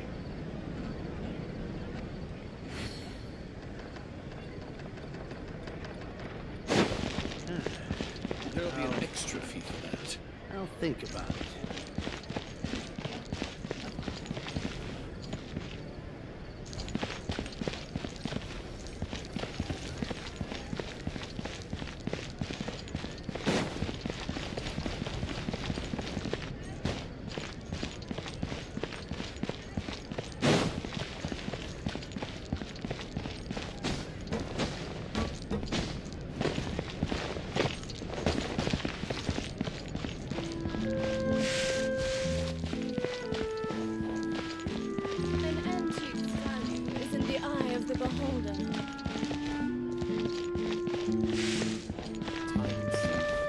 Exactly. But none of them believed me. Can we play banker next time?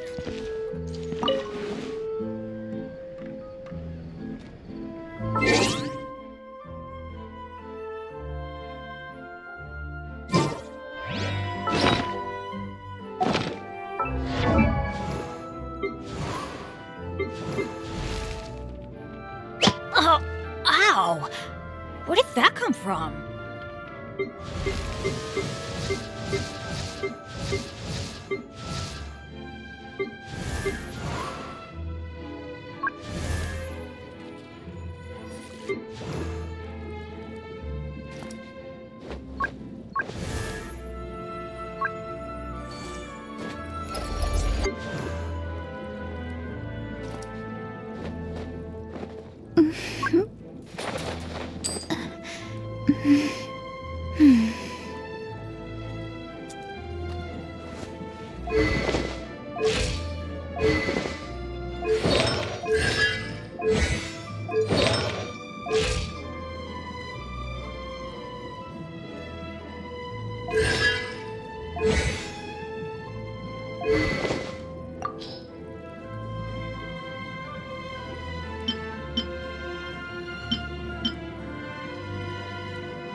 Exactly. It's a silent song.